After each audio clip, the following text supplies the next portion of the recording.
From a young age, Tong Bak had to witness his parents being slaughtered by monsters. He was still too young then and could only watch helplessly as they were harmed. From that day onward, he swore to become an adventurer. In this world, skills were powers granted by the gods to weak humans so that they could fight back against monsters. Skills awakened before the age of 52, though the exact timing differed for each person. At the very pinnacle of the adventure world stood S-rank adventurers. Thanks to their skills, each possessed power comparable to an entire army. As a child, Tong Bak had also dreamed of accomplishing heroic feats like those in fairy tales. He once clasped his hands and prayed devoutly beneath the cathedral. "I beg you, O gods, please grant me the power to rid this world of evil, even if it is only a little." Reality struck him awake like a blow, yet those very thoughts betrayed Tong Bak. When he looked at his status window, he was stunned. What is this? A skill. Excitedly, he ran to show someone. "I finally received my skill."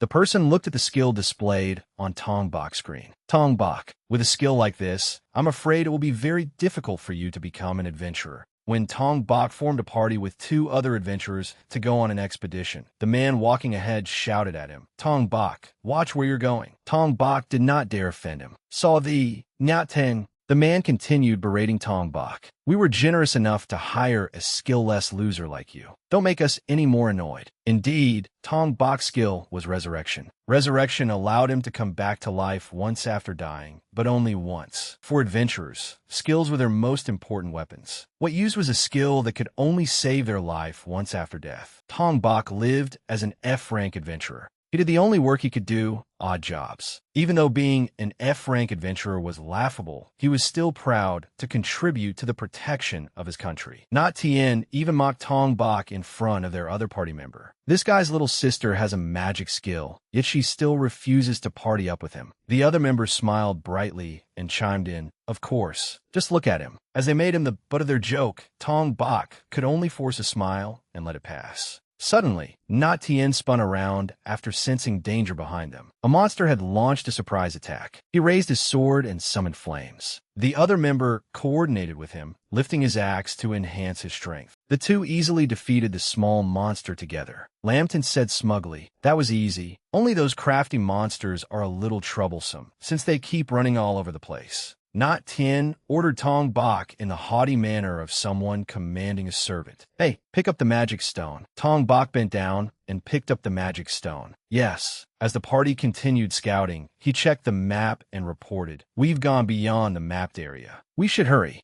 Not Tien snapped and cut him off. "Don't tell me what to do, or I'll beat you to death." After saying that, he suddenly fell silent as the sound of water dripping onto the ground reached his ears. Tong Bak's eyes widened in shock. In the forest before them, countless red eyes glowed in the darkness. The other 2 cried out in terror. "Damn it, the imps led them to us." As an imp lunged forward, Not Tien slashed it with his sword. Not Tien panicked and cursed inwardly. "Damn it, there's no end to them. They're strong. There are too many of them, and they're notorious for their bottomless appetites." Sweat trickled down his cheeks in fear. Then, the corners of Not Tien's mouth slowly curled into a smile. He enjoyed watching Tong Bak get ensnared by the monster's tentacles. The dagger in Tong Bak's hand was nothing compared to it. Tong Bak understood the gap in their strength. "It's useless. I can't fight a monster this powerful." As his thoughts wandered, someone shoved him from behind. He turned around. The one responsible was Not Tien. Tong Bak clung desperately to the edge of the cliff and reached toward him. Beneath him, dozens of hungry red eyes stared at their prey. Not Tien cruelly decided to sacrifice Tong Bak. "Better for you alone to die than for all of us to die. Besides, you have that resurrection skill, don't you, Tong Bak?" They ignored the monsters slowly approaching him and fled. Tong Bak's consciousness gradually sank into despair. Resurrection. But in this situation, there's no way I can escape the depths of the dungeon alone. The monsters tore into Tong Bak's flesh.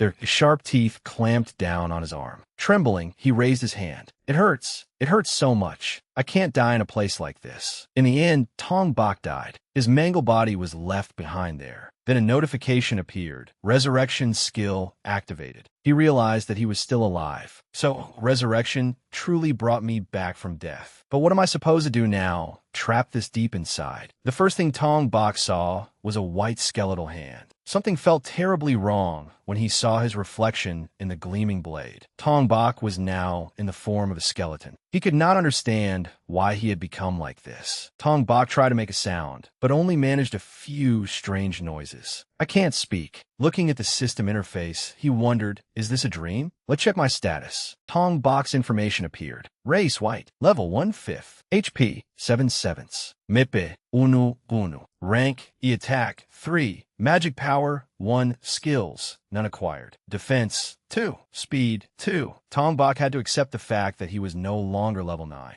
And this thing calls me a white. He carefully read the description on the screen. White, a resurrected monster carrying evil within its bones. It is somewhat difficult for E-rank adventurers to deal with, but is weak and mindless, no different from a walking corpse. Tong Bak felt insulted. Don't joke with me. I still have a perfectly functioning mind. The first person he had told about his skill had once said, "We have no record of a skill like this. But if it works as described, then it is not suitable as an adventurer's skill." Tong Bak could not figure it out. Because it's such a rare skill, I don't know the details. Did this happen because my body was damaged? Or because of the dungeon's magic power? Tong Bak collapsed onto the ground in despair, completely dispirited. No, none of that matters anymore. Having a body like this is practically a death sentence. Then he suddenly came to terms with it. Well, I already died once anyway. Tong Bak looked at his bare skeletal hand. This isn't exactly a good life. I wanted to protect my country, but all I got was this defective skill. He remembered the 2 men who had caused his death. Even though I risked my life fighting every day, all I ever got in return was ridicule. Tong Bak remembered what his younger sister had once told him. If you had no talent, why don't you just give up? Now, he had no choice but to admit it. It was painful, but perhaps Nu Fuang had been right. From the beginning, only those with powerful skills could become high-ranking adventurers. I knew that. I understood it very well. But still, he suddenly sat upright. No, that's not right. Tong Bak remembered that monsters could evolve if they leveled up and acquired new skills. A bold thought flashed through his mind. If I keep evolving and gain more skills, maybe one day I can return to human form. His dark eye sockets seemed to light up as he imagined himself becoming an elite adventurer. And if that truly happens, maybe I can become the S-rank adventurer whose dream I gave up long ago. He faced reality head-on. But White is such a pitifully weak monster. Can I really do it? Tong Bak encouraged himself. Wait, I'm not an ordinary monster. I can think. The information about Whites, resurrected monsters carrying evil, appeared in his mind again. Tong Bak clung to that small piece of information. This is my only hope. It's worth trying.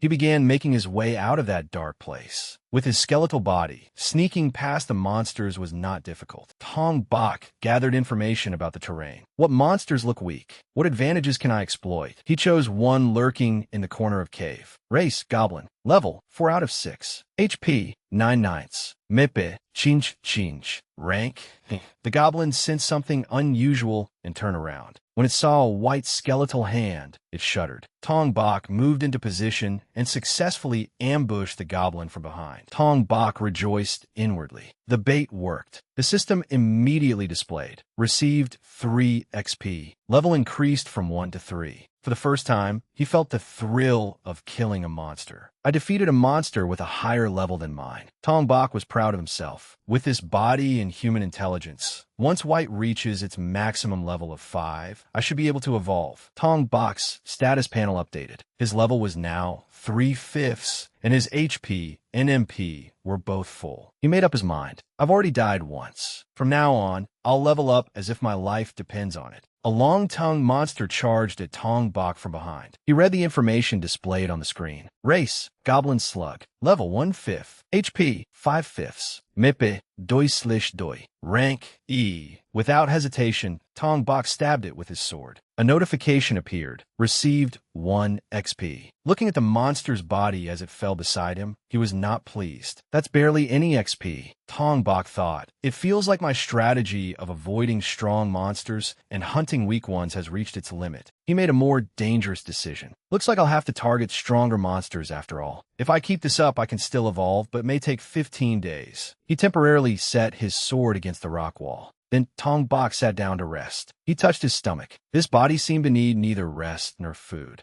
But Tong Bok feared something. I feel that if I keep awakening like this, someday I may forget what it felt like to be human. He comforted himself. Well, not needing to eat really is terrible. Having spent some time in the dungeon, he felt that, because he was in a place completely devoid of sunlight, he had lost all sense of time. Tong Bok estimated that not even a week had passed yet. 3 days? 2 days? Who knows? Maybe it hasn't even been half a day. Tong Bok remembered his younger sister. Nu Fuang must be worried, right? Well, I've disappeared for days before. Maybe she hasn't even noticed. She had once advised him, if you have no talent, why don't you give up thinking of that? Tong Bok believed. No, even if she did notice, she probably wouldn't worry about me. He slapped his own head. Stop it. Don't think anymore. This damned, gloomy dungeon must be making me so negative. Looking at this place without even a trace of light, Tong Bok felt an intense desire to escape. I can't stay here forever. He stood up, preparing to look for his next prey. If I want to grow stronger, I have to take risks and fight. In the dark dungeon, Tong Bok found a wolf. Its status window showed that it was D rank, with every stat higher than his. Tong Bok lay on the ground, pretending to be dead. The wolf slowly passed by him, without noticing anything unusual. Tong Bok calculated, if I take it down, I'll level up immediately. He was disheartened. It's 4 levels above me. It's far stronger than I am, and much faster too. Can someone like me really win? He encouraged himself. No, have confidence. I'm a monster with human intelligence. I just need to make the most of that advantage. Tong Bok found his strength and stealthily followed it. Fortunately, with this body, I can easily play dead. That lets me scout the dungeon and investigate my targets safely. Carefully, he carved an X into the rock wall with his small knife as a marker. I see. This is the territory of the red-eyed wolf. Tong Bok came up with an idea. If that's the case, when the wolf approached, Tong Bok lay beside the luggage he had brought with him earlier.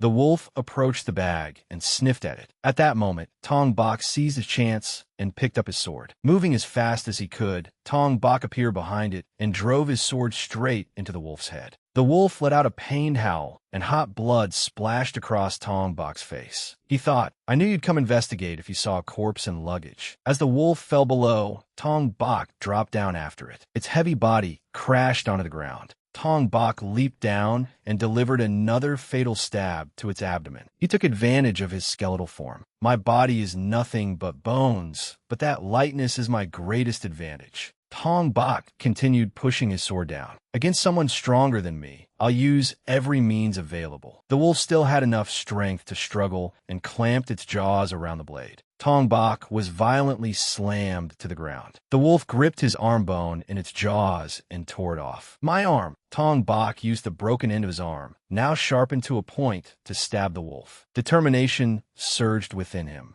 I won't fall here. Fresh blood gushed from the wolf, along with an ear-splitting howl. Tong Bok's entire body was covered in his enemy's blood as the wolf lay motionless on the ground. Looking at the updated notification, he rejoiced. I won, but I barely survived. The notification displayed. Received 11 XP. Level increased from 3 to 5. Tong Bok thought, I did it. I've finally reached this point. A new notification appeared. White has reached its level limit. Evolution requirements fulfilled. He was overjoyed. I can't believe I leveled up this much in only a few days. Putting aside the monster appearance, I have to admit that monster bodies are incredibly durable. He looked at himself in the clear water and instinctively understood how to evolve. The water damage on his bones gradually healed. Tong Bok was in the process of evolving. He could feel his body recovering. As the power of evolution surged through him, Tong Bok prayed sincerely. Please, at least let me look more human. When it was over, he frowned at his reflection in the water. The system displayed, evolved into Gao Gao, one who has died and become a monster, now taking on the form of a corpse-eating demon. It possesses exceedingly savage claws and fangs, but its regeneration ability is what makes it truly terrifying. Tong Bok saw that he now had more flesh and skin than before. Gao Gao, my body is still somewhat twisted and grotesque, but at least I look far more human than before. Tong Bok felt the changes in his body. His arm had returned to normal as well. Is this also one of evolution's benefits? As the new information updated, all his attributes increased. He was overjoyed. My stats increased. I even gained a new skill. Tong Bak understood. Regeneration. This must be the powerful skill I've always wanted. Only one thing saddened him. Even so, I never wanted to turn into a monster. Tong Bak knew that Gao Gao's level cap was level 21. Once I reach that, I'll be able to evolve again. This strengthened his confidence. This feeling is kind of exciting. All right, let's keep going. It's not as though I have any other choice. Tong Bak set a goal for himself. Level up and evolve until he could return to human form and become the strongest adventurer. No sooner said than done. He began targeting a monster. Its information appeared. Race, monster at. Level, 5/18. HP, 18/18. Mipe, no/no. Rank, D. The claws on this body prevented Tong Bak from gripping his sword firmly. Tong Bak found Gao Gao's claws far too cumbersome, making sword use extremely difficult. The monster immediately punched him head-on.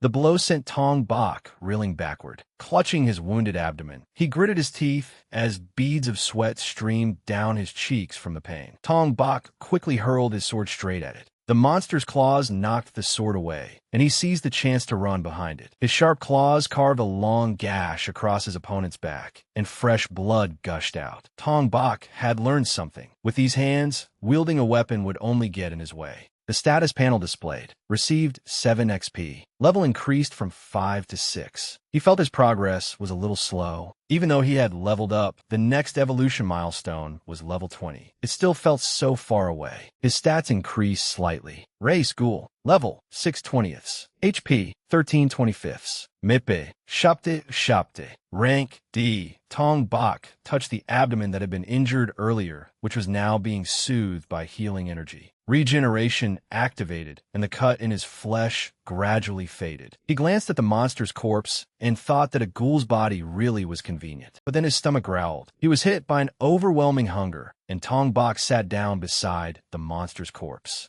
Accepting his fate, he bit into the monster to satisfy his hunger. Tong Bak thought to himself, it's just filthy rat meat, yet I still can't resist it. I really am becoming more and more like a monster. Then another thought struck him. Wait, that's not right. Come to think of it, this way of living is much more like a human's than when I was white. This was perhaps good news for him. There was no doubt about it. He was now getting closer to human form. Tong Bak began ravenously devouring the corpse. All right, then I'll keep charging ahead at full speed. Several days later, Tong Bak had to face a stronger monster. It was an orc, level 14 to 22, rank D. Tong Bak slammed his hand into the orc's head. It died immediately. The system announced, received 33 XP. Level increased from 13 to 14. Tong Bak was delighted. My leveling speed is pretty good. All right, another level gained. His body was recovering. Thanks to regeneration, he could afford to take greater risks. Tong Bak knew why. Not feeling fatigue, because he was undead, was incredibly convenient. Looking at the status panel, he saw that he was now level 14. Only 6 more levels until I can evolve. The good news for Tong Bak was that, although he was indeed trading safety for progress, this pace was still unbelievably fast.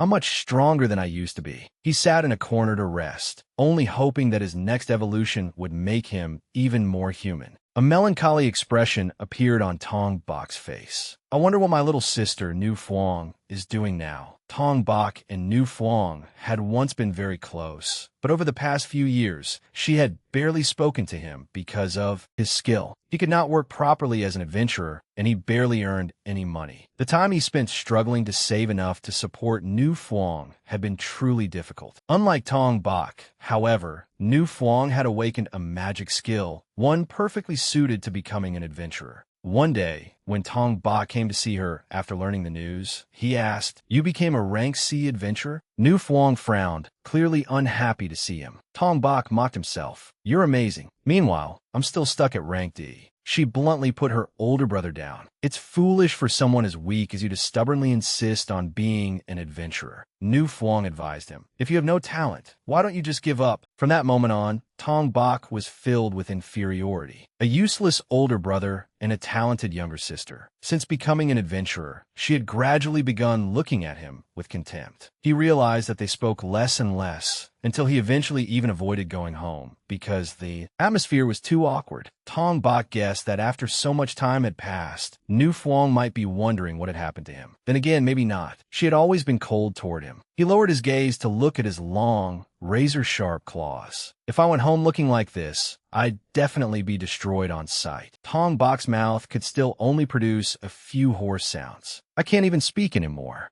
He tried to shout despite the pain in his throat, but suddenly, footsteps echoed through the tunnel. Tong Bak warily looked in that direction and hurriedly searched for a hiding place. What is that? No, it's humans. Looking over, Tong Bak realized there were 3 people. He tightly covered his mouth, afraid to make a sound. There, Tong Bak saw his little sister. And not only that, Nu Fuang was among them. He awkwardly peeked out to observe them. This dungeon was fairly close to town, but he had never expected to run into them like this. Tong Bak quietly backed away. If they spot me, they'll definitely kill me. I need to leave before they notice me. Nu Fuang frowned as she asked, "You mean we're out of ointment?" One of the party members replied, "Sorry, I didn't think we would use so much." Van Lam held out the small bag in her hand. Besides, the bag isn't transparent, so it's hard to check how much is left. Nu Fuang challenged her. "This is basic knowledge, you know? What would you do if a monster bit you?"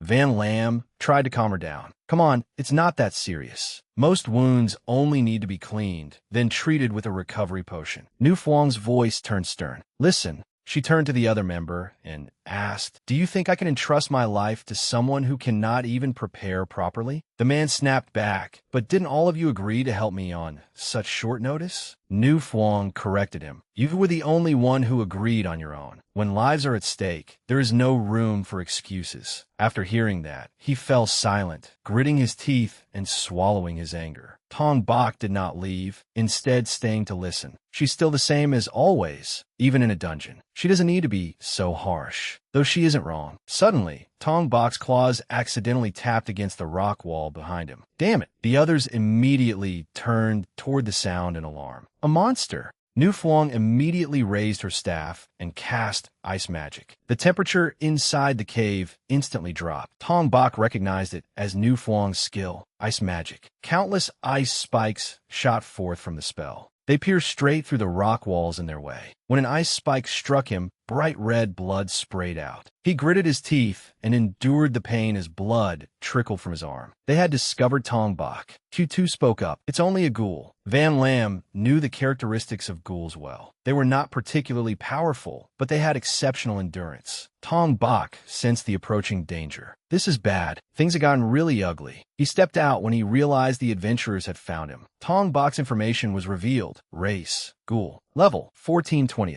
Honk, D. He looked at the familiar face he had always thought about, and of all people, the one he had encountered was Nu Fuang. Van Lam, level 15, warned them ghouls have healing skills. Q2 confidently said, "Level 14? Then I just need to crush it in one blow." Nu Fuang, level 18, warned him, "If you rush in carelessly, you'll definitely get hurt. We should first corner it with safe attacks, then finish it all at once." Tong Bak understood that the difference in strength between both sides was immense. "I'm done for this time. Even one-on-one, I'm not sure I could beat any of them." Yet he still had the mind to notice something else. And she's already level 18? Nu Fuang has really become this strong. Tong Bak racked his brain. "I need to find a chance to escape." Q2 drew his flaming sword. "I'll crush it with my skill." A burning slash flew toward Tong Bak. He recognized the skill. It coated a weapon in flames. Then Van Lam rushed in to support him. Using her movement skill, she leaped to her opponent in an instant. Tong Bak grew even more tense. "She's fast." As the sword came down, he raised his arm to block it. When Chu-Tu raised his sword again, Tong Bak knew he could not withstand even one strike from him. He analyzed the situation. "And if I don't precisely dodge that girl's attacks, I'll expose an opening immediately. But right now, all I can do is evade." Blocked in by them, he had to make a decision. With this difference in both numbers and levels, I can't simply run away. I never wanted to attack humans. But while he hesitated, Q2 attacked. "Have another taste of this." Tong Bak urgently urged himself. "I'm not an ordinary monster. Use your brain." Tong Bak kicked up a stone from the ground. It flew into Chu Tu's sword and blocked it perfectly. Chu Tu was furious. That damn ghoul just kicked a rock at me. As soon as he finished speaking, Tong Bak had already moved in front of him. He punched the man directly in the chest. Tong Bak thought, in the end, I still can't use my claws. While they focused on Chu Tu, he seized the opportunity to flee. All right, run. He knew that pursuing monsters too deeply into a dungeon was forbidden. If he ran far enough, they would stop chasing him. Chu Tu, having been defeated by Tong Bak, was enraged. You bastard. Van Lam immediately gave chase. I won't let it escape. Tong Bak knew her movement skill was extremely fast, so he ran even harder. If she catches up, I'll be in serious trouble. She was right on his heels, making Tong Bak even more worried. If she catches me, I'll have no choice but to confront her head on. Van Lam paused in surprise when she saw him suddenly stop running. He used his arm to block her sword. I have regeneration. I could take a few hits like this. Tong Bak gritted his teeth and gathered all his strength. Then he used his claws to knock the sword away. It was flung toward the rock wall. Van Lam blankly looked up at her weapon. The first stage of his plan had succeeded. Tong Bak curled his lips into a cold smile. I distracted her. After all, no one would expect an undead creature to know how to make a plan. Then Nu Fuang made her move, summoning ice magic. The appearance of his younger sister made Tong Bak curse inwardly. Damn it! Sharp-eyed spikes surged forth, slicing across Tong Bak's legs. They were all aimed at his legs. Before long, Tong Bak carelessly fell. Van Lam retrieved her sword and fawned over Nu Fuang. As expected of the Ice Princess, Nu Fuang, Chu Tu said awkwardly, I was planning to kill it myself for the experience needed to level up. Nu Fuang frowned and reminded him, you rushed in too recklessly. If you had only held it in place, I could have easily finished it with ice magic. Tong Bak thought, at this rate, I'm going to die. He shakily tried to get back up, but that was beyond Tong Bak in his current condition. I can't stand up anymore. Blood seeped from all over his legs. Not only his shins, but even his thighs had been completely torn apart. Tong Bak glanced at the ice shard. What kind of absurd firepower is this? He activated healing, and his feet were restored. It's fine. I have the ghoul skill, regeneration. Tong Bak estimated that even with injuries this severe, he would be able to run again in just 1 more minute. Nu Fuang stood watch in front of him, making Tong Bak's plan difficult. But where am I supposed to get even 1 minute here? His younger sister continued casting magic. A more advanced frost drill was preparing to descend. His heart filled with despair. I'm about to be killed by my own little sister. The situation became even more urgent. I can't dodge with my legs injured like this. Charging at her to scare her into interrupting the spell isn't possible either. While healing, Tong Bak forced himself to think. Think. As long as I deal with this magic, regeneration will have enough time to restore me. An old memory surfaced in his mind. It seems that with more practice, it gets a little better. He immediately followed the memory and raised both hands to his throat. Nu Fuang instantly noticed something unusual when Tong Bak appeared behind her. Her name was called out, and the ice projectile missed to one side. Tong Bak narrowly escaped death as the ice weapon embedded itself right beside him. Chu Tu angrily demanded, what are you doing? How could you miss at such close range? Tong Bak sighed inwardly in relief. That was dangerous. If that attack had landed, I'd have been finished. His plan to shake her by calling her name had worked, though only barely. Nu Fuang blankly muttered, why did it? Tong Bak was trying to stand. Regeneration had finished. Nu Fuang continued summoning ice magic. Tong Bak raised his claws and growled threateningly at Nu Fuang. Startled, she pulled her staff back and fell heavily to the ground. Tong Bak quickly ran toward the dungeon passage. Nu Fuang realized it had been a feint. I fell for it. I was tricked by a monster. Q2 could only blame Nu Fuang. What the hell were you doing? It was standing still like a practice target, and you still let it escape. She frowned, lost in thought. Nu Fuang recalled the information about that undead creature, a monster created when dungeon mana filled a human corpse. She silently associated it with Tong Bak's image. Confused, she thought, I only misheard it, right? Meanwhile, Tong Bak had run some distance away and sat down behind a boulder to rest. That was dangerous. Tong Bak recalled the terrifying experience from earlier. I never thought 3 higher-level adventurers would corner me like that. Still, having such an easy-to-use skill is great. Thanks. Regeneration. Tong Bok secretly peeked out to observe. It seems that from now on, I need to watch out for adventurers as well as monsters. I never expected my own little sister to beat me up this badly. Still, it's been a long time since I last saw her. In the dungeon, Tong Bok recalled the first time he had brought her in and taught her some basics. Soon afterward, her level had surpassed his. There, he swore that he absolutely could not let her discover him again. Tong Bok watched the direction in which they had left. They went that way, then I'll just go in the opposite direction. Yet he still felt uneasy. But isn't that direction deeper into the dungeon? Is she planning to go even farther in? Ordinary people could not stay in a dungeon for too long, not only because their bodies and minds would gradually become exhausted, but also for another reason. The dense mana in dungeons was poisonous to humans. The longer they remained, the more it would slowly erode their bodies. Whenever humans entered a dungeon, they had to prepare strategies with a substantial safety margin for unexpected circumstances. At their level, going any deeper would definitely be dangerous. I really could be killed if they discover me again. But Tong Bok still could not set his mind at ease and secretly followed them. Fine, I'll trail them from a distance. The trio discovered a corpse. Tutu exclaimed, "Disgusting. It's an adventurer's corpse." Nu Fuang boldly crouched down to inspect it. The other two realized that all valuables had already been taken. How miserable! She stood up and led them onward. "Let's go." Q2 curiously asked, "Are we still going?" Von Lum disagreed. "Isn't this too dangerous?" Nu Fuang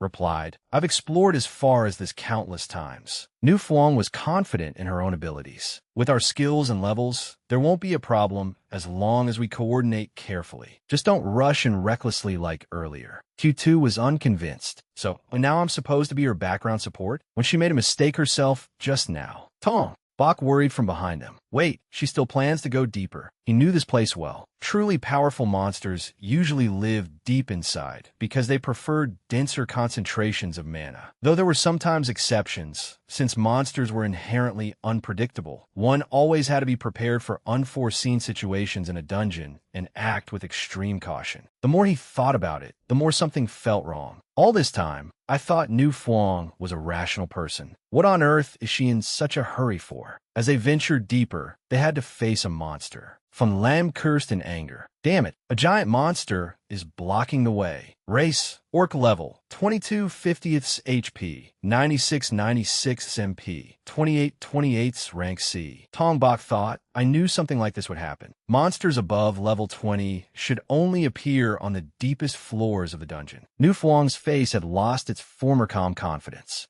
Hiding behind a rock wall, Tong Bok was burning with anxiety. Nu Fuang, what are you going to do? Against something with such a huge level advantage. If they made a mistake while fleeing, someone would definitely die. Should he rush out and act as bait to distract it? Remembering how they had attacked him earlier, Tong Bok immediately came to his senses. No, wait, I can't do that. In their eyes, I'm just a monster. If they see me, they'll think they're surrounded and panic. He knew the only thing he could do now was stand by and watch. Q2 blamed her. This is your fault. What are we supposed to do now? This is exactly why I said we should retreat from the start. Nu Fuang said, with my magic, even an orc can be injured. It's not impossible to defeat it as long as everyone works together. Q2 was unconvinced. Could they really defeat such a terrifying monster? Staring at the growling orc before them, Q2 predicted, but if we run now, with levels this low, it will definitely catch up and kill us. We have no choice but to risk our lives and try. He raised his sword, flames spreading around its blade. But just as he finished preparing, Q2 realized it was already too late. The orc threw a punch downward. Q2's face went pale in terror. Its attack range is too wide. Dash! The other teammate immediately moved away. Van Lam used her movement technique to leap into the air.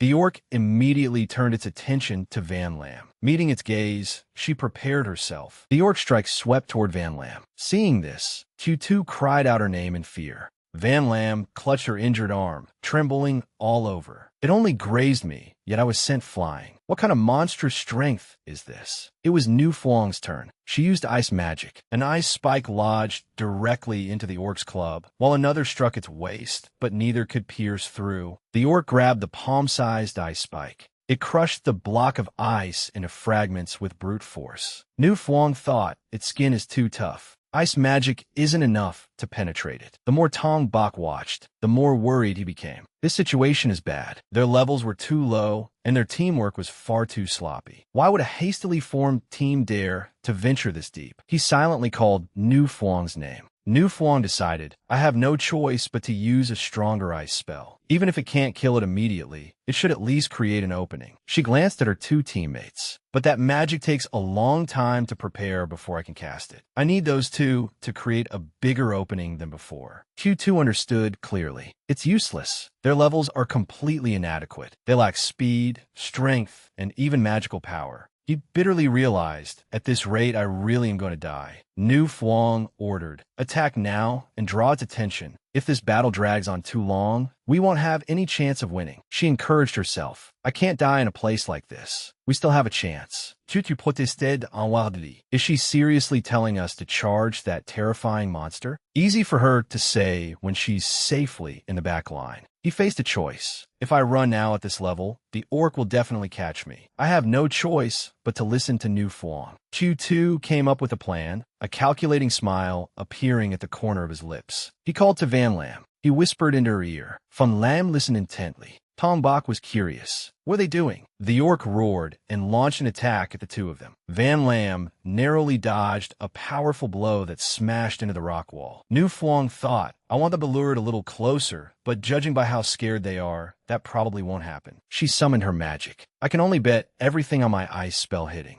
Q2 seized the moment. Now, he shouted Van Lam's name as he acted as well. Van Lam used her movement technique and leaped away. The two swiftly circled behind Nu Fuang. Betrayed, she turned around in shock. You too. Van Lam said, don't blame us, Nu Fuang. Watching this, Tong Bok understood. Those bastards. At the most critical moment, they were abandoning Nu Fuang and running away. Now only his little sister remained to face the orc. It raised its club, preparing to bring it down. She promptly created an ice spear. The orc screamed in pain when it was struck by the spell. A bright flash burst from the ice spear as it pierced through the orc's arm. Its roar echoed throughout the dungeon. Nu Fuang cried out happily. It hit, but the orc swung its club at her. Her body crashed to the ground. As the orc prepared to launch its final attack, Tong Bok rushed out without thinking. Seeing this, Q2 accused her. It was all your fault from the beginning. You suddenly insisted on coming this deep just because of a reckless impulse. He revealed the true purpose of their expedition. What are you thinking? Looking for your missing brother in the dungeon. Low-rank adventurers who disappear can only be dead. Tong Bok froze upon hearing this. What? Just as the orc's club was about to come down, Nu Fuang said helplessly, You were so weak, so why did you have to take such a reckless risk? Where did you go, you foolish brother? Time seemed to slow as the club descended.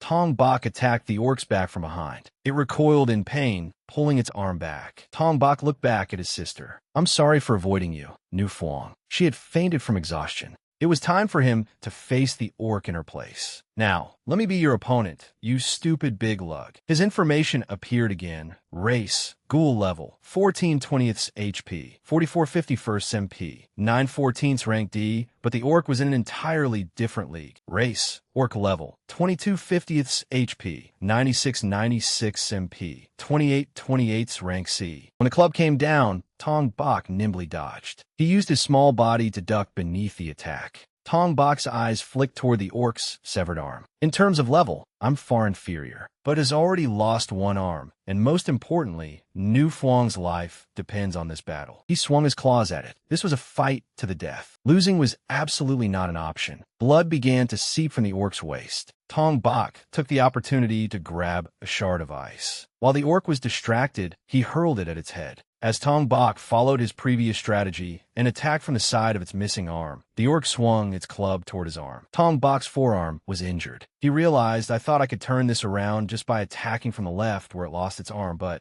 Tong Bok got back up, staring intently at the orc. Things won't be that easy. He had to admit the truth. Even with only one arm, its speed, power, and attack range far surpassed ordinary monsters. If I want to slip past it and land a killing blow, I can't keep aiming only at its blind spot. I have to make it expose a more fatal opening. Tong Bok accelerated toward his opponent. As the huge club came down, he slid forward. Tong Bok nimbly evaded every attack from the orc. He had calculated it carefully. No matter how hard it tried, as long as it only used one arm, The trajectory of its attacks could still be predicted. As long as I stay focused, I can still evade it. Its stamina can't be unlimited either. Seeing the orc panting heavily, Tong Bak's first step had succeeded. If it keeps wildly swinging like that, it will exhaust itself. He sped up. My body may be rotting, but I was once human. At the very least, I won't lose to it in patience. To get closer to the orc, Tong Bak continuously darted right, then veered left. While the orc stood there in a daze, he closed in and launched an attack. He had calculated it carefully. After losing an arm, your nearest weapon is those teeth. I'm certain that if I provoke you, you'll rush in to bite me. Tong Bak's arm was now entirely inside the orc's mouth, several of its teeth already knocked loose. He silently challenged it. Go on, take my left arm. As it bit down, Tong Bak pulled his arm back. You're far tougher than I am, and your level is much higher, so I can only aim for a single fatal blow. It can't be the brain, protected by the skull. It can't be the heart either, shielded by the rib cage. That's why I waited until you brought your neck this close. Seizing the opportunity, Tong Bak sank his teeth into its neck. Blood sprayed everywhere amid an ear-splitting scream. The orc collapsed to the ground, blood pooling across the hard floor. Notification updated. Received 128 XP. Level increased from 14 to 18.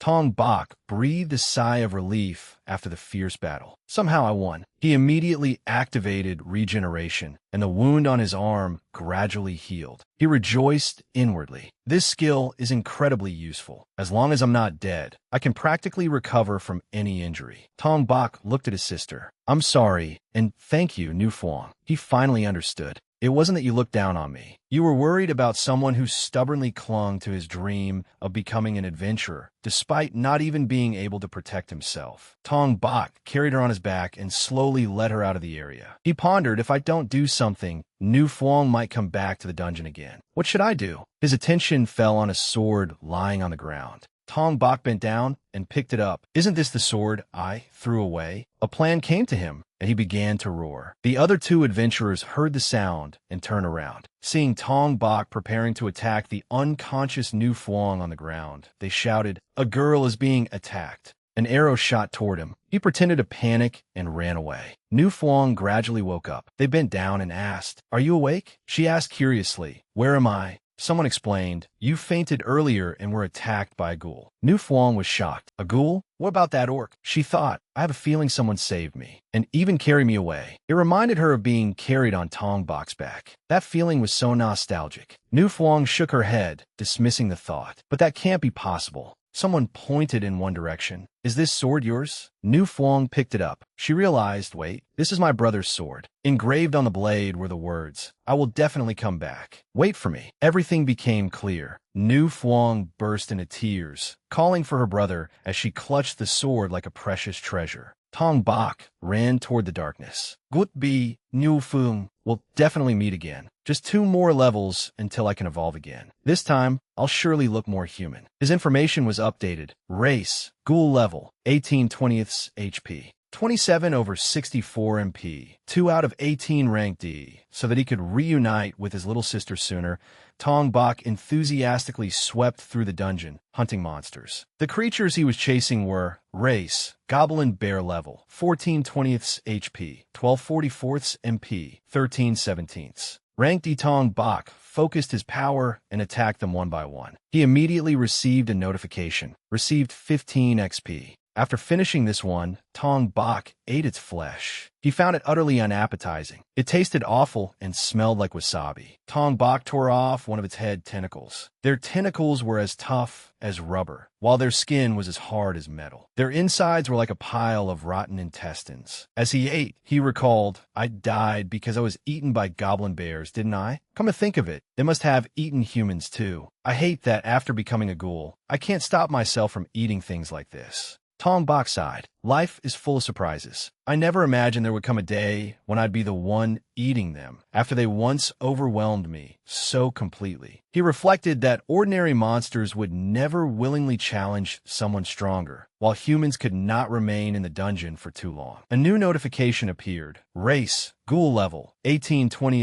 HP, 55/64 MP, 15/16 rank D. Tong Bak was surprised. I reached level 18 so quickly. He recalled the journey he had taken, evolving from a corpse into a ghoul. I must be much closer to human form now. Tong Bak looked forward to a brighter future. Maybe after the next evolution, I'll even be able to enter a town. He set the thought aside gloomily. Still, worrying is pointless. There's nothing I can do to change that right now. Tong Bak recalled his battle with the orc. Even though I'm only 2 levels away, the next evolution may still be far off. If I don't fight monsters stronger than myself, I probably won't gain huge amounts of experience. But honestly, I still want to avoid fighting something like that orc ever again. No matter how many lives I had, it wouldn't be enough. While Tong Bak was lost in thought, a monster silently approached from behind. Holding a sword, it slowly crept up behind him. Meanwhile, Tong Bak was still greedily devouring the goblin bear. This isn't the deeper area where I encountered the orc, so taking my time hunting weaker monsters should be enough. A slash came down. He narrowly escaped. Damn it, that almost hit me. Tong Bak soudainement sans danger. What insane strength. What level is it? Information appeared. Race, gargoyle level, 2150 seconds HP, 78/78 MP, 34/39 rank C. Tong Bak froze. Level 21? He twisted aside to evade another sword strike. Tong Bak felt that something was wrong. Monsters above level 20 shouldn't be appearing in this area. Power began gathering in the gargoyle's mouth. It fired the gathered power downward. The instant it touched his flesh, he felt an intense, burning sensation. Tong Bak stared in shock as the next attack came. The gargoyle aimed its sword at him and thrust. Tong Bak blocked it with his arm. Only a shallow scratch appeared on his skin.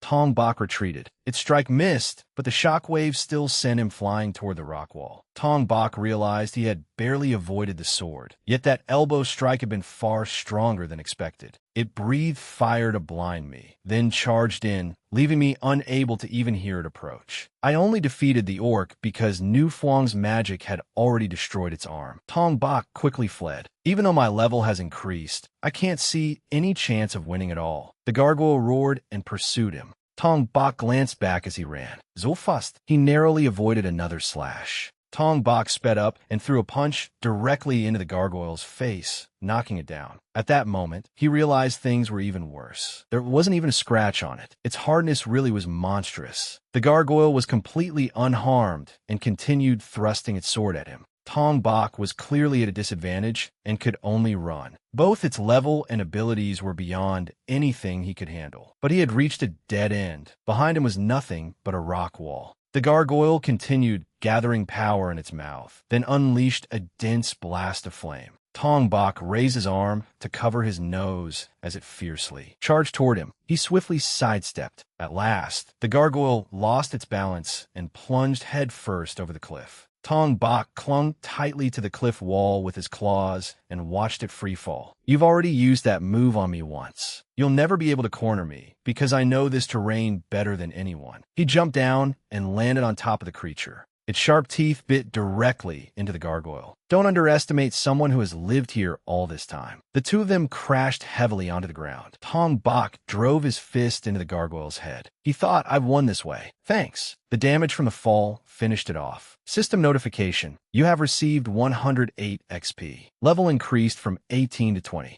Tong Bak understood his own abilities very well. There was no way he could have won in a straightforward fight. Then he noticed something. Wait, level 20? Doesn't that mean? A new notification appeared. You have reached the level cap. Evolution requirements fulfilled. Tong Bak was overjoyed. Finally, the time has come. He glanced at the monster. It had been a far stronger opponent than expected, but thanks to it, he had achieved his goal. Tong Bak walked toward the clear stream. The first thing I want to do after evolving is check what I look like. His fists tightened, reflecting his nervousness. Please, let me become more human. Tong Bak began the evolution process. His face underwent major changes. His thin arms transformed into bulging muscles. Tong Bak shouted as explosive power burst from his body. System notification. You have evolved into a shapeshifter. A shapeshifter? His current appearance was even stranger than before. Race, shapeshifter level, 2050th HP, 48/79 MP, 926th rank. See, he stared at his reflection in the water for a long time before he could accept his new appearance.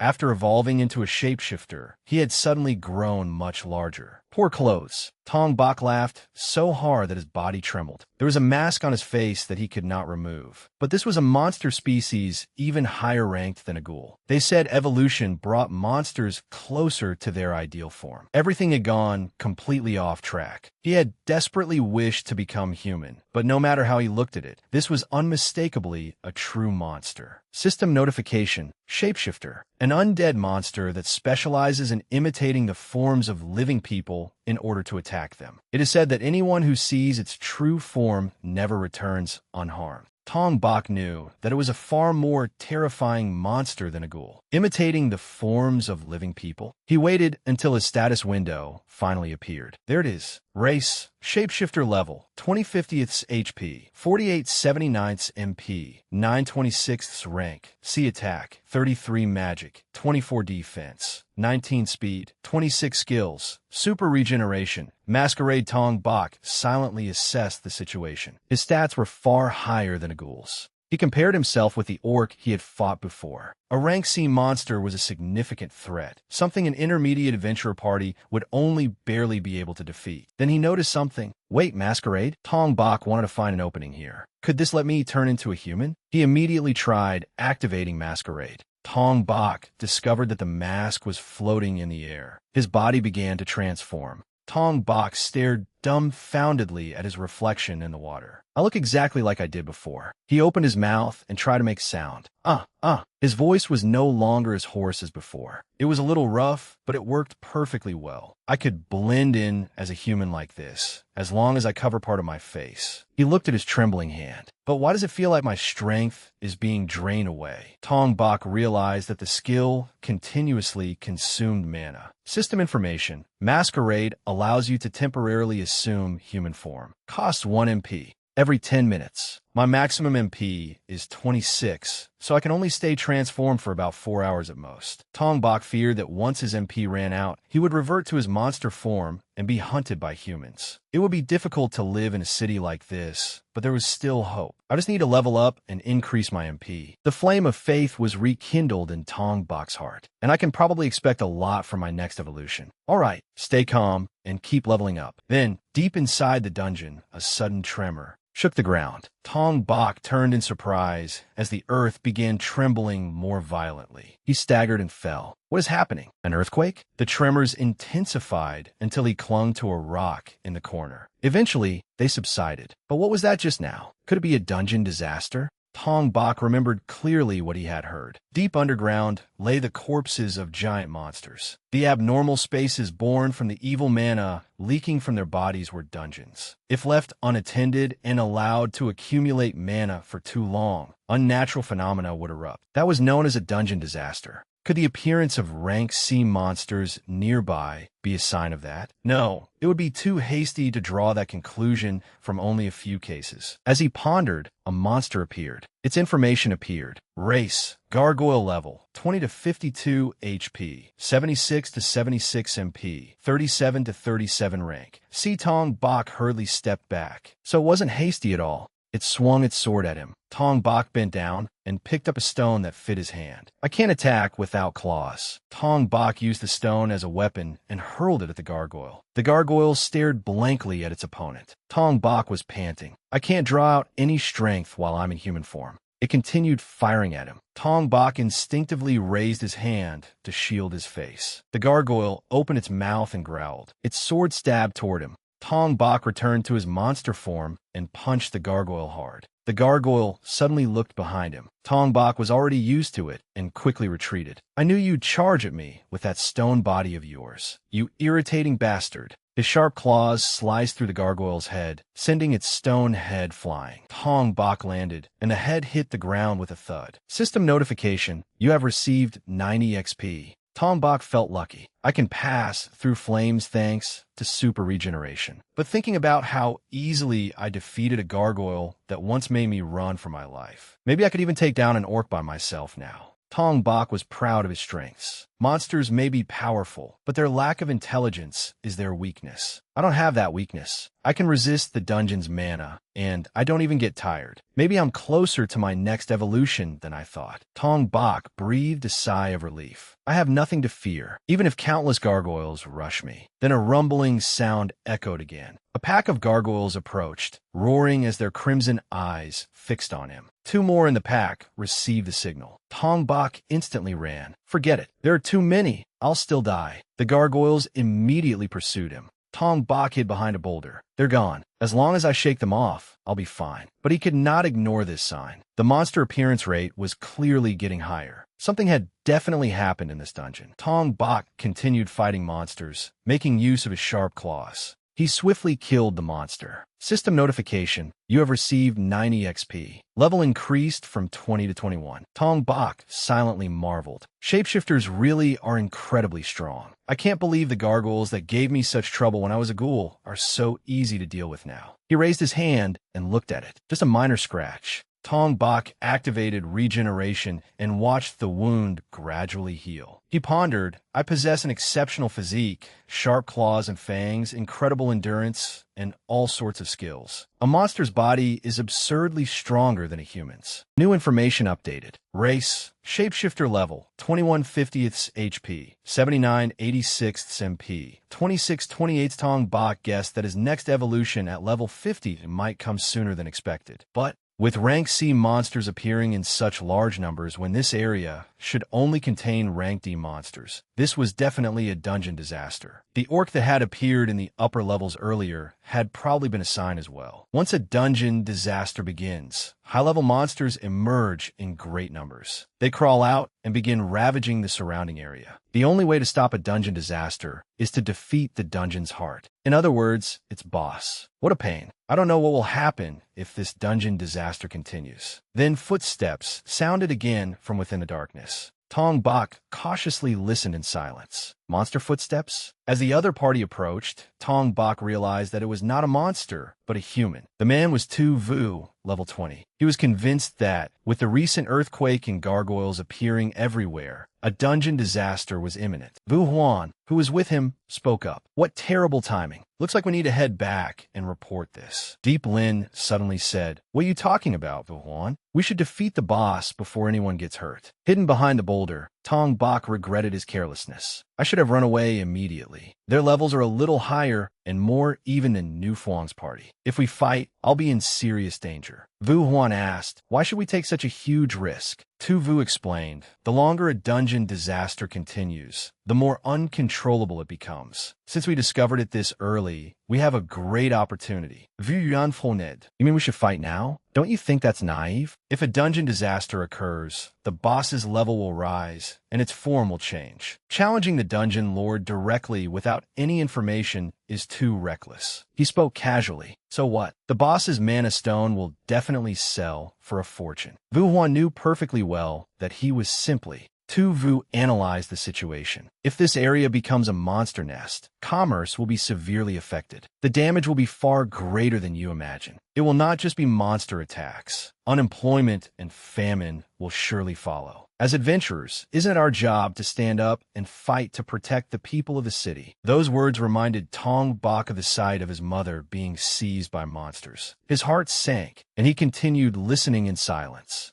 Vu Huan said, I still don't understand why we have to accept such a great risk. Tu Vu interrupted him. You know, I heard that a dungeon disaster was what destroyed Deep Lin's hometown. He glanced at Deep Lin, who stood sadly beside them. Tong Bak silently compared her to himself. That girl is like me. No, perhaps she is even more pitiful than I am. At least my town was rebuilt. Tu Vu continued. Of course, because the risk of death is extremely high, I cannot force everyone to stay. Returning to report the situation is also an important task. Vu Yuan soudainement sans danger. His eyes shifted into the distance, and he quickly spotted Tong Bak hiding there. Vu Huan drew his bow and fired at him. Tong Bak twisted aside, and the arrow shot past. Tong Bak was startled. I hid so carefully, yet he still found me? Vu Huan detected him using skill. My skill, Artemis's divine eye, reacted. I knew something was wrong. Tong Bak put a hand to his face. Turning around and running now would be too dangerous. I only have one choice. Try that. Tu Vu announced, we'll give you 3 seconds. If you understand, come out. His sword glinted with a cold light as he counted. 3, 2.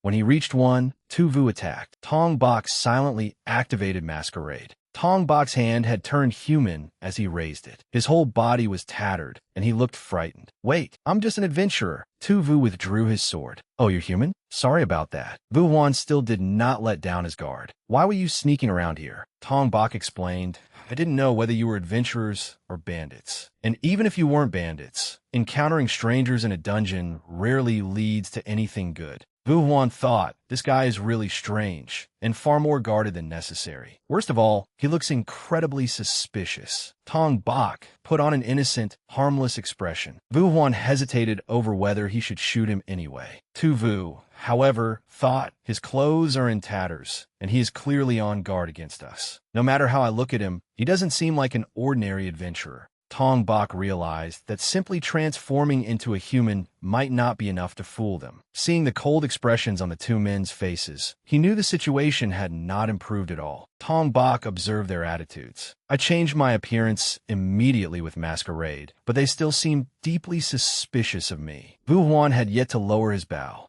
Tu Vu smiled and stepped forward. Saw the Vu Huan is just not very approachable. Please don't take it to heart. He curiously assessed Tong Bak. He's in the middle levels of the dungeon, but he doesn't have a single wound. Is it because of one of his skills? Judging by the dirt on his clothes, he's been down here for at least a day. Is he alone? Where's his weapon? What level is he? Tu Vu glanced at the scowling man beside him. Though they were currently probing the stranger, his caution was far too obvious. Caution was indeed a quality adventurers needed, but Vu Huan took it to an extreme. Tong Bak was frantic. This is bad. If they keep digging, I'll definitely expose myself somewhere. He hesitated. They could attack me at any moment. In the worst-case scenario, maybe I should strike first, scare them off, and then run. Tong Bak could not think of an answer. What should I do? While Tu Vu continued closely observing the newcomer, Deep Lin worriedly asked, a dungeon disaster is happening right now. Are you really all right being alone? Tong Bak was surprised to see her approach. She isn't wary of me at all. Vu Huan coldly warned her, Deep Lin, don't be careless. That man could easily be a bandit. She smiled brightly and denied it. He isn't a bad person. I knew at the moment I saw his face. Vu Huan felt helpless. What a carefree idiot.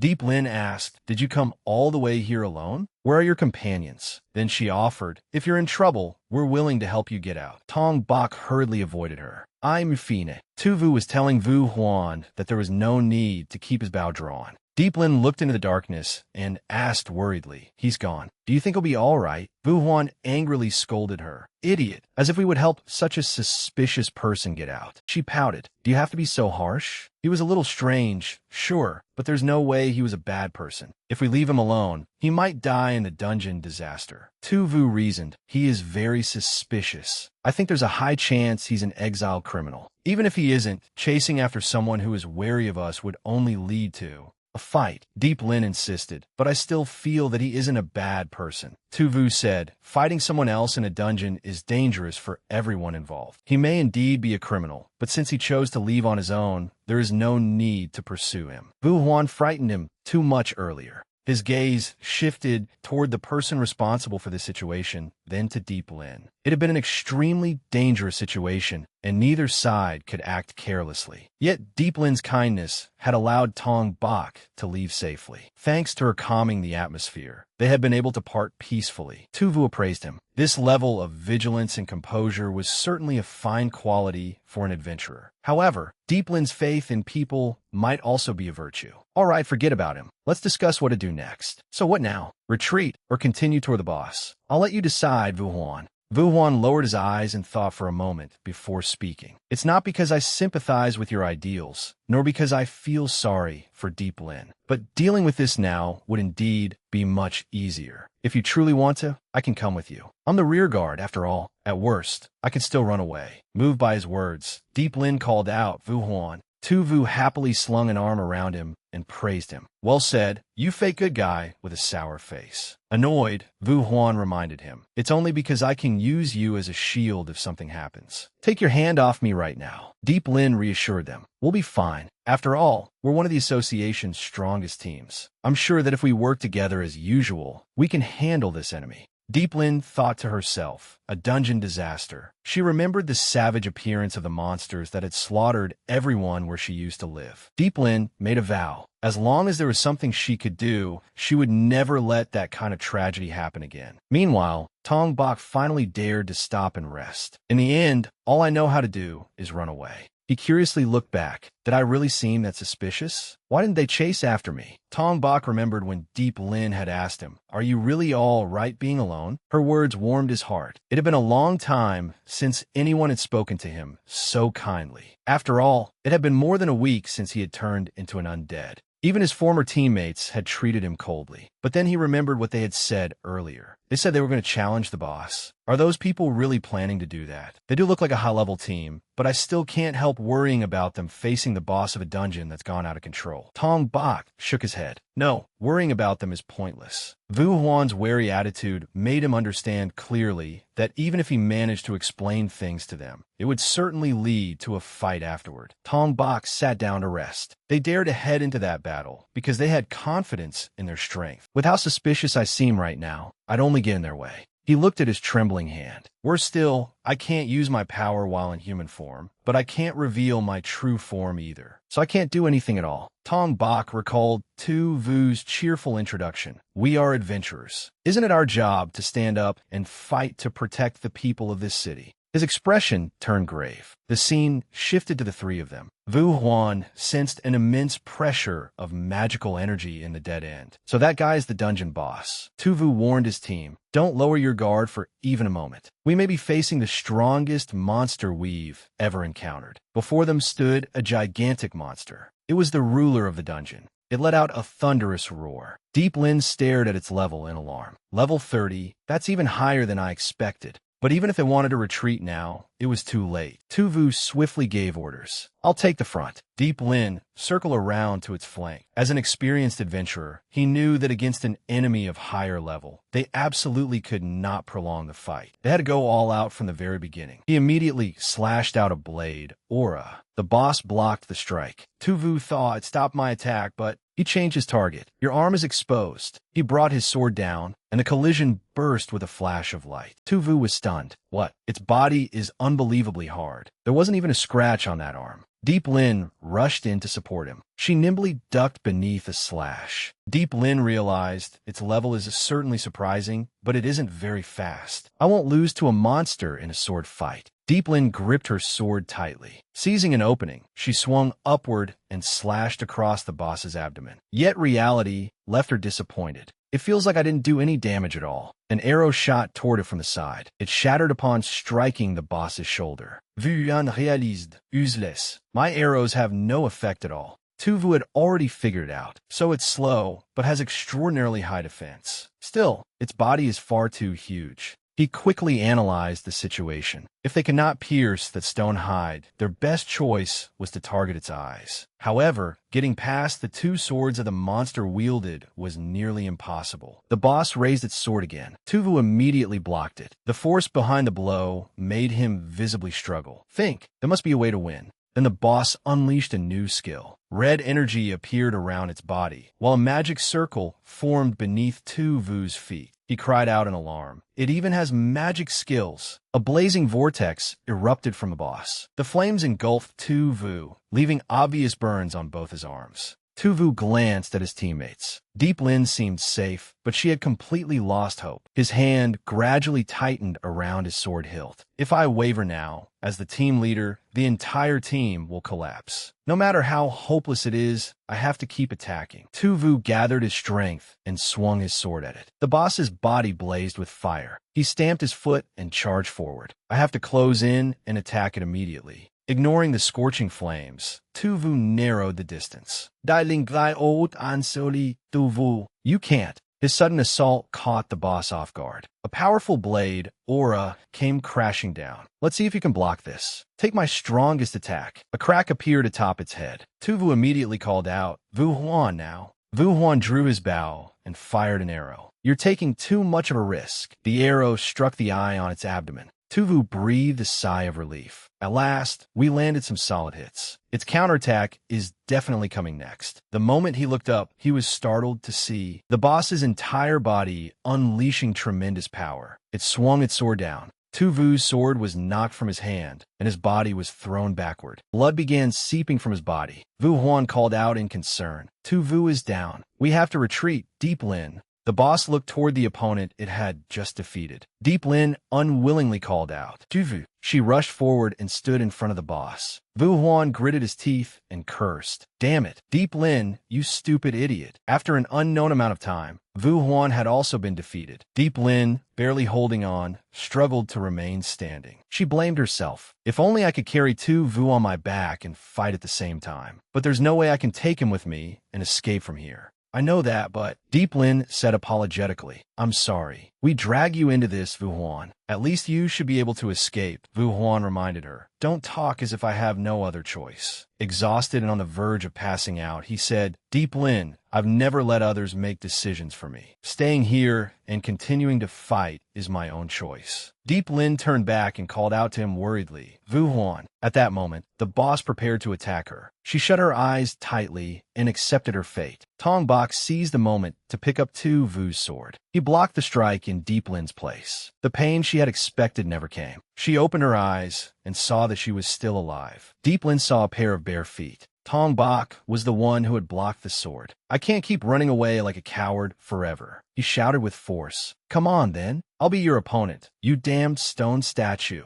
At first, Deep Lin blankly stared at Tong Bok's back as he held off the boss. Then she quickly realized, it's that man from earlier. Vu Huan was astonished. Why did you come here? Tong Bok himself did not know. I'm wondering that too. Tong Bok was aware of how weak he was. I might only hold him back, and in the end, I could even expose my true form. There shouldn't have been any reason for me to come here. What excuse am I even making? He no longer wanted to overthink it, and he made his decision. Tong Bok stood up, his fighting spirit blazing. What I should be thinking about isn't whether I should do it, but simply doing it. He remembered his ideals. No matter how little help I can offer, I must do my best to stop monsters from harming people. Isn't that why I kept trying to become an adventurer despite being mocked all the time? Those people risked their lives to enter this battle. I shouldn't be worrying about trivial things like exposing my true form anymore. My level is higher than theirs. I can definitely be of help. Their two swords pressed against one another as Tong Bok continued to resist. He analyzed the situation. It has taken quite a bit of damage, but with a level gap like this, victory is nearly impossible. The boss began increasing its strength. Unable to hold it back, Tong Bok retreated. Tong Bok saw that the situation was unfavorable. No matter how hard I try, I can't win. He glanced at the people around him. I want them to run while they still can, but it looks like they have nowhere left to retreat to. Tu Vu was unconscious, and it was unclear whether he was alive or dead. Vu Huan was exhausted, while Deep Lin was severely injured. Tong Bok looked toward the boss. After being attacked by 3 people, it had barely suffered any injuries. He assessed it. There are only minor wounds on its head and the eye on its abdomen. Its body really is absurdly tough. If I want to defeat it, I can only target its eye.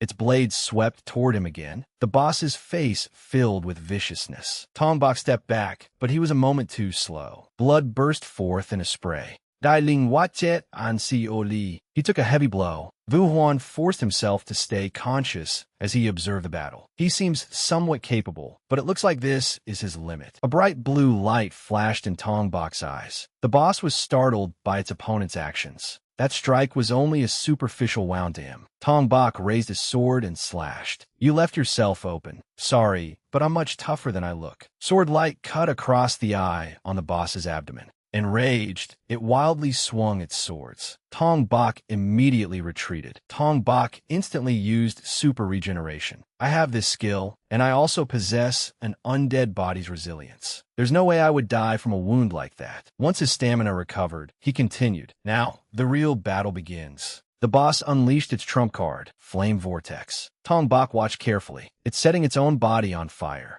As it closed in, huge flames surged toward him. Tong Bak leaped up to evade them, watching flames mixed with razor-sharp sword light slash toward him. He knew he could not attack while it was in that state. Tong Bak was forced to flee, but there was a stone wall behind him. He had been driven into a corner. It's forcing me against the wall. Seeing the boss raise its sword, Tong Bak realized he had nowhere left to retreat. He could not dodge. Dai Ling Pani. This time he's really going to die. A blinding flash burst before their eyes. Tong Bak's hand had transformed back into its monstrous form. The boss exhaled scorching flames and growled at him. Tong Bak coldly asked, "You think you've won?" He thrust his sword directly toward the eye on its abdomen, while his other hand tightly gripped its blade. The boss roared in agony. Deep Lin gaped in astonishment. The monster caught him, but it was the monster itself that was screaming. What has happened? The boss's huge body blocked Tong Bak from view, leaving her unable to see the situation clearly. Tong Bak's hand was tightly holding onto that sword. Flames blasted toward Tong Bak, making him frown from the heat. His eyes were filled with vigilance. Tong Bak successfully escaped. A sword stabbed toward him, and he could hardly believe it. "You're still not dead? Just how tough is your body?" A slash appeared on its abdomen. Tong Bak struggled to dodge the next sword strike. Tong Bak was beginning to tire. "It isn't giving me any chance to counterattack. Thanks to super regeneration, I can barely reduce the damage from the flames, but my mana is almost depleted. I can't take another hit. Not only can I no longer maintain super regeneration, I can barely keep up Masquerade as well. But my opponent is also nearing its limit." He steeled himself. "I have to create an opening, whatever it takes."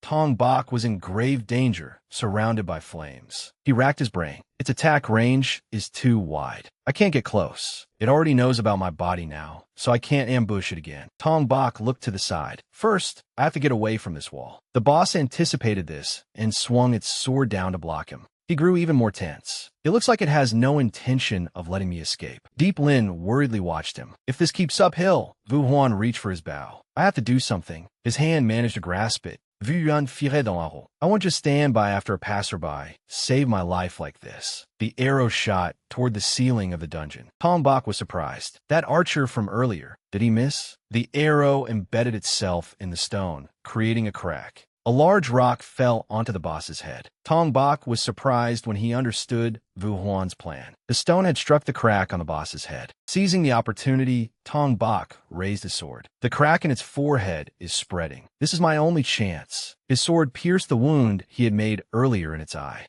As the flames surrounding the boss grew more intense, Tong Bak let go of the sword and retreated. The boss pulled the blade lodged in its body free. Tong Bak thought in despair, "I should have dealt at least some damage, but its body is too tough. I have to attack while it is still writhing in pain. But my weapon is right beneath its feet." Tong Bak's pupils turned red. Patterns appeared on his arm, and sharp claws emerged. "If that's the case, I have no choice but to bring this out." He stamped the ground and launched himself high into the air. The boss looked up at its opponent. Tong Bak clenched his fist. "It's over." His fist slammed directly into that eye. Violent energy burst outward, accompanied by thick, dark fluid spraying everywhere. The claws on Tong Bak's hand retracted. He looked in disbelief at the fallen boss. "I won. Dungeon boss, level 30, defeated." Tong Bak thought to himself. A dungeon is another dimension created from evil magical energy rising from deep beneath the earth. Only the boss can concentrate that evil magical energy. Now that the boss has been defeated, not only has the dungeon disaster been stopped, but the monsters appearing nearby will return to normal as well. He looked worriedly toward Vu Huan. "They didn't see my undead form, did they?" He thought suspiciously, "There's no doubt about it. He saved us." But that monster was one none of us stood even a chance against. Yet he nearly defeated it all by himself. Even if he came from another town, we should have heard of him. Just who is he? Meanwhile, Tong Bak was secretly delighted. "I've leveled up so much. This dungeon disaster has turned into quite a bargain. Your stats have increased. Race, Shapeshifter. Level, 25/50ths. HP, 47/108. Mepe, 2/13 Tong Bak was certain that evolution would bring monsters ever closer to their ideal forms. With the next evolution, I'll definitely become even more human-like. At that moment, Deep Lin broke the silence. "Excuse me." She introduced herself sincerely. "Thank you so much for saving our lives. My name is Deep Lin. Tong Bak turned sharply toward Deep Lin, wary. She said, I really want to know your name. Tong Bak felt a change in his body. His mana was nearly depleted. The status panel showed MP 236. He became anxious. I won't be able to maintain my human form much longer. The previous notification appeared again. Masquerade temporarily assumes human form. Consumes 1 MP every 10 minutes. Tong Bak's face filled with alarm. I need to get away from them as fast as possible. Deep Lin reached out. Your name? Tong Bak lowered his head and ran into the darkness. Sorry, but I don't have time to waste on trivial things like that. Saddened by his actions, she said, he's gone. Vu Huan was confused. What kind of person is that guy? He walked toward the boss's corpse. He didn't even take the boss's mana stone. It was proof that the dungeon disaster had been resolved, making it extraordinarily valuable. Deep Lin said admiringly, he saved us and left without even giving his name. He must be an incredibly humble person. Vu Huan immediately disagreed. It can't be that simple. He thought to himself, why was he wandering through the dungeon alone? He was clearly badly injured, but he recovered instantly. Was that his skill? Tuvu woke up and said, Vu Huan, you're being too suspicious. Vu Huan was surprised. Tu Vu, you're awake? Tu Vu, however, saw things clearly. Even though we were so suspicious of him, he still came to save us. I'm sure he has circumstances he can't talk about, but he definitely isn't a bad person. Vu Huan did not argue. Yeah, maybe you're right. He stabbed his sword into the boss's body. All right, Tu Vu. Tu Vu watched Vu Huan work and said, getting the mana stone out of such a huge monster really takes time. Deep Lin asked worriedly from behind them, but is this really all right? He was the one who defeated it. Tu Vu explained, we need the mana stone to prove to everyone that the dungeon disaster is over. If we meet him again, we can repay him then. Deep Lin was uncertain. Meet him again? A faint hope rose in her heart. We'll meet again someday, won't we? Tong Bak, meanwhile, breathed a sigh of relief. That was dangerous. Masquerade almost wore off right in front of them. I used super regeneration too many times. I didn't expect things to end with me running away. But now I'm level 25 and have 36 MP. He sat down on a rock to rest. Masquerade consumes 1 MP every 10 minutes, so I can maintain human form for a full 6 hours now. Tong Bak believed that if he rested for half a day, his mana would fully recover. If I can hide a home, then living as a human may not be impossible after all. He recalled what Nu Fuang had once said. Where have you been, you stupid older brother? Tong Bak was determined. Consider this training for my skill. Let's try returning to human society. The scene shifted to the capital's Adventurers Guild. When Tu Vu's group returned and told everyone the news, they were all astonished. The dungeon disaster in the Western Caves. You're saying the boss was defeated? Tu Vu, are you serious? The three of them were initially silent before Tu Vu spoke. I'm serious. It was the first time I'd ever seen a level 30 monster. If that boss hadn't been defeated, that whole area might have become a monster nest. Tam Nam said, that's hard to believe. It would be impossible for you to defeat a monster like that yourselves. Tu Vu frankly revealed, we weren't the ones who defeated it. The man frowned in surprise. What? Deep Lin continued the story. A gallant knight appeared and defeated the boss in an instant. Tam Nam asked again, you mean he faced a level 30 monster boss alone? He turned and walked away, clearly unconvinced. Well, if Deep Lin said it, that pretty little head of hers is always full of flowers and fantasies. It must be another one of her imaginations. Deep Lin protested. What did you say? Embarrassed, she described him again. But it's true. A white-haired man saved us. A man with a ruggedly handsome face and sharp eyes. Vu Huan frowned as he recalled Tong Bak's appearance. Ruggedly handsome, he reminded Deep Lin, you're glorifying everything again. She argued back, you're the one deliberately making him sound worse, Vu Huan. Tu Vu added, well, we did help a little, but there's no doubt that most of the credit belongs to him. Tam Nam replied, I still can't entirely believe it. Tu Vu took out the mana stone. What normal person would downplay their own contribution? But once you see this, you'll know that we really fought a level 32 boss. The others stared at it in amazement. That mana stone is huge and terrifyingly sinister. So that white-haired man really does exist. Another guild member denied it. Impossible. If an adventurer like that existed, he would have been famous long ago. Yet you're saying he did most of the work, then left without even taking the mana stone? Everyone began discussing it among themselves. Maybe he's just a chivalrous knight who doesn't like attention. Or perhaps he's just a battle maniac. Deep Lin said dreamily, maybe he's a prince from from a distant land, traveling to hone himself. He certainly had a noble-looking face. Seeing this, Tuvu warned, "Don't encourage her." He thought to himself, "It seems he has his own reasons. Perhaps we shouldn't talk about him. Please forgive us, young man." Nu Fuang listened to them and pondered. He fought a level 30 boss alone? It seems there really are incredible unknown adventurers out there. And those western caves are the dungeon where my older brother disappeared. She recalled the words Tong Bak had carved into his sword. "I'll definitely come back. Just wait for me." Nu Fuang silently prayed. I only hope he wasn't caught up in the dungeon disaster. Once a dungeon boss is defeated, the dungeon can no longer absorb mana from deep underground. As a result, the number of monsters appearing in it decreases drastically. It would take at least several years for a boss to reappear. She hesitated. If there's no longer a boss, that place should be much safer than before. Should I go look for him one more time? The scene shifted to an item exchange shop. Tuvu happily estimated the weight of the bag in his hand. "This reward is huge. It was worth risking our lives for." Vu Huan reminded him, "It's enough to pay off all our debts, buy new equipment, and still have some left over to enjoy ourselves. But it's not worth our lives, my friend." Deep Lin still felt uneasy. It should have belonged to that person. "Is this really all right?" Tuvu replied, "What else can we do? He just left. If he comes back to claim it later, we'll deal with it then." He gave each of them a bag, divided into 3 portions. "This is Vu Huan's, and this is Deep Lin's."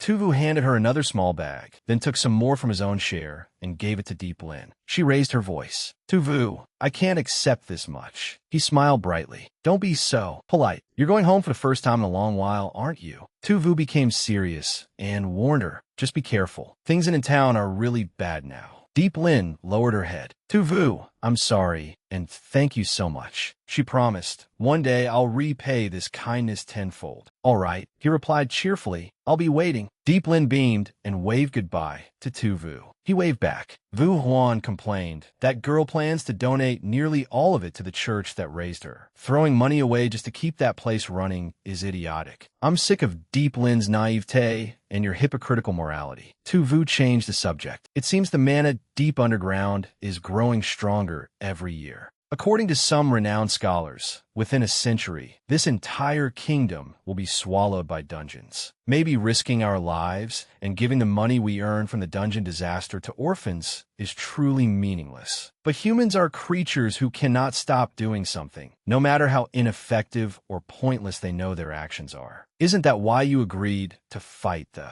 boss?" Vu Huan asked in confusion. "But it's already too late for that town. You know what people call that place, don't you?" Vu Huan believed Deep Lin should forget that damned city as soon as possible. Meanwhile, in the dungeon, Tong Bak continued fighting. He slashed at a monster with his sharp claws. The system displayed, "You have gained 36 XP. He checked his stats. Race, shapeshifter. Level, 25 50ths. HP, 86/108. Mepe, 33 He thought, "I've hunted monsters almost all day, but I'm too strong to gain any more levels now. It seems this is the limit of this dungeon." Tong Bak planned ahead. The boss has been defeated, so there are barely any monsters left. In time, adventurers will come to collect mana stones from the monsters' corpses. I have no reason to stay here anymore. I need to find another dungeon to keep leveling up. But first, I really need to return to human society and gather information. I want to reach a higher level so I can maintain Masquerade longer, but I'll have to go to a city at my current level. I want to return and see Nu Fuang, but there are too many people there. Even in human form, I can't completely hide my fangs and the marks on my body. I can manage in a dark dungeon, but walking around a city would be dangerous. It would be great if there were a more suitable town. He recalled Not Tien once shouting at him, "Deliver goods to Outfield? Are you insane? No matter how good the conditions are, I want nothing to do with that place." Tong Bak had asked curiously at the time, "Outfield? Is that place really so bad?" The man sneered. "Of course it is, you ignorant country bumpkin." Not Tien explained, "Because of the dungeon disaster, you can't even call it city anymore. It's the kind of place where no one cares if corpses or monsters are strewn across the streets." Tong Bak thought, if in town is really that bad, then surely no one will care about someone a little suspicious like me. As long as I use human form,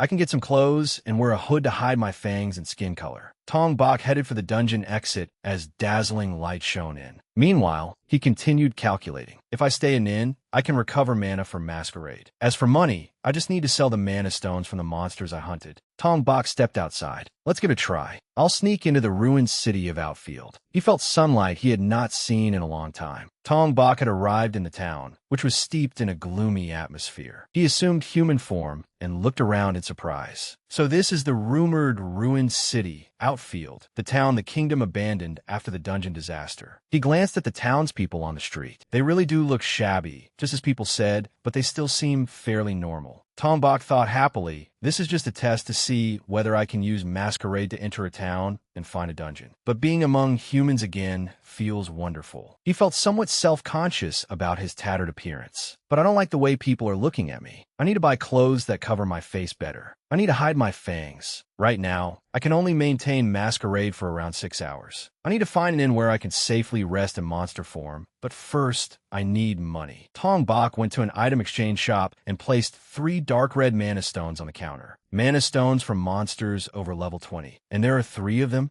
The man suspiciously picked them up to inspect them. A weakling like you, without even a weapon, got your hands on these? Tong Bok thought, these are gargoyle mana stones I picked up when I left the dungeon. This should be enough for me to stay in the city for a while, right? The shopkeeper tossed him a few coins as though giving alms.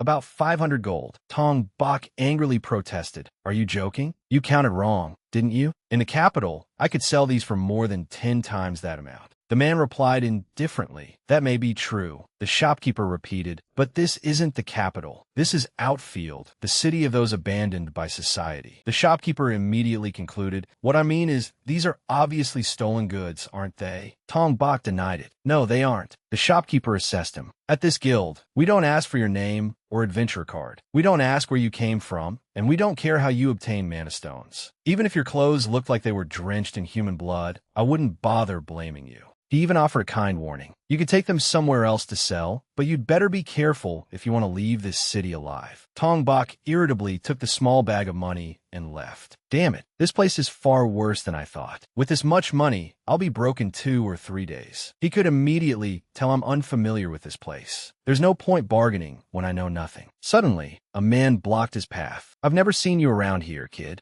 Tong Bok asked warily, what do you want? The man introduced himself. I'm Feng Han. You don't need to be afraid of me. I'm pretty well known around the Outfield Guild. Outsiders like you will just get chewed up and spat out. So I think you'd better learn the rules here. Tong Bok thought in surprise, rules? Maybe, despite his appearance, he's actually a good person. Seeing that Tong Bok had taken the bait, the man smirked. Yeah. Feng Han shoved Tong Bok hard, slamming him into the stone wall behind him. Tong Bok shouted, what the hell are you doing? The man demanded, hand over all the money you got from your stolen goods. If you do, I'll protect you. Tong Bok was shocked. So he just wants to extort me. What is wrong with this town? He said coldly, sorry, but I'm not interested. Feng Han sneered, don't tell me a brat like you. Before he could finish, Tong Bok shoved him backward, sending Feng Han crashing to the ground. He exclaimed, what strength is this? The others who saw it laughed at him. Look, Feng Han got knocked down by a kid. He probably just fell on his own. Tong Bok assessed his opponent. This feeling, it looks like you're around level 20. Feng Han drew his sword. There's no way I'll let some brat humiliate me. Tong Bok had not expected this. He's serious? He's actually drawing a sword in broad daylight? Several people rushed in to stop him. Calm down, Feng Han. It's not worth it. He struggled against them. Let go of me. That brat humiliated me. Tong Bok seized the chance and quickly ran over. Here's my chance. He kicked the sword in Feng Han's hand. Feng Han became even angrier. You damn brat. Tong Bok immediately fled. And now run. That guy's way too loud. If I see you again, I'll kill you.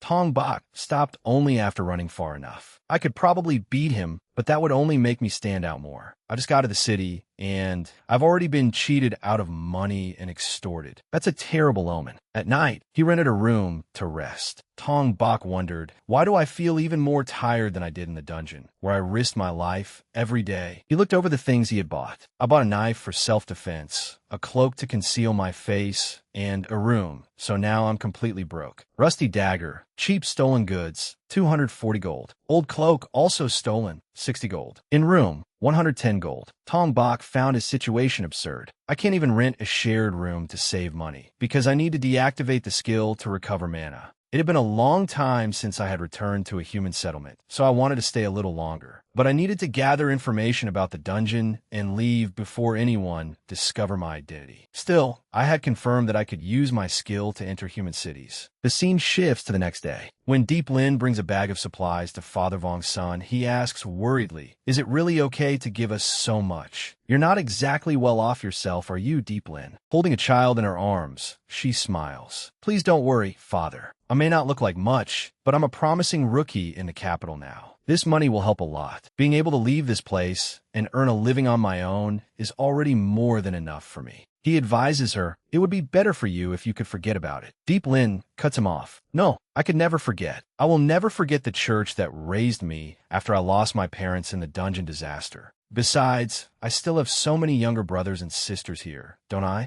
A little boy approaches and asks, "Sister Deep Lin, are you really a famous adventurer in the capital?" She confirms it. "Yes, that's right." The boy asks again, "Then can you close the disaster abyss?" Deep Lin freezes at the question. She says, "I believe that one day I definitely will." By evening, Deep Lin has to leave. She tells them, "I'll come back again. Everyone, remember to take care of yourselves." He replies, "You too, Deep Lin. I'm sure I don't need to remind you, but being an adventurer is dangerous." Meanwhile, Tong Bok walks through the streets in a cloak, thinking everyone here is so unapproachable. I haven't gotten any information out of anyone. They're all just trying to scam me. Maybe I should take my mana stones to the capital and sell them for money? No, there are too many people in the capital. Looking at the gate before him, he realizes with how suspicious I look, the guards would definitely stop me. Only in this city can I walk around outside during the day. Besides, there's a high chance I'll run into someone I know in the capital. That could turn into a huge problem. I'm supposed to be dead, after all.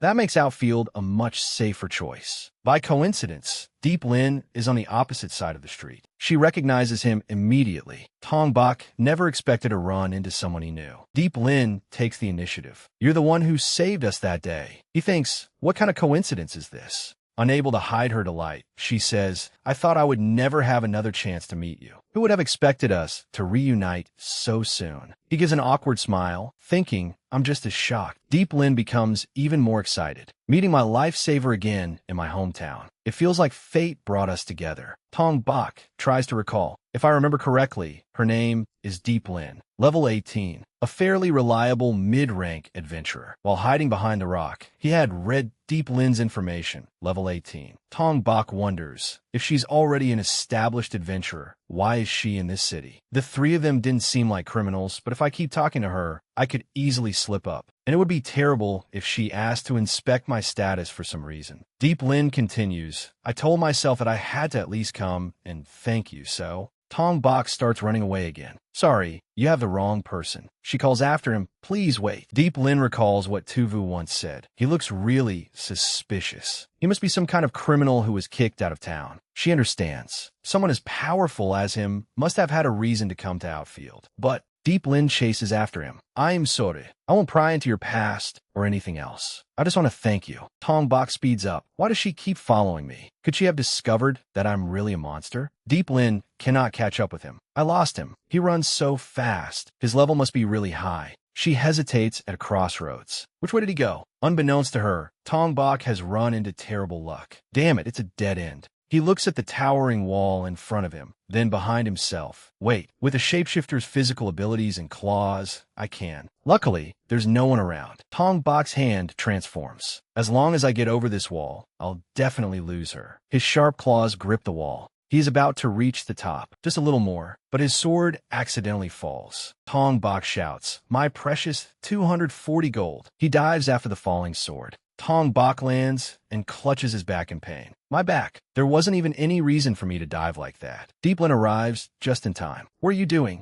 He thinks I've been caught. There's no way out now. Embarrassed, she blames herself. "I'm sorry for chasing you so relentlessly. Please don't mind it." Tong Bok gets up and replies, "I was careless and fell on my own." Still not fully trusting her, he asks, "You really won't investigate me?" Deep Lin assures him, "Of course not. You're my benefactor, and I believe you have your own reasons that are difficult to talk about." Tong Bok decides to take advantage of this naive girl. "I thought it would be awful to run into someone I knew, especially if they found me out. But I'm grateful that I finally found someone I could talk to. Everyone else I've met so far has been impossible to get information from." Deep Lin asks, but you still haven't answered me. May I ask your name? He replies, all right, but that's all I'm telling you. I'm Tongbak. Deep Lin responds, I understand, Mr. Tongbak. He wonders, was using my real name a mistake? Tongbak hesitantly asks, why are you here? Deep Lin is startled by the question. Afraid that he may have touched on something painful, he says, sorry, you don't have to answer. Deep Lin casually replies, it's fine. I usually work around the royal capital, but this is my hometown. I come back now and then to see how things are. Half a year ago, it wasn't this bad, but this city grows more dangerous with every passing year. Tongbak recalls what Tuvu had told him before. I heard the dungeon disaster was what plunged Deep Lin's hometown into misery. Only now does he realize that the place they had been talking about was outfield. Tongbak asks, this is my first time here. Could you tell me about this town? Deep Lin is happy to oblige. Many years ago, this was a beautiful place. It was not particularly prosperous, but it was a peaceful, wonderful town. Then the dungeon near the town, known as the Disaster Abyss, suddenly began changing during a dungeon disaster when I was little. Monsters began pouring out and attacking the city. Everyone with status or money fled, and this place became completely cut off from the other cities. Before long, it became a gathering place for outlaws with nowhere else to go, turning into the ruined city everyone knows today. Those outlaws can protect the town from monsters, but they treat the original residents no better than slaves. Deep Lin shares her dream. My dream is to become a top-ranked adventurer and close the Disaster Abyss, freeing Outfield from their brutal control. Tongbak is surprised by her words. Dai Ling.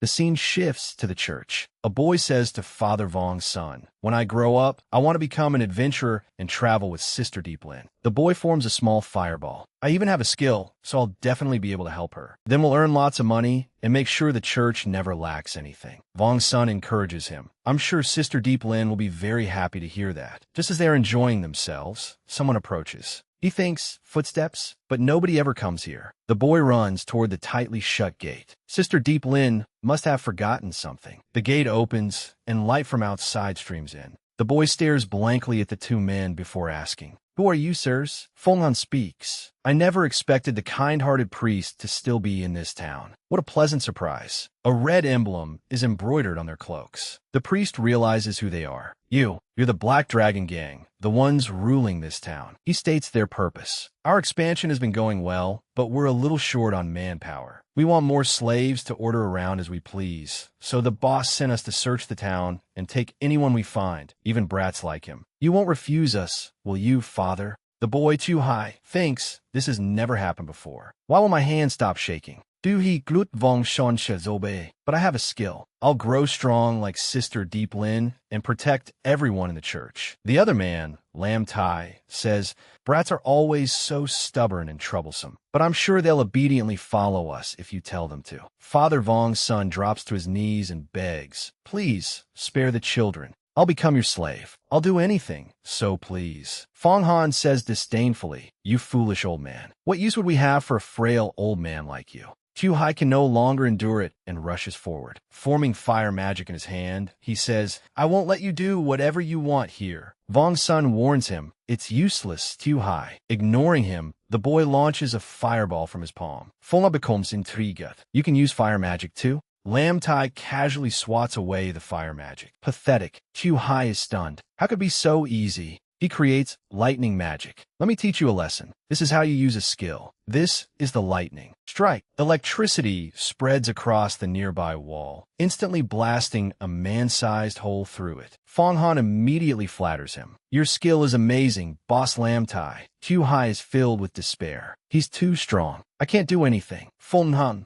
steps forward, preparing to settle the score. Let's make an example out of this disobedient brat. Lam Tai adds, I'm sure that will help the old priest come to his senses too. Vong, son worries. At this rate, Tu Hai will be killed. He reaches toward the staff, resting in the corner. He points his tip at Lam Tai's back. I used to hunt monsters. I have some levels and know a little about fighting. Fenghan's sword slashes across him. He coldly asks, what the hell are you doing, old man? Vong shon det but then potet du he. Run. Hurry. With tears in his eyes, Tu Hai runs toward the main gate to find someone to save him. Fong Han snaps, "Stop. Get back here, you little brat." Lam Tui says, "Fought that him, Fong Han." There are plenty more brats here. And more importantly, Lam Tai attacks the priest. We need to show this old man who is in charge here. The other children hear the commotion and come outside. "Father, what was that noise?" Vong's son shouts. "All of you stay away from here." The children tremble at the sight. Lam Tai presses Vong's son's head down, while Fong Han points a sword at him and threatens, "Stay where you are, brats. If you run, I might cut this old man's head off." Lam Tai gathers power in his palm. "Now, I'll gradually increase the power of my lightning magic. I'm very eager to see just how much you cherish these brats." Meanwhile, Tong Bak asks, "I'd be grateful if you could show me around. All the roads here look the same." "Dai Ling Hap Bili Aget. I'll do anything I can for you. I know everything about this city, even the surrounding areas." He replies, "Really?"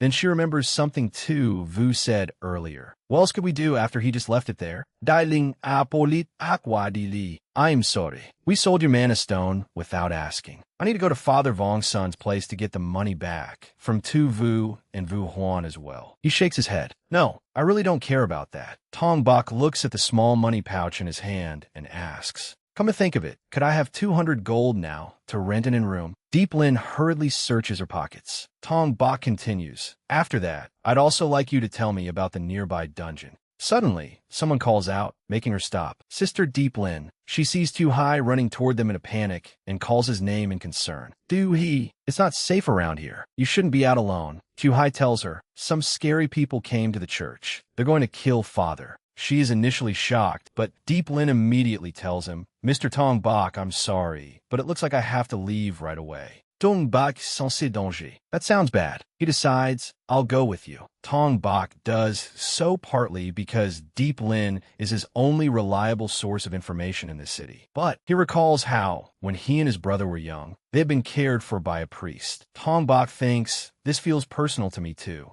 The scene shifts back to the church. Vong's son endures the lightning striking his body. Fong Han looks at his wounded back and says, "What a stubborn old man." He steps on Vong's son's head. Fong Han orders, "If you don't want to die, tell the children they have to obey us. It will happen sooner or later, understand?" He finds the priest's stubbornness laughable. "We'll take the children even if you die. So isn't this foolish resistance meaningless?" He spits on Vong's son's face. Vong's son replies, "Even if it changes nothing, I want the children to know that I love them. And I want them to remember that I never back down. I'm sure that will help them for the rest of their lives." Fong Han becomes even more furious upon hearing this. "You bastard," Lam Tai says. "I figured the old man had reached his limit." He warns the children, "Watch carefully, brats. Lam Tui Sumun Lining Mazik. See what happens when you defy the Black Dragon Gang." A loud crash sounds behind them, and he stops. Tong Bak smashes through the wall and enters. "What the hell are you doing?" "Lam Tui Yes Supit. Looks like we made too much noise. I didn't think anyone in this town would still dare to meddle in someone else's business." Fong Han recognizes the man at a glance. "I remember him." Tong Bak frowns at what they are doing.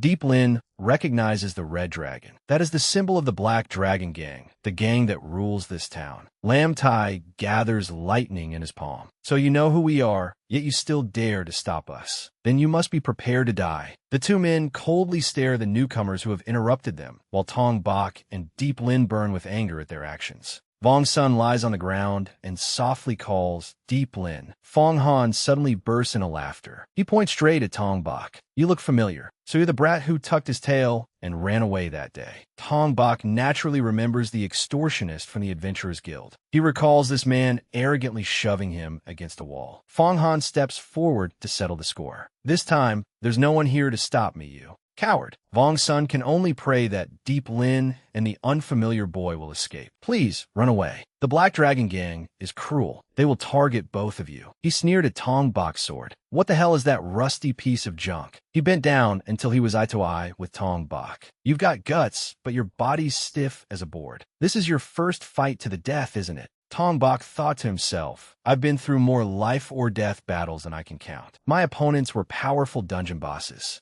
Tong Bak warned him, "Don't get the wrong idea. There's no way I'd be intimidated by a weakling like you." Fong Han was startled by his opponent's movement. He hurriedly raised his sword to block. Fong Han retreated, thinking he's so fast and strong too. Could this short bastard actually be a higher level than me? As he raised his sword to charge again, he thought, I refuse to accept this. Tong Bok stood upright, his blade pointed at Fong Han's chest. Fong Han staggered backward. He touched the pain in his chest. I jumped back to reduce the force of the blow, but it still nearly pierced straight through my breastplate. While he was distracted, the sword tip was already aimed at his face. Tong Bok corrected him. I'm trembling only because I'm furious. I never imagined there could be people more disgusting than monsters. Fong Han gritted his teeth without daring to say a word. His hand trembled uncontrollably. It humiliated Fong Han. Am I actually afraid of someone like him? Lam Tai knew it was time to act and activated lightning magic. Tong Bok warily glanced at Lam Tai as he created a bolt of lightning. Lightning strike. Thunderous lightning crashed down. Tong Bok nimbly evaded it, and Lam Tai raised his sword. Their blades collided in a shower of sparks. Lam Tai said, defeating Fong Han is one thing, but you can block my attacks too? Looks like you're no ordinary man. Still, you don't seem very smart. You dare to oppose the Black Dragon Gang over a ruined church like this. Tong Bok realized this is bad. I can't deactivate my skill anymore. Even in a town like this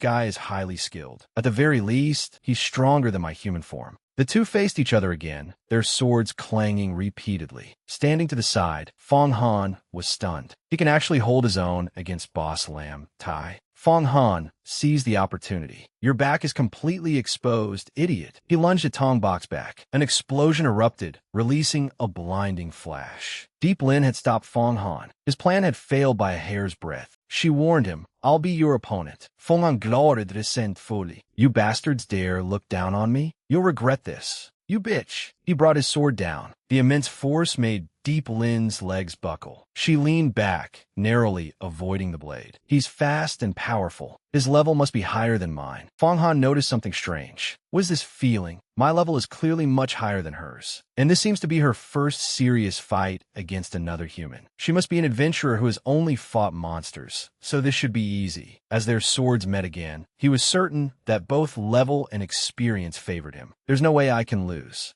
Seeing Deep Lin cautiously retreat, he arrogantly asked, What's wrong? Scared? This is your first fight to the death, isn't it, you naive rank 2 adventurer? I really enjoy playing with women, you know? So don't die too easily, all right? She pressed her lips together, furious at the humiliation. Meanwhile, Tong Bok and Lam Tai continued their sword fight. Tong Bok had to step back and reassess the situation. Lam Tai said, I can tell you have both level and courage. But unfortunately for you, that scrap iron sword can't do anything to me. Tong Bok remained silent. Lam Tai continued, Kid, why did you choose to fight me? It's only natural for the strong to rule the weak. Even if you drive us away, what changes afterward? Nothing changes. Unlike Fong Han, I don't waste my strength on pointless things. If people at our level fight seriously, we could suffer irreparable injuries. But if you withdraw now, I'll overlook this. This is my final warning. Are you going to throw your life away for that worthless sense of justice? Tong Bok found it laughable. You're telling me to stop because it won't make any difference? I refuse to submit to arrogant people like you. That's why I never gave up on becoming an adventurer, no matter how hopeless it seemed. There's no way I'll bow to threats from someone like you and run away after coming this far. Lam Tui Guset? Damn fool. Magic formed beneath his feet. I never intended to go all out in a place like this, but I can't let a brat like you continue mocking the Black Dragon Gang. Lam Tai's sword was enveloped in lightning. Tong Bok was stunned. He's channeling lightning magic directly into his sword. Lam Tai declared, I'll burn you to ash in seconds. The only thing you can do now is regret your choice. Tong Bok stood still, watching his opponent attack. A brilliant bolt of lightning shot straight toward his face. Tong Bok leaned back and evaded it. If I try to block an attack like that, my sword will shatter. And in my current condition, a single thrust could kill me. Tong Bok knew he was in danger. I could dodge, but I can't keep dodging forever. If I'm backed against that wall, it's over. At this rate, Deep Lin anxiously looked toward him. Fong Han felt insulted. You have time to worry about someone else? Their swords clashed as they relentlessly pressured one another. Fong Han gritted his teeth and struggled to endure. Damn it, this woman is far more tenacious than I expected. Watching Deep Lin fiercely attack, he was shocked. I have both a higher level and more battlefield experience, yet I can't land a proper hit on her. Damn it, why am I struggling against someone like this? Deep Lin answered, You ask why? But surely you already know the answer deep down. Her voice hardened. There isn't even a trace of determination or conviction behind your strikes. I will never lose to someone as half-hearted as you. Enraged by the words of someone he had looked down on, veins bulged across Fong Han's face. He charged forward, swinging his sword. You damn bitch. Deep Lin understood that the opponent Tong Bok faced was clearly the far greater threat, and that Tong Bok had nothing to do with the church. I'm the one who dragged him into this mess. At the very least, I need to help him as soon as possible. On Tong Bok's side, the situation grew more dire as Lam Tai continuously unleashed lightning-infused sword strikes. Tong Bok panicked inwardly. I can't block defensively, and I can't afford to take any more damage. I'll be finished if he pins me against that wall. Staring at his opponent, Tong Bok grew anxious. He has a longer reach and completely overwhelms me in strength. What the hell am I supposed to do from this distance? Lam Tai calmly ordered. What's wrong? Come on, show me everything you've got. Tong Bok pressed his lips together, forced to make a decision. He hesitated. Should I cancel Masquerade myself? Tong Bok looked at the children, watching the battle unfold before them. He glanced at Father Vong's son, who lay collapsed on the ground. If I suddenly turn into a monster now, the priest and those children will be terrified. Tong Bok knew that Deep Lin would no longer be able to keep her composure and continue fighting. He firmed his resolve. There's no way I can give up my human form right now. Then an idea struck Tong Bok. Wait, he began piecing the events together. Is that really true? He recalled what happened in the dungeon. Things would have gone much worse if I had chosen to threaten them then. But the situation now is completely different. As messy as this may become, it's still better than letting those men rampage through this church. He knew what his problem was. Wasn't it simply that I was weak? That I was afraid she and the children would be disgusted by me and fear me? Tong Bok blamed himself. Wasn't it all because of my selfish pride that I kept fighting while trying to hide this monster form? Lam Tai was finally intent on killing him. Fine, if you refuse to use it, then die like this. He raised his hand and activated magic. Lightning Sword. Tong Bok was shocked. 2 spells activated at once. A surging current shot toward him, and Tong Bok stumbled and fell. A large bruise had formed on his hand. My arm. Tong Bok warily prepared for what came next. Lam Tai had teleported directly in front of him. Tong Bok hurriedly sprang to his feet. Damn it. Lam Tui Inwali Plais Him. Quick little brat. But this strike will be the finishing blow. A mercy for you. Lam Tai gathered lightning, preparing to finish his opponent. You're at the end of the line. Tong Bok's eyes initially widened in surprise. Tong Bok tightened his grip on his sword. DC Vita Lam Tui. As if that cheap piece of trash could block my sword. Before long, the cheap trash in Lam Tai's words shattered. The lightning sword pierced straight into Tong Bok's abdomen. Though blind, Father Vong's son could still sense it. That young adventurer has lost. He looked toward Tong Bok's wound at his side. Lam Tai thought. He dodged in time, avoiding a fatal blow. Instead, it looks like he barely escaped death with that move. His gaze shifted downward. Lam Tai tightly gripped the lightning sword, but Tong Bok already had 1 foot in the grave. What a pointless and ridiculous struggle. I'll end his miserable life right now. He tried to force the sword deeper into Tong Bok's abdomen, only to discover that he could not. I can't pull my sword out? What the hell is happening? It felt as if his sword had been embedded in an immovable boulder. He's rapidly healing his wound and trapping my sword deep inside his body. And what is that grotesque color? Tong Bok's hand transformed into its monster form and clutched the blade. Got you. Lam Tui Foin Shok. What? He can stay this calm despite such a lethal wound. And that skill, that bone-chilling aura, it's almost exactly like. Tong Bok recalled the moment their swords collided. I deliberately lured him into stabbing me. After deflecting his sword just before it pierced me, I transformed the skin around my abdomen back into monster flesh and activated super regeneration. Lam Tai's face turned pale with fear. What the hell are you? Tong Bok raised his hand. His claw slashed across Lam Tai's body, sending him tumbling backward. Only then did Tong Bok lower his hand. Even after collapsing to the ground, Lam Tai could not believe it. Damn it, I lost. That's impossible. Tong Bok dealt with the sword lodged in his abdomen, his hand having returned to human form. Father Vong's son sensed Tong Bok's victory. That young man, He truly defeated even a lightning mage. Fong Han, still in the middle of fighting, turned to look as well. No way. Boss Lamtai lost? Tong Bok groaned as he pulled out the sword, then pointed it at Fong Han. So what now? What are you going to do? You should know I can still fight. Deep Lin stood beside him. It was now 2 against 1. Fong Han gritted his teeth at the 2 swords aimed at him. He raised a hand to his neck, squeezed it, and held his breath. There's no other choice. Fong Han unleashed his trump card as purple poisonous smoke billowed forth. Taste this. Poison smoke. The sudden attack caught them both off guard. Deep Lin hurriedly covered her nose. It was a smokescreen. Then came the sound of glass shattering. Fong Han prepared to flee through the window. You dared provoke the Black Dragon Gang over a decrepit, ruined church like this. You're complete fools, he arrogantly added. In Outfield, we're the ones who make the rules. Don't dream of being granted an easy death. Fong Han stepped onto the windowsill. You'll definitely regret what happened today. At last, he escaped. Deep Lin breathed a sigh of relief. For now, we managed to drive them away safely. Tong Bok, meanwhile, healed the wound in his abdomen. Somehow, I got through that situation without revealing my true form. The wound on his abdomen gradually closed, but he remained worried. What if someone appears later and forces me to fight with everything I have in front of others?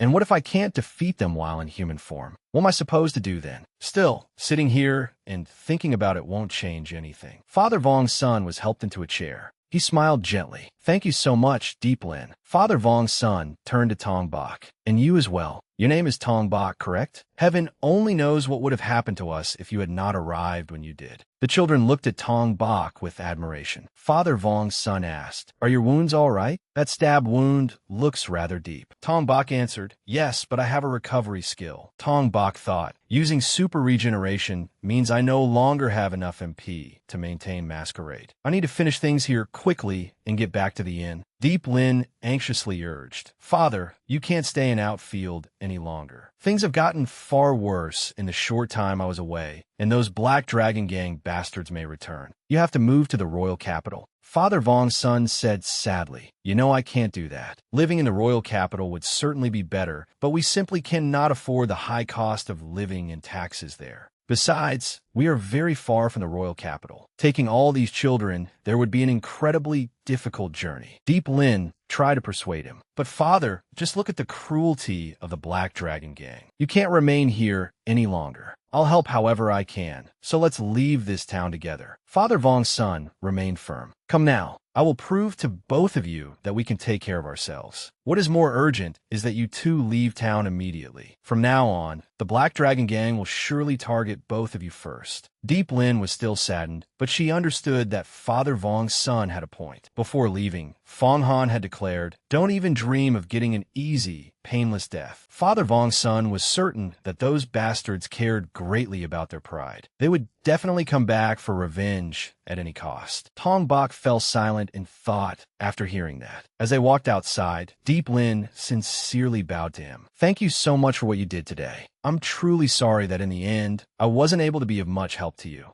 What are you planning to do next, Tong Bok? He replied, I'm thinking of returning to the inn and resting for the rest of today, but I don't have any plans beyond that yet. What about you, Deep Lin? Under Deep Lin's gaze, he quickly covered his mouth. Wait, I can't just ask her so casually. She would never abandon the church that raised her after she was left all alone here. And now, Deep Lin herself is being hunted by the Black Dragon Gang. Deep Lin had made up her mind. She had to remain at the church and protect everyone. But that might become the very reason those people returned here again. Remembering the appearance of those people, Deep Lin understood. Just as Father had said, they simply did not have enough resources or wealth to bring everyone to the royal capital. But if she chose to abandon them, those bastards would surely come and take everyone away. She could not figure out what she should do. Meanwhile, Tong Bok gloomily wondered what the hell he was supposed to do now. He asked Deep Lin, Could you tell me about that disaster abyss? The main reason Outfield has been reduced to such ruins. She anxiously replied, I think everyone discovered it as soon as it appeared north of town, but I sincerely advise you to leave it alone. In the past, some elite knights were sent from the royal capital to clear it out. It seems that all 20 of them were wiped out, and not a single one returned alive. Tong Bok was secretly astonished. Even the armed force dispatched by the kingdom had been completely annihilated.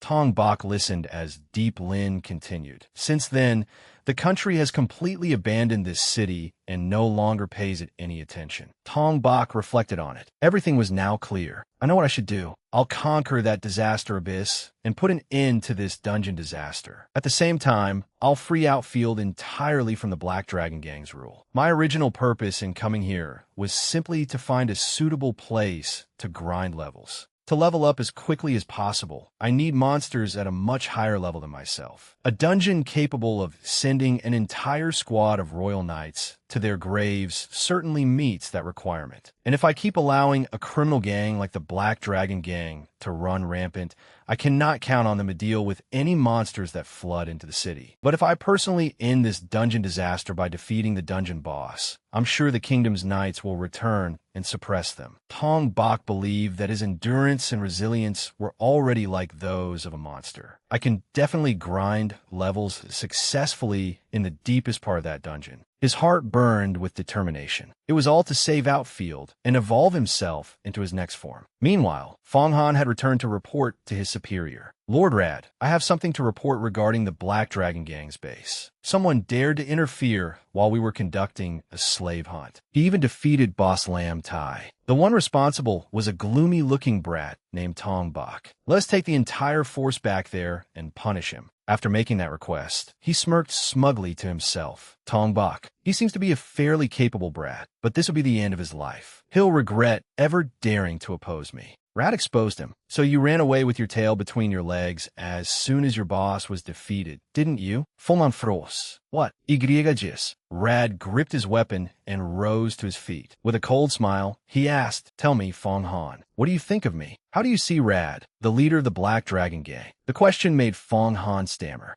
Well, you are truly an incredible person and a great source of inspiration. The hand-holding, the axe rose, ready to cut off his flowery lies. Fong Han was terrified when the axe blade struck down right beside him. Rad asked again, I suppose that wasn't the right question. Are you more afraid of me, or that brat named Tong Bak? Fong Han crawled to his feet and groveled at Rad's feet. Of course it's you, Lord Rad. Your power is far greater. Rad bent down to face Fong Han and warned, Never disgrace the Black Dragon Gang's name again. Understand? If this happens another time, I will personally decide whether you live or die. When Rad turned away, Fong Han realized he had escaped death and promptly shouted, Yes, sir. Fong Han thought to himself. Lord Rad rose to the pinnacle of power through utterly brutal methods and his terrifying abilities. People fearfully call him the monster of Outfield, and he even seems to enjoy that title. He really might kill me if I let something like that happen again. Rad returned to his seat and asked, Come to think of it, Hong Mi, why did you reduce the number of guards stationed at the disaster abyss without permission? The person who had been standing silently to the side all this time was Hong Mi, a high-ranking leader of the Black Dragon Gang. Rad questioned her. When did I ever authorize you to do that? Aren't you going to answer me? If you cannot keep that place completely under control, things will become very troublesome. Do you understand? She calmly replied. I was only prioritizing another urgent matter. It appears that the kingdom's knights still have not learned from their past mistakes. Their movements have been spotted in town. We have only confirmed the identities of a few of them so far, but there may be more scattered throughout the area. I have been busy investigating them. Upon hearing this, Rad gritted his teeth and cursed. Those damn knights have finally come here. If they want to disrespect me so badly, then I have no choice but to teach them a lesson they will never forget, just as I did to you before.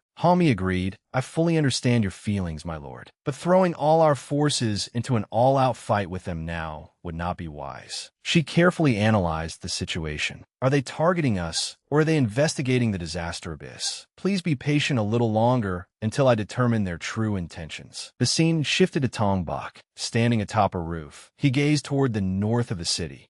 This disaster abyss does not seem particularly difficult to find. He looked toward a huge pit outside the town. That was the cursed dungeon that had caused all of Outfield so much suffering and humiliation. I spent half the day resting and recovering at the inn, so my mana and stamina are now fully restored. I am as ready as I can be. The situation outside caught his attention. Tong Bak was curious as he saw people out on the streets at night. Why are they rushing outside at this hour? The sun has not even risen yet. A monster was rampaging with a fireball in its hand, setting the building beside it ablaze. The townspeople fled in panic. The monsters have escaped from the dungeon. Is there no one here capable of fighting them? Tong Bak realized that the Black Dragon Gang was doing absolutely nothing to protect these people. At that moment, someone appeared. I am an adventurer. Anyone who is uninjured and still has strength, hurry and take the children to safety. Another resident gripped his sword tightly. I can help defend this place too.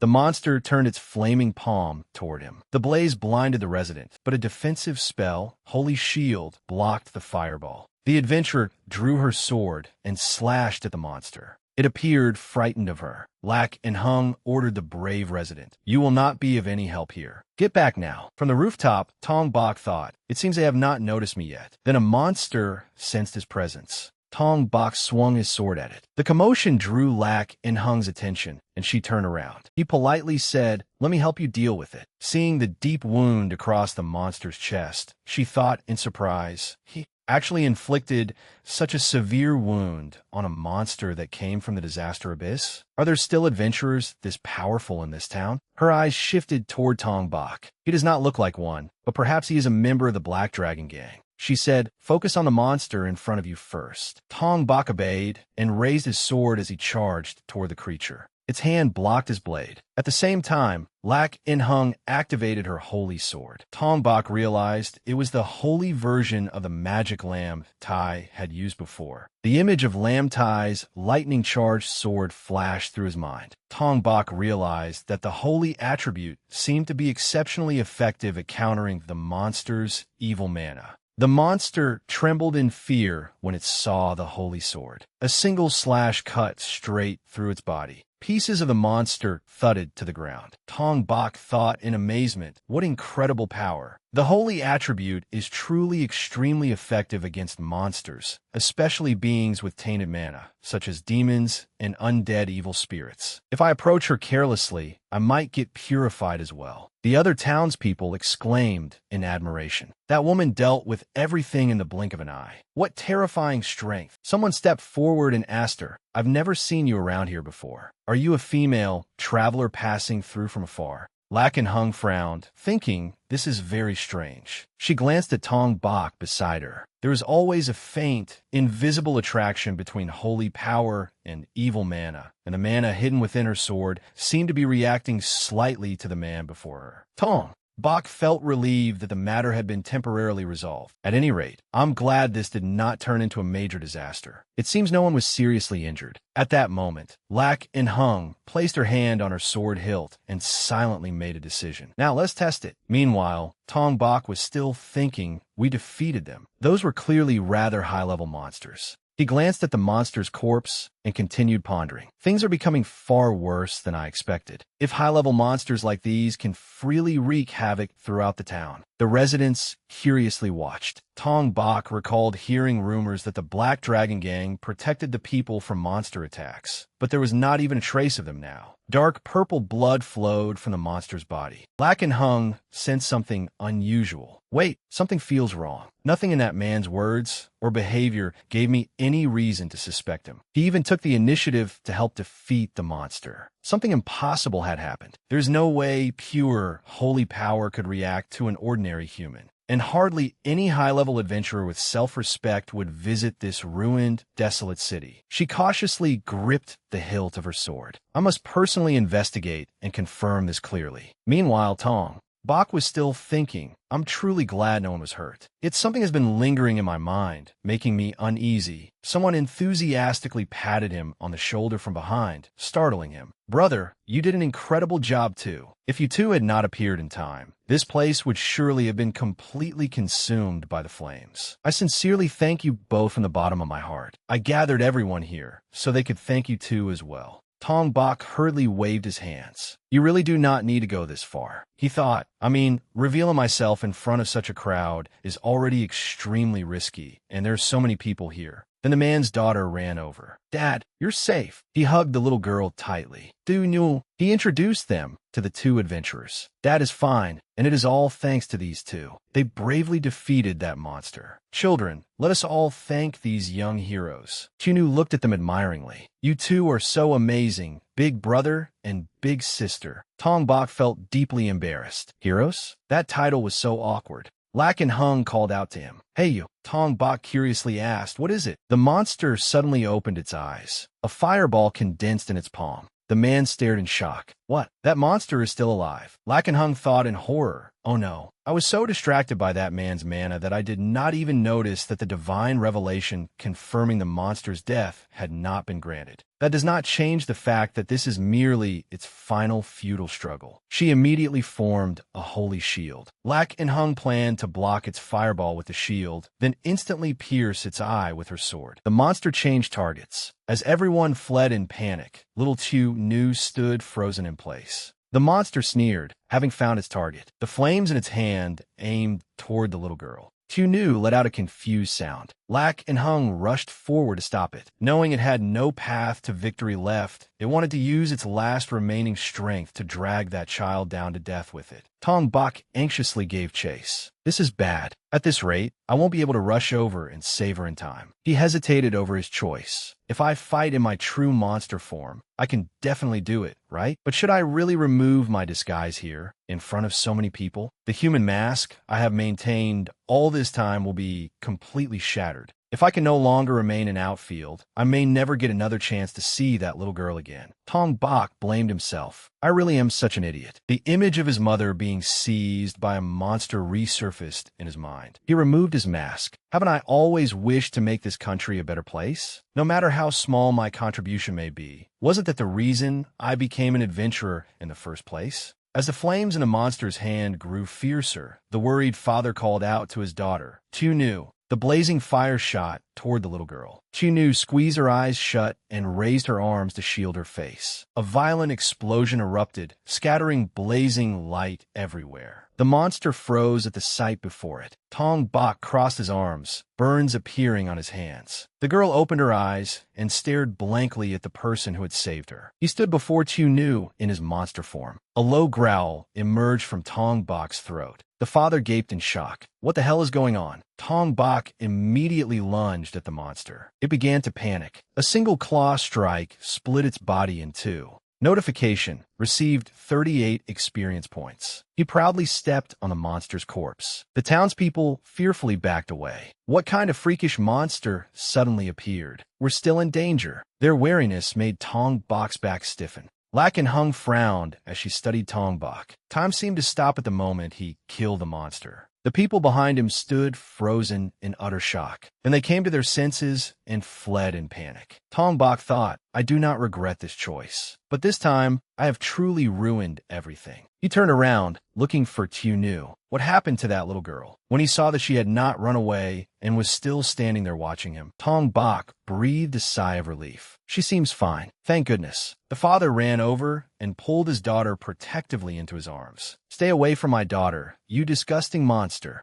Those words pierced his heart. Suddenly, danger approached. Tong Bok sharply turned around. It was Lak and Hung, who had slashed his arm with her sword. She said coldly, I knew there was something wrong with you from the very beginning. I never expected that you were actually a monster. Lak and Hung condemned him. You are a shapeshifter, a vile monster that uses a human form to approach people before suddenly attacking and devouring them. This thing is clearly tens of thousands of times more cunning and dangerous than that monster from before. The townspeople became even more terrified. We're doomed. Why hasn't the Black Dragon gang shown up at a time like this? They pointed their weapons at Tong Bok. He did not regret it. This is fine. I clearly did the right thing. I did not save people because I wanted any repayment or gratitude, did I? He turned away. Tong Bok ran. The crowd shouted, It's running away. It's fleeing the town. It's afraid of us. A stone came flying toward him. It grazed Tong Bok's cheek. Lak and Hung snapped at them. They're getting agitated. You cowardly fools. Don't provoke it any further. She recalled his expression from before. That was definitely no ordinary shapeshifter. That thing could clearly speak. Lak and Hung thought, it is a monster that has learned to blend into society and even possesses rational thought. It is far too dangerous. I must kill it before it escapes. Suddenly, Chu Nu called out, Big sister, are you really going to kill him?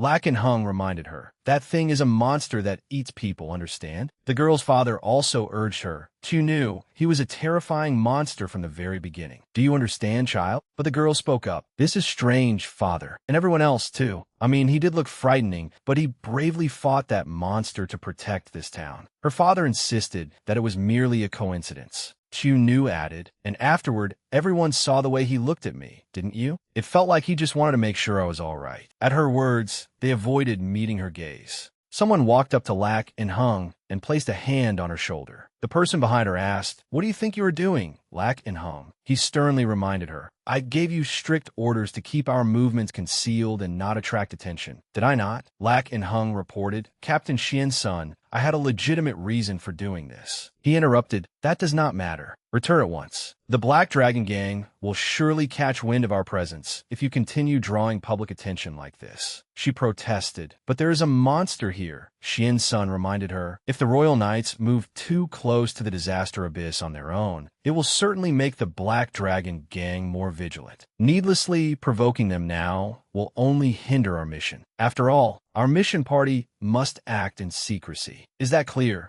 Lak Nungobed. Yes, the great Lord Xian's son. Once they entered a deserted alley, she gave a detailed report. A demon appeared in the town, and in the midst of the battle, another shape-shifting monster suddenly revealed itself. That monster was clearly an unusual individual, possessing intelligence far beyond that of ordinary monsters. Xian's son rebuked her. "Why did you rashly engage that demon? I told you to keep our movements concealed. I could not ignore the innocent townspeople whose lives were in danger." He lectured her. "Our mission bears a far greater and nobler purpose. Its importance is immeasurably greater. More accurately, it may be what saves the fate of this entire nation. We should avoid contact with the townspeople as much as possible for the sake of the greater cause. If you dare obstruct my mission again, I can take your life right here and now if you truly wish to test me." With his cold blade pressed to her throat, she hurriedly admitted her mistake. "I am deeply sorry, Lord Xian's son." He sheathed his sword, but not before warning her. "Make sure nothing like this ever happens again." She anxiously asked, "What about that intelligent monster?" Xian's son did not care. "It is merely a slightly unusual specimen. So what if it kills several hundred more people over its lifetime?" She was shocked by his indifferent attitude. "What?"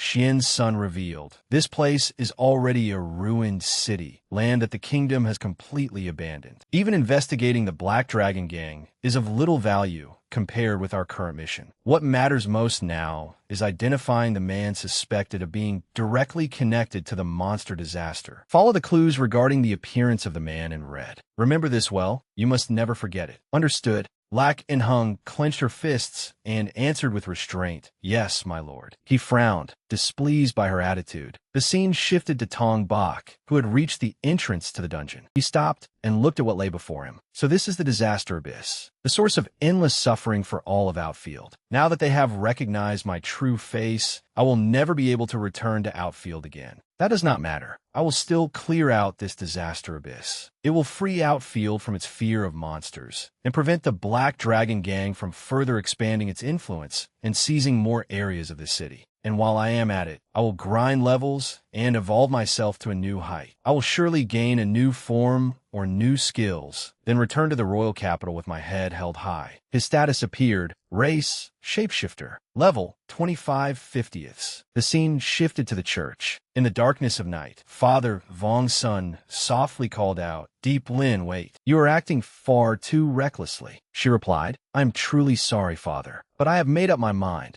Ignoring him, she ran off. She thought, the Black Dragon Gang is running rampant outside, and the monster disaster grows worse with every passing day. Thinking of the children, Deep Lin could not stand idly by. "I cannot just sit here waiting until I feel strong enough. I cannot even guarantee that they will not suffer a cruel, tragic fate tomorrow. If neither the Black Dragon Gang nor the Royal Knights will protect Outfield, then I will take up that responsibility myself. No matter how reckless or insane this may be, I swear I will conquer the disaster abyss with my own hands and save this town." Meanwhile, Tong Bak entered the dark dungeon. He cautiously made his way deeper inside. Tong Bak thought, so this is the disaster abyss, the place that once wiped out an elite royal dungeon conquering squad. I must proceed with extreme caution. Perhaps I should move slowly over the next few days, spending plenty of time grinding levels and resting in turns. The ability to remain active inside a dungeon for long periods is an exceptional privilege of monsters, something ordinary humans cannot imitate. Still, the passages here are incredibly complex. I will probably need to put in considerable effort to explore them before I can find the boss's location. Before him were two paths. I want to choose the route that leads to the deeper floors. Which way should I go? Tongbok stood there thinking for a while, then lowered his sword to the ground. He let go of the sword. When it pointed in one direction, Tongbok had no choice but to rely on luck.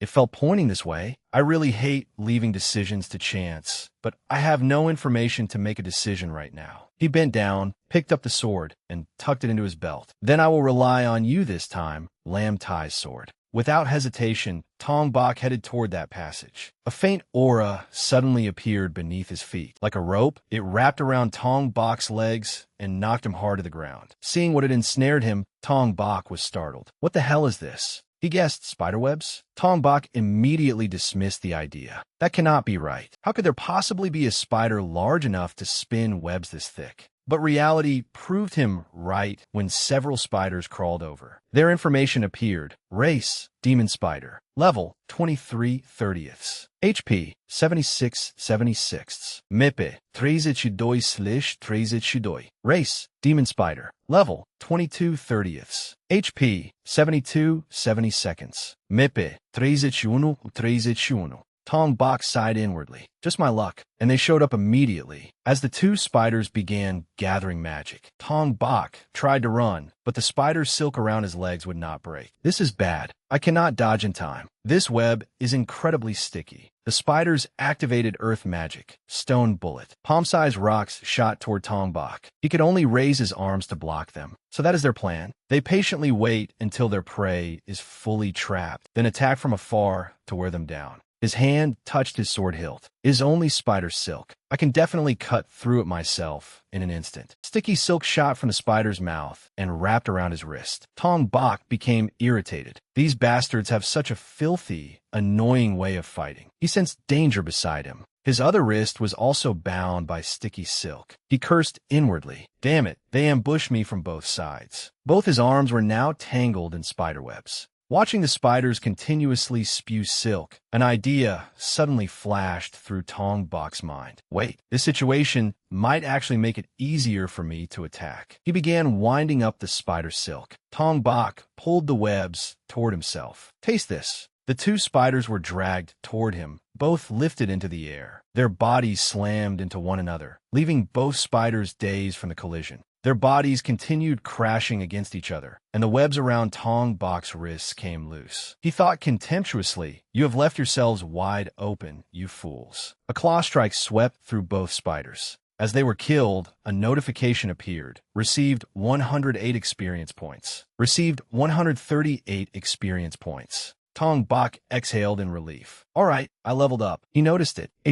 From level 25 to level 26. Tongbok was energized. I never expected level 23 monsters to appear in the dungeon's outermost areas. I will definitely be able to grind levels extremely quickly here. His status refreshed. Race, Shapeshifter. Level, 26/50. Tongbok calculated. 24 more levels until my next evolution.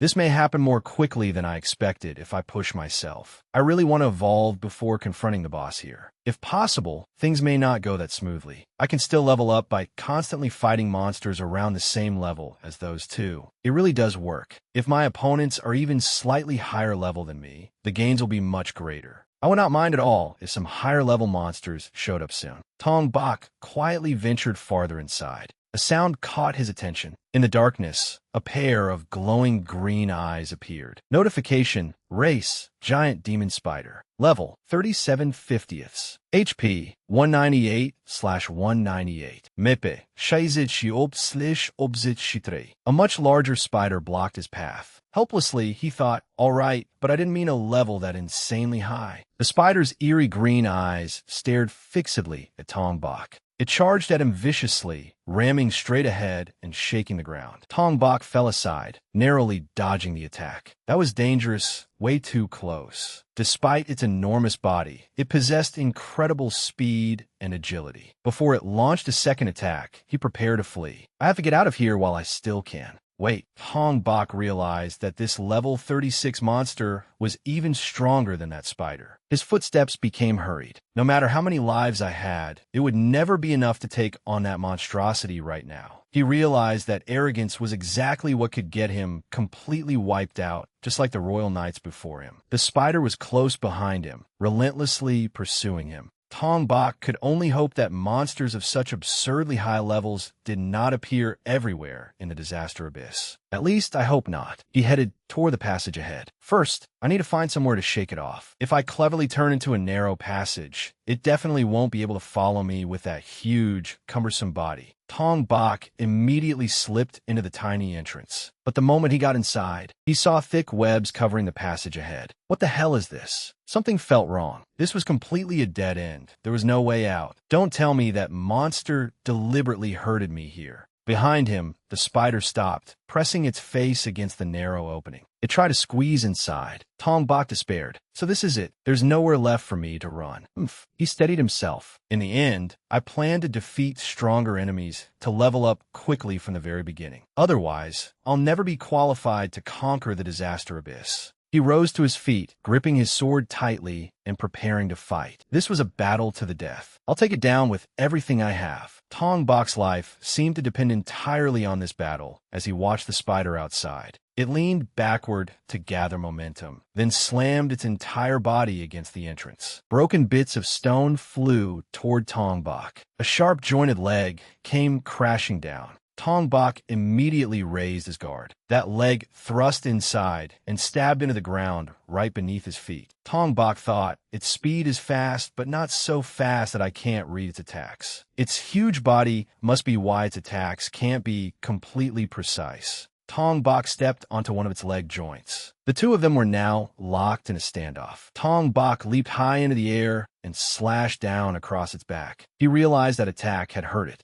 Its body was so enormous that it could barely turn its neck at all. Tong Bak believed that at such close range, he held the advantage. I can definitely defeat this thing. A mass of power gathered in the spider's mouth. It was blood thread. A crimson thread, red as blood, shot toward him. He swiftly retreated. What terrifying speed! That thread is blood red. This must be an activated skill. Tong Bak took cover for the moment. I'll hide behind this rock and withstand its attack first. Blood threads continuously shot from the spider, instantly slicing apart the rock where he hid. Watching the stone fall to the ground, Tong Bak inwardly exclaimed, "What incredible power!" Before long, the remaining rock was shattered as well. He quickly took cover elsewhere. A single touch from that blood thread would be enough to send me straight to my death. I absolutely can't let it keep using that vicious skill freely. Tong Bak confronted it head-on. I have to force it into close combat and finish it quickly. It must reveal a huge opening before it can use that skill again. If I keep relentlessly pressuring it, it naturally won't get a chance to use that move. The spider continued firing webs. A sheet of webbing shot down toward him. It was a complete net, spread wide to trap him. Tong Bak knew that if that thing even brushed against him, he would be unable to move, and then it would all be over thanks to those deadly blood threads. He carefully backed away. I can't approach it carelessly. When his back met the stone wall, Tong Bak despaired. Have I really been driven into a corner? As the spider fired another blood thread, he knew he would not be able to dodge it if it used that skill again. Dodging was so difficult because of his excessive height in this shapeshifter form. If my body were just a little smaller. That thought gave him an idea. Tong Bak immediately acted. Right, I can do that. As the spider continued firing its threads, he placed a hand on his face. This is already the third time I've had to use it, but whatever. It doesn't matter anymore. Disguise activated. Tong Bak returned to his human appearance. In this smaller human body, I'll definitely be able to dodge it more easily. The spider was startled to see him suddenly change. Tong Bak gripped his sword and leaped down from above. Take this. He thrust his sword straight into one of its eyes and pushed the blade down with all his strength. When he pulled the sword out, Tong Bak rejoiced inwardly. I did it. He pointed his blade at its remaining eyes. I'll take every one of your eyes with my own hands, just like this. As Tong Bak prepared to act, one of its legs swung toward him. Oh no! Tong Bok hurriedly redirected his sword to block the leg, but his entire body was flung backward. Tong Bok stumbled as he landed. If I stubbornly force myself to attack, I'll end up neglecting my own defense. And I can't afford to drag this battle out against this monstrosity. Two sticky threads shot toward Tong Bok. They latched onto his shoulders. He froze. What? His body was pulled forward. Seeing the threads wrapped around his wrists, he thought desperately, damn it, my sword can't cut through them. I can't sever them. The spider moved, dragging Tong Bok backward. His entire body was lifted into the air. The spider waited beneath him, opening its huge mouth to feast on its prey. Tong Bok was stunned. Is it about to swallow me whole? He tightened his grip on his sword and seized the opportunity. No, wait. This situation is actually a perfect opportunity for me. I absolutely can't hesitate or waver now. Tong Bok deliberately removed one of his own arms. The arm caught in the spider's webbing slowly fell downward. The spider caught that arm in its mouth, but it could not bite through it. Tong Bok thought, your life ends here, you damned giant spider. Sharp claws pierced through the spider's head. He was immensely pleased. Looks like this arm of mine is pretty capable after all. Tong Bok raised the sword in his hand and declared, now it's time for you to go to your grave. The sword plunged straight into its head, and Tong Bok drove it down with all his strength. He calmly pulled the sword free. Notification. Received 1,558 experience points. Level increased from 26 directly to 33.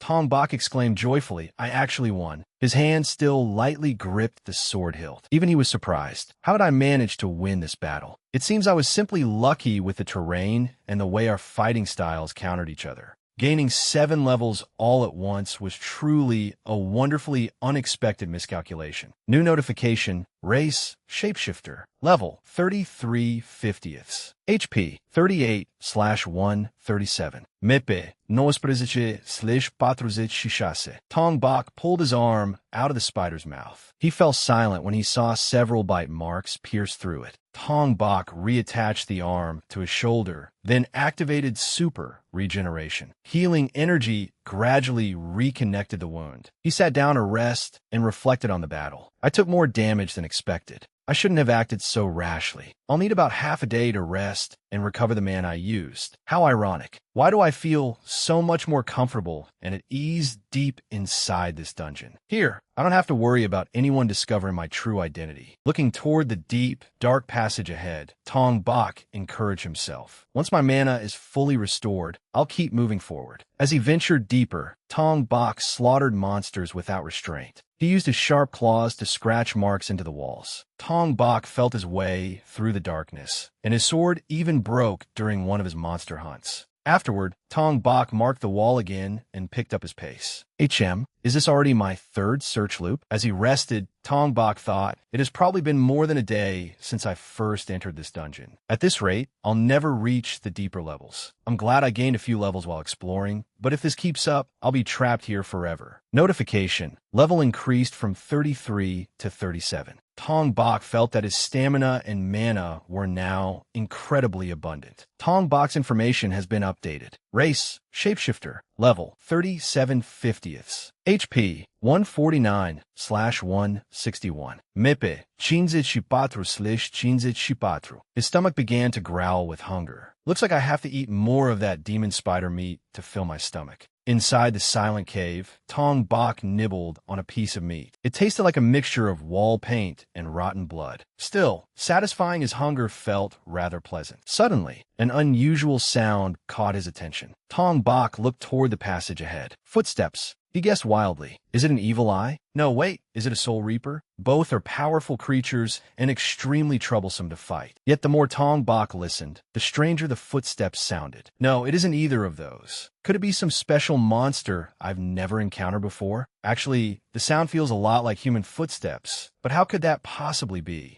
I mean, it seems completely impossible. But if it really is a human, then meeting someone capable of reaching this place alone would be extremely bad. He placed a hand on his face and activated disguise. They really were human footsteps, but the person was Deep Lin. She cautiously observed the motionless figure sitting ahead. Is that a monster? She held a mana stone in her hand. If it really is a demon, I have to throw this mana stone as bait and run as fast as I can. Just as Deep Lin was about to throw the mana stone, she saw the person clearly. Deep Lin exclaimed in surprise, Tongbok. Tongbok was equally startled. Dai Ling. Tongbok could not believe she had appeared here. Why are you here? I mean, how could someone as low level as you safely make it this deep? She took out a map. It's thanks to this. He was shocked. Could that be a detailed map of the disaster abyss? Deep Lin explained that it contained detailed records of the monsters that would appear, as well as the complicated passages leading to even deeper levels. Tongbok thought, I didn't even know something this amazing existed. Deep Lin cautiously asked, Why are you here, Tongbok? He casually made up an excuse. I simply came here to level up. If I can still endure it afterward, I thought I would try challenging the dungeon insect. Tongbok thought that he could easily guess why Deep Lin had come here. For someone as weak as her to dare come here was far too reckless. He snatched the map from her hand. Give me that map. I need it. You can find your way safely back outside by following the marks I left along the way.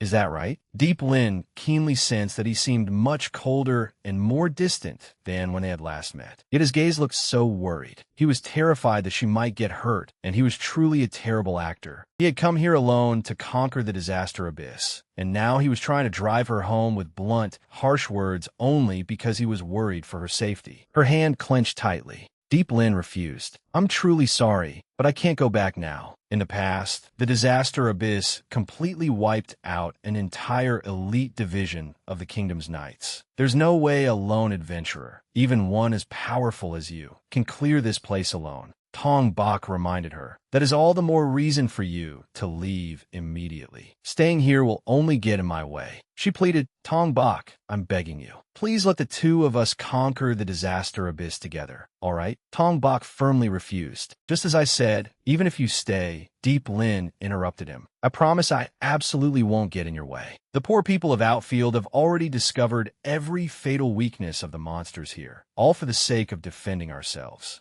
She listed methods for killing the monsters. You can blind a demon spider yourself by using finely ground mana stone powder. Soul-sucking demons deeply hate pure blue holy light. We already have many effective ways to deal with most of the monsters here. I withdrew all the money I had previously donated to the church and spent every bit of it preparing carefully for this journey. Tongbok finally understood. So that's how she safely made it this deep. Her voice became resolute. I even have a great deal of important information about the dungeon insect. I will definitely be useful to you. Tongbok understood. She could see that Tongbok had truly made up his mind. No matter how she tried to persuade him, she could no longer stop him. Besides, her valuable information was absolutely essential if he wanted to conquer this dungeon successfully. I currently have 54 MP, which means I can maintain my disguise continuously for 9 hours. Since we already know the exact route to that place, that should be more than enough time to reach the boss and kill it. Having intelligence and Deep Lin's capable assistance is far more valuable than sacrificing that small amount of MP. After considering it carefully, Tongbok agreed. Fine, you can come with me, but if I feel that you are starting to get in my way, I will send you straight back home immediately. Understood. Deep Lin answered happily, yes. The scene shifted to the Black Dragon Gang. Hongmi reported to Rad. They are indeed elite royal knights. It seems they are deliberately concealing their true identities while searching for someone. They said they must keep their movements strictly secret while tracking down a red-haired man.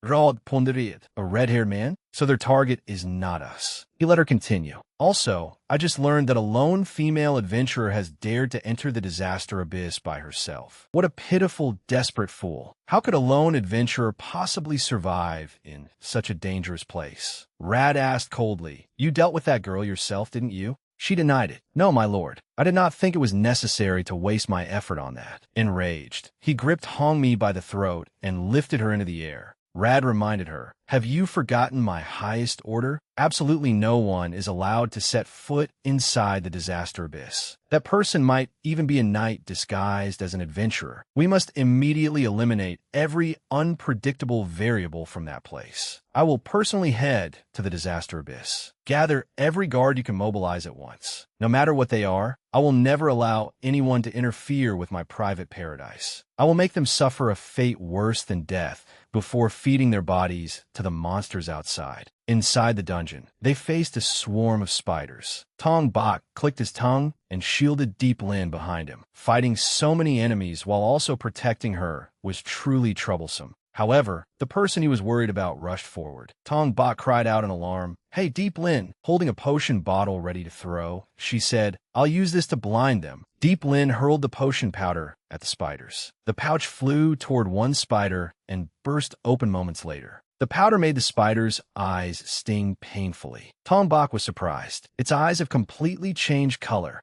Unable to see, the spider crashed into a nearby boulder. Tong Bak seized the opportunity and raised his sword. "Looks like they really are blind now, just like bats." He brought his sword down in a powerful slash. A notification appeared. Received 78 experience points. Before long, they had killed several more. Tong Bak's level rose from 37 to 38. Deep Lin let out a relieved breath. "That was fortunate. Everything went very smoothly." Tong Bak replied, "It is not that I doubted you. I am simply amazed that your method worked so well." He pointed toward the two paths ahead. "If we take the next left turn, there should be a route leading deeper down. At the end of it is the boss of the disaster abyss." Tong Bak sighed. "I really should have investigated the town more thoroughly. I cannot believe such a convenient and useful map existed." He recalled all the hardship he had endured. He had suffered for nothing, wandering around like an idiot for more than a whole day. Deep Lin said, "I do not think travelers from afar could obtain a map like this themselves, no matter how thoroughly they searched. Do you know why? Countless members of our people sacrificed their lives just to reach this place, while keeping it completely hidden from the Black Dragon Gang. I wonder how many people had to fall here just to draw a single path on this map. The Black Dragon Gang can maintain its brutal rule over this town only because of the disaster caused by the dungeon. If they learned that the people here possessed a map like this, they would immediately take it from us by force. This map bears the deepest hopes of all the people of Outfield. That is why it is so difficult to let outsiders know that it exists." Upon hearing this, Tong Bak was stunned. The victims who had fallen for this map and the hopes of an entire town. "Dai Ling Smai, it is because you're someone I know I can trust completely that I decided to tell you their story and even give you a map." Tong Bak suddenly called out Deep Lin. He said confidently, "The two of us will conquer the disaster abyss ourselves." She was secretly delighted. Just moments ago, he had loudly declared that he came here only to raise his combat level. He truly is such a gentle and kind person. Above the dungeon, a pair of eyes watched them. It was a human-faced spider. Tong Bak noticed it as its clawed hand reached toward him. He immediately raised his sword to block it. Another monster was lumbering toward them from over there. Tong Bak's eyes widened in surprise. When it shoved him, he was shocked. "What the hell is this? Its strength is absurd." Tong Bak was sent flying backward. Deep Lin called out worriedly, "Tong Bak." Information about it appeared. Race, Spiderkin level, 42 HP, 158/158 MP, 8280 seconds. It is actually level 42? So these grotesque, ferocious monsters appear in the deepest layers of the disaster abyss. Deep Lin revealed, "It is the strongest type of monster in this dungeon, second only to the boss. You must stay close to its body. It can unleash an extremely powerful long-range attack using its spider silk." Tong Bak observed the enemy before accelerating forward. "It looks like close-quarters combat is the only viable way to handle this." Deep Lin guided him from the side. Its vision around its feet is extremely poor, especially on its right side. There's a huge blind spot there. Tong Bak immediately attacked the weakness she indicated. Tong Bak raised his sword high and delivered a powerful slash straight into the Spiderkin's flank. Deep Lin picked up a mana stone. "I also heard that it has a fatal weakness to fire." She threw it to him. "Take this. It is a mana stone inscribed with ancient fire runes." Flames erupted before the Spiderkin. It could only roar, unable to flee in time. Deep Lin thought, Spiderkin are easily distracted and dazzled by flames. Their arms may look powerful, but their structure is fairly slender, so cutting them off is not particularly difficult. While the Spiderkin's hair burned, Tong Bak leaped onto its tail. Raising his sword, he declared, "I will take that arm from you." His sword came down, severing the Spiderkin's arm. Deep Lin happily ran over and praised him. Amazing Tong Bak. Now I need to keep pressuring it and keep it occupied, leaving it no time to activate super regeneration or use its magic skills. The spider ground its teeth as it watched them. We will win this battle by wearing it down. At last, the exhausted Spiderkin collapsed. Dai Ling Ban Det. I think it is finally over. Tong Bak wiped the sweat from his cheek. I thought this battle would be far more difficult, considering its level was so high. It seems we defeated it so easily because we knew how to counter it. A notification appeared. Received 1,280 experience points. Level increased from 38 to 40. Tong Bak secretly rejoiced. The leveling speed here is unbelievably fast. An updated notification appeared. Race, Shapeshifter level, 4050. Tong Bak thought, I have not had time to pay attention to this, but now I only need 10 more levels before my next evolution. I do not think I can complete it before we face the boss in a life-and-death battle. Still, it seems I can look forward to reaching my next evolutionary form soon. In theory, evolution allows monsters to move closer to the ideal form they envision. I began as nothing but a pathetic skeleton, but now I have flesh, warm blood flowing through me, and can even freely transform into an ordinary human. Tong Bak wondered, will my next evolution bring me even closer to becoming a true human? Never mind. This is neither the time nor the place to daydream about that. Tong Bak asked. According to the map, the boss should be somewhere near here, correct, Deep Lin? She confirmed, yes, that appears to be the case. The Demon Monkey King is said to possess terrifying physical strength, all kinds of evil magic skills, and the head of a savage monkey. In the past, it mercilessly devoured the lives of countless elite knights and adventurers. It is an overwhelmingly powerful monster, but it still has a fatal weakness. I am certain someone like you can make full use of it to defeat it, Tong Bak.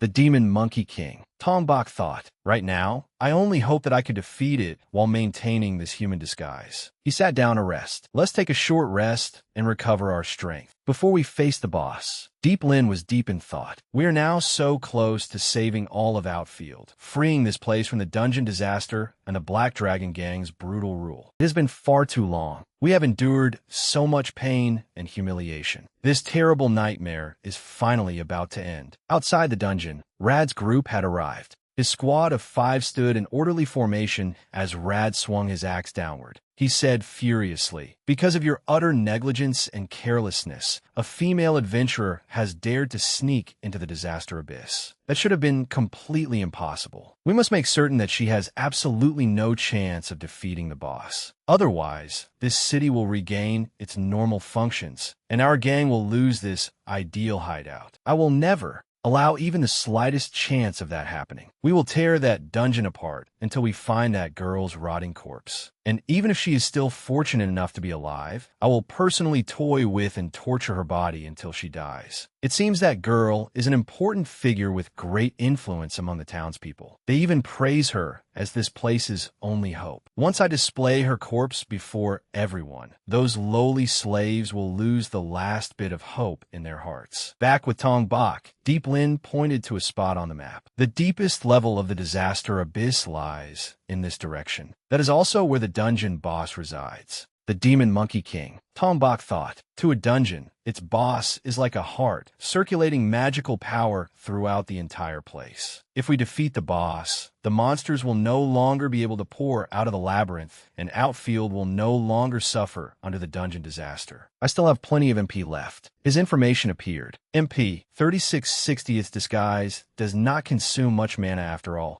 I had considered persuading Deep Lin to return home so I could challenge the boss alone. After all, that boss has taken the lives of countless elite knights and adventurers. But rather than fighting it alone in my true monster form, my chances of victory would be much higher with Deep Lin fighting beside me, along with all her knowledge and careful preparations. Tong Bak spoke. I think you have guided me far enough already. You have no intention of turning back now, do you? Deep Lin confirmed. That is right. I have no intention of doing so. I possess a great deal of valuable information about the demon Demon Monkey King, passed down by the rare survivors who faced it directly. I have also prepared countermeasures based on that information. My current level may not be enough to defeat it myself, but I can at least help distract it by attacking from blind spots and similar positions. I think the two of us facing the Demon Monkey King together is a much more practical idea. Tong Bak could tell from her expression that her resolve had become as firm as a rock. No matter what else he said now, he would never be able to sway her or make her abandon her decision. Deep Lin prayed silently. Father, everyone, please wait for us a little longer. I believe Brother Tong Bak will conquer the disaster abyss with his own hands for all of us. She had already made preparations. She would never become a burden that held him back. If that fateful moment truly came, she had already prepared herself to sacrifice her own life. The two ventured deeper into the dungeon.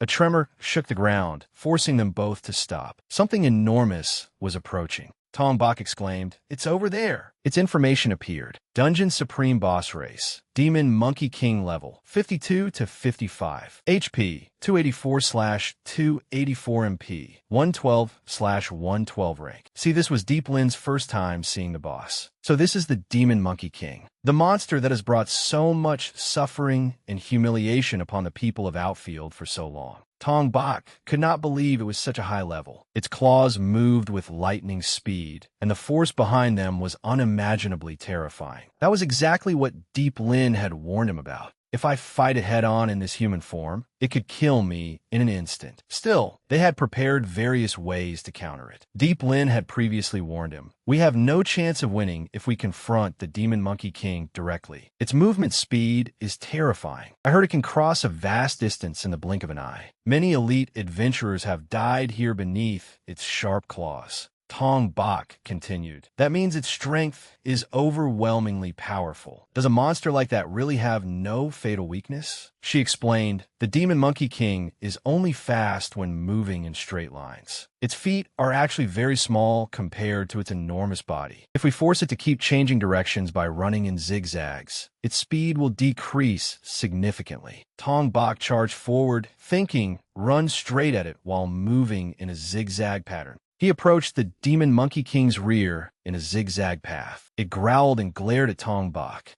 Even though Tong Bak had put some distance between them, he realized that it was relentlessly chasing him. Just as we expected, its speed is still insanely fast. Even though it is supposedly terrible at moving like this, it is still closing the distance incredibly quickly. Fortunately, Deep Lin taught me how to deal with its attacks. Because the Demon Monkey King was poor at suddenly changing direction, Tong Bak abruptly shifted course, causing one of its swipes to miss. I can buy more time to evade by constantly circling around its flanks. Unable to catch Tong Bak, the Demon Monkey King became even more enraged. It repeatedly slammed its fist down, but Tong Bak narrowly avoided them. Somehow, I'm still dodging its attacks. If even one of those hits lands, I'll suffer a severe injury. Thank goodness I have Deep Lin's intelligence. If I hadn't known these things beforehand, it would have closed the gap instantly and torn me to pieces long ago. The Demon Monkey King raised its sharp claws once more. Just as they came down, Tong Bak sped up. Its claws struck the wall beside him instead. It gouged such a huge hole into the wall. This is the opening I've been patiently waiting for. Tong Bak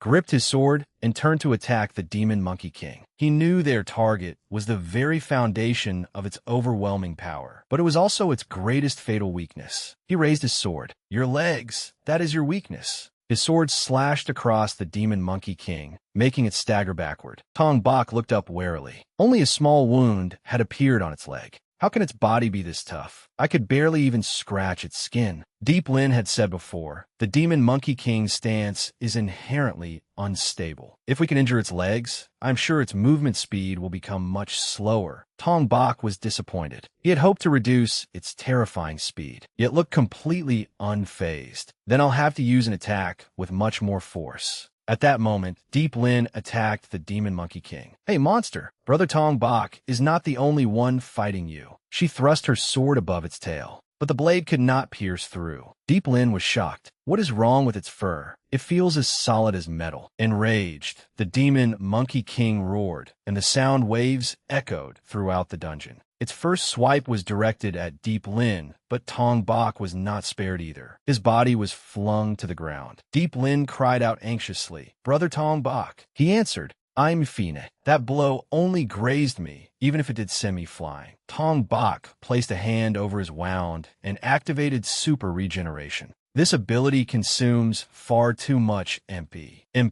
28/60ths. I absolutely cannot overuse it. He used his sword to push himself to his feet. I need to stay calm. The damage from that blow is still within the limits of what I can endure. Tong Bok moved again. I need to keep circling it so the Demon Monkey King never gets a chance to catch me. Deep Lin still had not used their ultimate trump card. I'm sure another good chance to attack will come. The more pressing problem is its absurdly tough defense. I do not think I can deal any real damage to the Demon Monkey King while remaining in human form. Things might improve if I use my sharp claws in shapeshifter form, but this is completely different from the battle against the Stone Demon King. This time, both Deep Lin and I are fighting at close range. That makes it much harder to hide behind the monster and launch a surprise attack. If I suddenly transform into a ferocious shapeshifter now, Deep Lin will definitely panic, and then we will no longer be able to fight together. But if I remain unable to hurt it, both of us will die here. I cannot hesitate any longer. From the moment I agreed to fight alongside Deep Lin, I should have been mentally prepared for this situation. The Demon Monkey King was now focused on Deep Lin, growling continuously. Deep Lin looked tense. Tong Bok picked up a rock from ground. Deep Lin is not physically strong enough to escape the Demon Monkey King's pursuit on her own. He hurled the stone at it. The attack drew its attention. The Demon Monkey King turned toward him. Tong Bok raised his sword. "Wait, your opponent is over here." He slashed at its tail. Furious, it turned to settle the score with Tong Bok. A sharp claw flashed past him. Attacking its tail may not deal meaningful damage, but it has successfully drawn all its attention toward me, just as Deep Lin said it would. He turned and ran. Now, I need to keep circling it while constantly changing direction. Tong Bok moved in anything but a straight line, making it impossible for the Demon Monkey King to catch him. However, when another swipe came close, he realized the strategy was gradually losing its effectiveness. It seems to be getting used to my movement pattern. It is guarding itself carefully now and no longer exposing any openings. The Demon Monkey King coldly stared at its prey. It opened its mouth and exhaled poisonous fumes. Demon Poison Breath Tong Bok had anticipated this. This is the Demon Monkey King's vicious poison breath skill. After releasing it for a short while, it will cover the entire area in a terrifying poisonous mist. It must be tired of me constantly running away. The Demon Monkey King cannot sustain its poison breath for long, but its range is incredibly wide. Deep Lin said that once the mist spreads, it becomes nearly impossible to keep fighting normally. She also said this nasty skill has one fatal flaw. It was Deep Lin's turn to charge forward. Holding a pouch of medicine, she prepared to throw it. "Now taste this." The pouch flew toward the Demon Monkey King's head. It swiped at the pouch, tearing it open and scattering its powdered contents into the air. The Demon Monkey King froze in surprise. Deep Lin warned, "Brother Tong Bok, get down and hold your breath now." He quickly covered his nose. "I know." The poisonous fumes blew straight into the Demon Monkey King's mouth, and it appeared to be suffering. It clutched its throat. Deep Lin thought, that is a powder made from a highly toxic fungus, the paralysis mushroom. Even a ferocious monster cannot inhale such a large amount without having its throat completely ruined. It will not be able to use its eyes or nose either. The Demon Monkey King squeezed its eyes shut. Deep Lin seized the chance. "This is our golden opportunity to attack. Brother Tong Bok, I will activate the mana stone I told you about earlier. Step back for now." He nodded in understanding. Deep Lin threw the stone toward it. The mana stone landed on the ground, immediately drawing the tail's attention.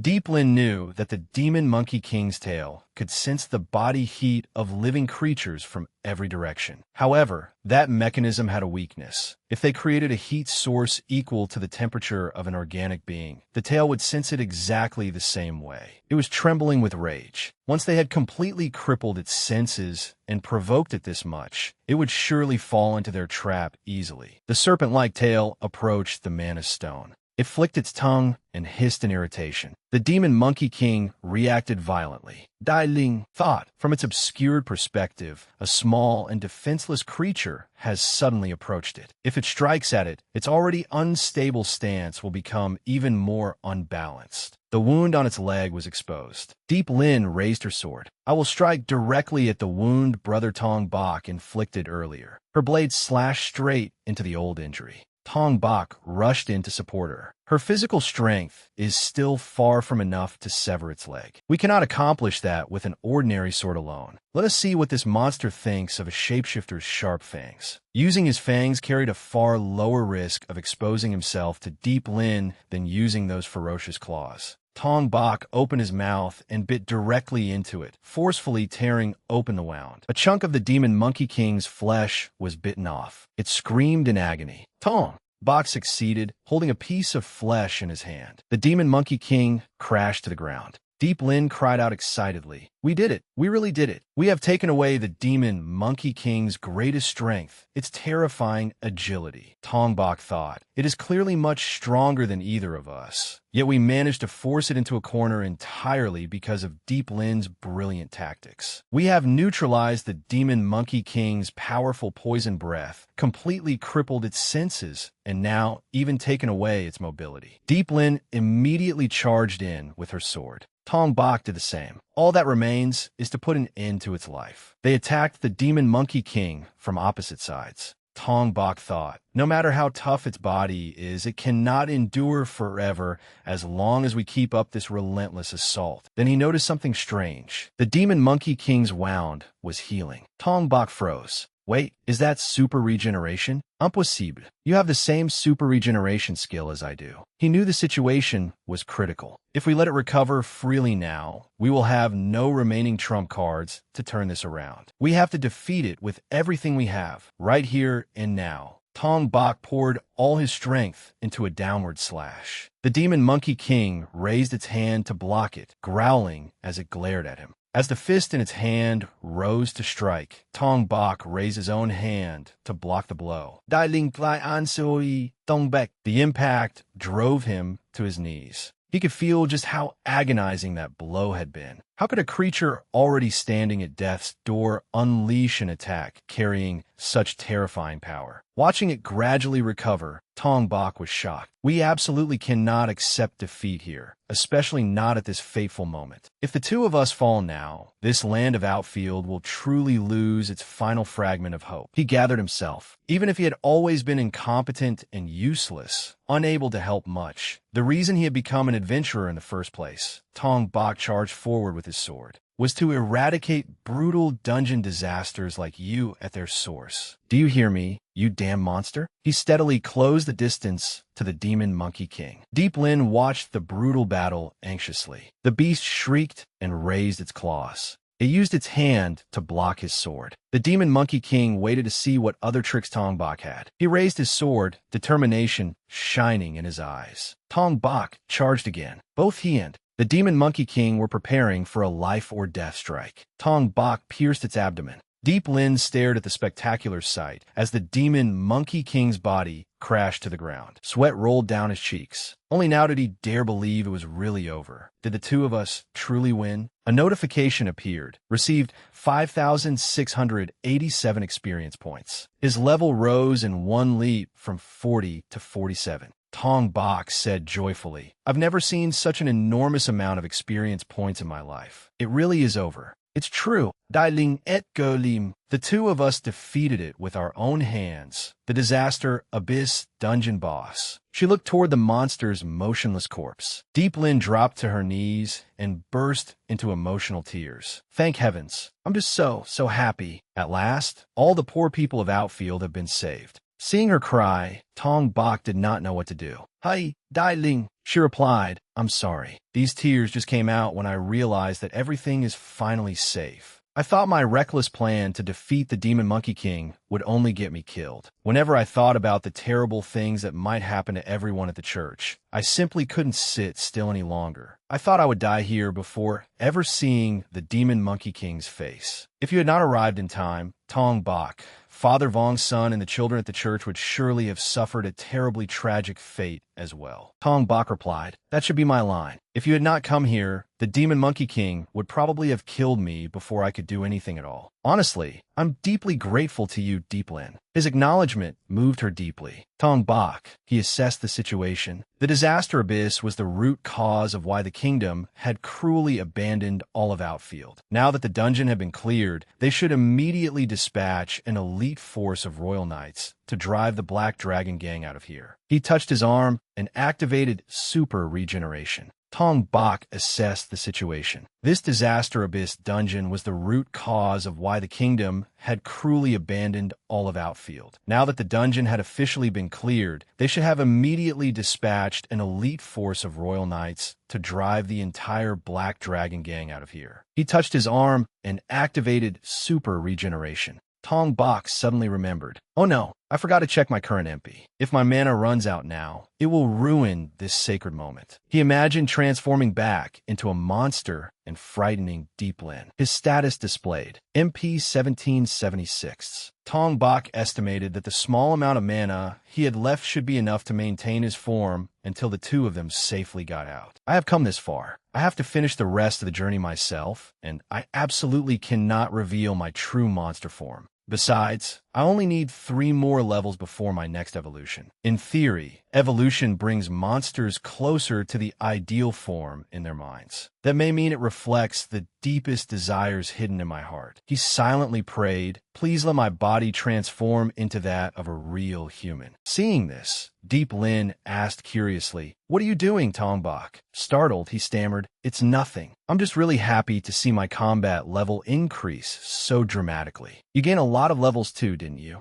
Deep Lin answered honestly, "I started at level 19, but after that battle, I gained 9 whole levels." Deep Lin was now level 28. Vu Huan and Vu Ma would certainly be shocked if they found out. "I did not contribute much to the fight directly, yet I ended up taking so many of your precious experience points. I am truly sorry." Tong Bok continued, "I think what you did in that battle was more than enough for you to deserve that reward." Deep Lin pulled herself together. "I seem to have relaxed too much and let my guard down. Even though we defeated the dungeon boss, that does not mean all the monsters here will disappear. We still need to find a way to survive the journey back outside. After that, we must head straight to the royal capital and report what happened. Only then will they send soldiers to wipe out the Black Dragon Gang." Meanwhile, Tong Bok felt utterly exhausted, which was only natural. Guessing that he had enough mana left to maintain his disguise, he suggested, "Let's rest and recover a little before we retrieve the boss's mana stones." Deep Lin happily agreed. "Yes, let's do that." Suddenly, an unfamiliar sound made her wary. She shouted, "Tong Bok." He asked tensely, "What's wrong?"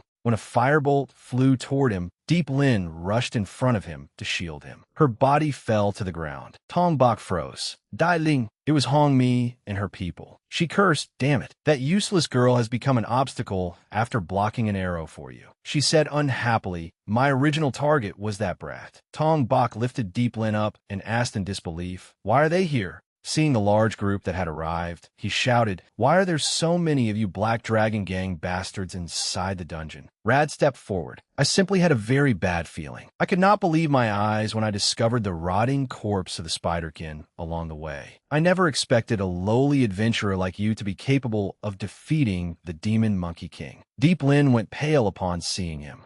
"Is the Black Dragon Gang supreme leader?" "Rod," Tong Bok thought. "What is going on with that monster-like body of his? Is that man even human anymore?" Then Fong Han spoke. "I never imagined that the brat who dared to find me in town would be capable of doing this. Didn't I tell you that I would personally make you suffer a painful and humiliating death? That fateful day is today. Dai Ling Snow, how pathetic. You came too late. We have already defeated the Demon Monkey King. Your brutal reign ends here. We are the adventurers who killed the Demon Monkey King with our own hands. If you insist on coming in here for revenge, you will never leave alive. Why don't you get out while you still can, before the Royal Knights march on this town?" One of them laughed coldly. "What is there to fear from 2 pathetic people at death's door? Don't you know the most basic rule of making empty threats, you idiot? And why are you so smug just because you got lucky and defeated a demon stronger than those knights? If the great Lord Rad truly wanted to act, he could have dealt with that damned monkey himself in an instant. You hear me? She refused to believe him. You are lying. We paid dearly, sacrificing so much to defeat it. The man replied, don't say such foolish things, bitch. There is no way you could have easily defeated a monster that wiped out an entire elite Knight Corps with its own hands. In the end, the ones who slaughtered that Knight Corps were us, the Black Dragon Gang. We knew every route and every detail inside the disaster abyss. We deliberately released a fake map to lure them into a perfect trap. We cruelly ambushed them while they were busy fighting the monsters. We had a grand time tormenting those arrogant knights. Violating their women right in front of their comrades was the greatest pleasure of my life. Tong Bak burned with rage. You bastards are vile and disgusting. Rad added, and let me correct another of your dangerous misunderstandings. We have absolutely no intention of leaving Outfield. No one needs to know that the disaster abyss has been cleared. We will continue ruling this town exactly as we always have. We only need to release a few monsters outside to cause trouble and create a few casualties for show. We can even make a few mutilated corpses ourselves to deceive the public. You have only made us spend a little effort cleaning up and killing a few more lowly slaves. You will die here for nothing. Deep Lin was stunned. That can't be true. Rad ordered, all right, brothers. Use everything you have and deal with them.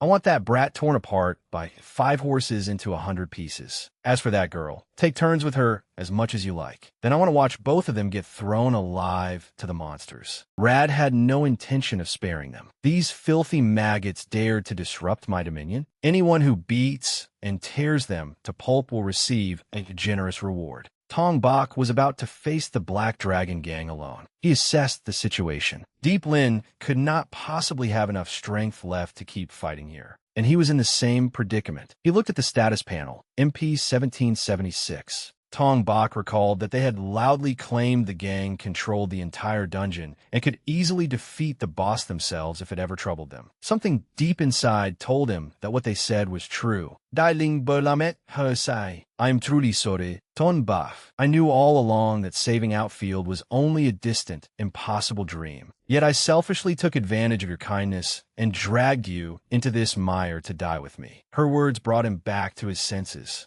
Tong Bak clenched his fists as determination surged within him. What the hell is wrong with me? Why am I so easily accepting this humiliating surrender to fate? From the very beginning, when I bitterly realized my skill was nothing but worthless trash, didn't I still grit my teeth and keep moving forward until I became a true adventurer? Even when my body was completely transformed into nothing more than a shabby skeleton, didn't I persevere until I reclaimed this human form? Even if that form is not permanent, I'm only being attacked by a gang of filthy bandits now. That is all. I have already tasted death once. In this desperate situation, there is no good reason for me to lay down my weapon and surrender. With tears in her eyes, Deep Lin looked up at him. Tong Bak, he said, I'm Julie saw thee, Dai Ling. I let my guard down, and you had to take a fatal blow for me. Now is not the time to fall. It is my turn to protect you. Feeling his resolve return, he gripped his sword and charged. Oh, putting on the voice of some heroic savior now, are we? I wonder whether you can keep that attitude once my gang tears your body into 100 pieces. Tong Bak raised his sword and blocked his opponent's strike. The man scoffed. Your footing is completely unsteady now, isn't it? I'm coming. With that, the sword slash swept across Tong Bak's body. Dai Ling struggled to stand. If this continued, Tong Bak would surely. Fong Han said smugly, this is the fated ending for you both. It seems you managed to gain quite a few combat levels after that battle. But in your current miserable condition, I alone can easily kill both of you at once. And once I send you to the underworld myself, I will slaughter every one of those little brats hiding in that church.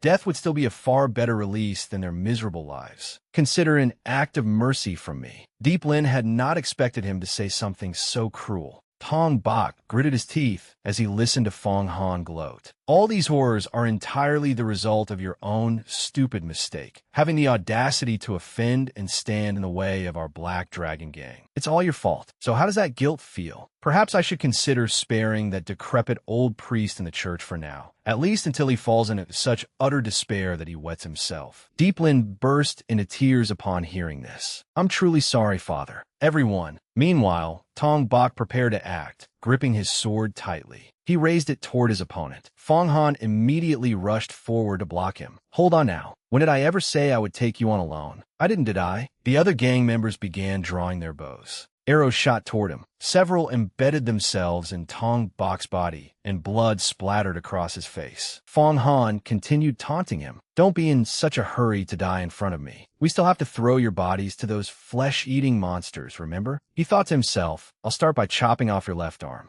The moment Fong Han raised his sword, a blinding light erupted. Sharp claws blocked his blade. He froze at the sight. What the hell is happening? Is that an activated skill? How can your hand possibly become this absurdly hard? Tong Bok's other hand slammed a punch into Fong Han's face. Fong Han's body crashed backward. Damn it, that bastard was still hiding such terrifying physical strength. Deep Lin was equally shocked. Brother Tong Bok only has a healing skill. I never knew he possessed such monstrous, violent strength. And that strange arm, it's giving me a terrible feeling. Rad watched with interest. Interesting. Tong Bok pulled the arrows out one by one. Deep Lin had complete faith in him. He isn't a bad person. I could tell that from the moment I first saw his face. Tong Bok thought to himself, honestly, she is foolish to trust someone as suspicious as me so easily. It was because of my fateful encounter with her that I found enough courage to finally leave that dark dungeon. When we first met again in Outfield, I was terrified and could only run away from her. I was truly surprised and grateful that she gritted her teeth and chased after me. Once she sees my true monstrous form, will she think I cruelly deceived her? Will she hate and resent me? This life or death moment is no time for me to keep trembling in fear. Tong Bok coldly asked, is something wrong? Weren't you charging at me so fiercely just now? Eternal Life, the man who had attacked him earlier, thought, so the kid was still hiding a trump card. The tide of this battle has completely changed. There'll be no more playing around or torturing you. He raised his sword and charged. I'll send you straight to hell myself. Tong Bok challenged him. If you have the guts, come at me. He put the mask over his face. I'll drag your miserable life down with me. Skill disguise. Disguise status canceled. Eternal Life charged forward madly. Die, you bastard.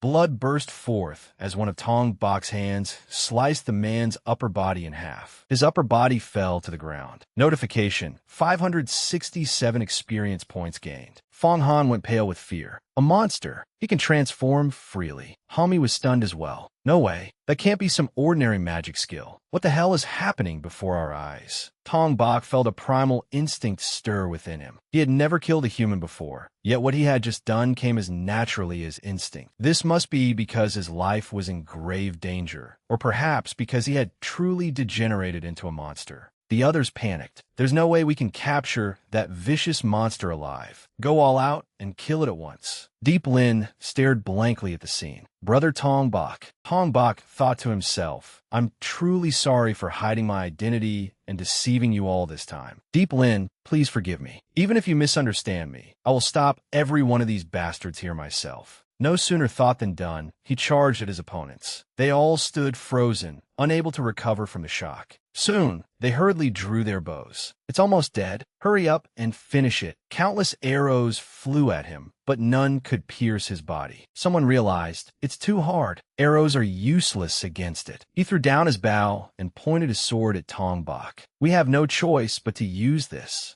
Tong Bok thought, I just found a brief opening to activate super regeneration. Notification updated. Race, Shapeshifter. Level, 47/50ths. HP, 46/227. Mepe, 2/70 Seeing how little mana he had left, he understood that if he took a direct sword strike now, it would all be over. Many of them, including their leader, were still guarding the rear. I absolutely cannot take any more damage from these bastards. Compared to my human form, this form is much stronger, and these claws are powerful weapons. But that does not change the fact that I'm in a desperate situation. Then an idea flashed through his mind. Wait, with my current physical strength, I still have one move I can gamble on. A spear-wielding man charged at him. You damn monster! Tong Bok could tell they were beginning to fear him. Since this was their first time confronting an unknown creature, their confusion was a huge advantage for him. Tong Bok blocked with both hands. A nearby man thought, he's full of openings.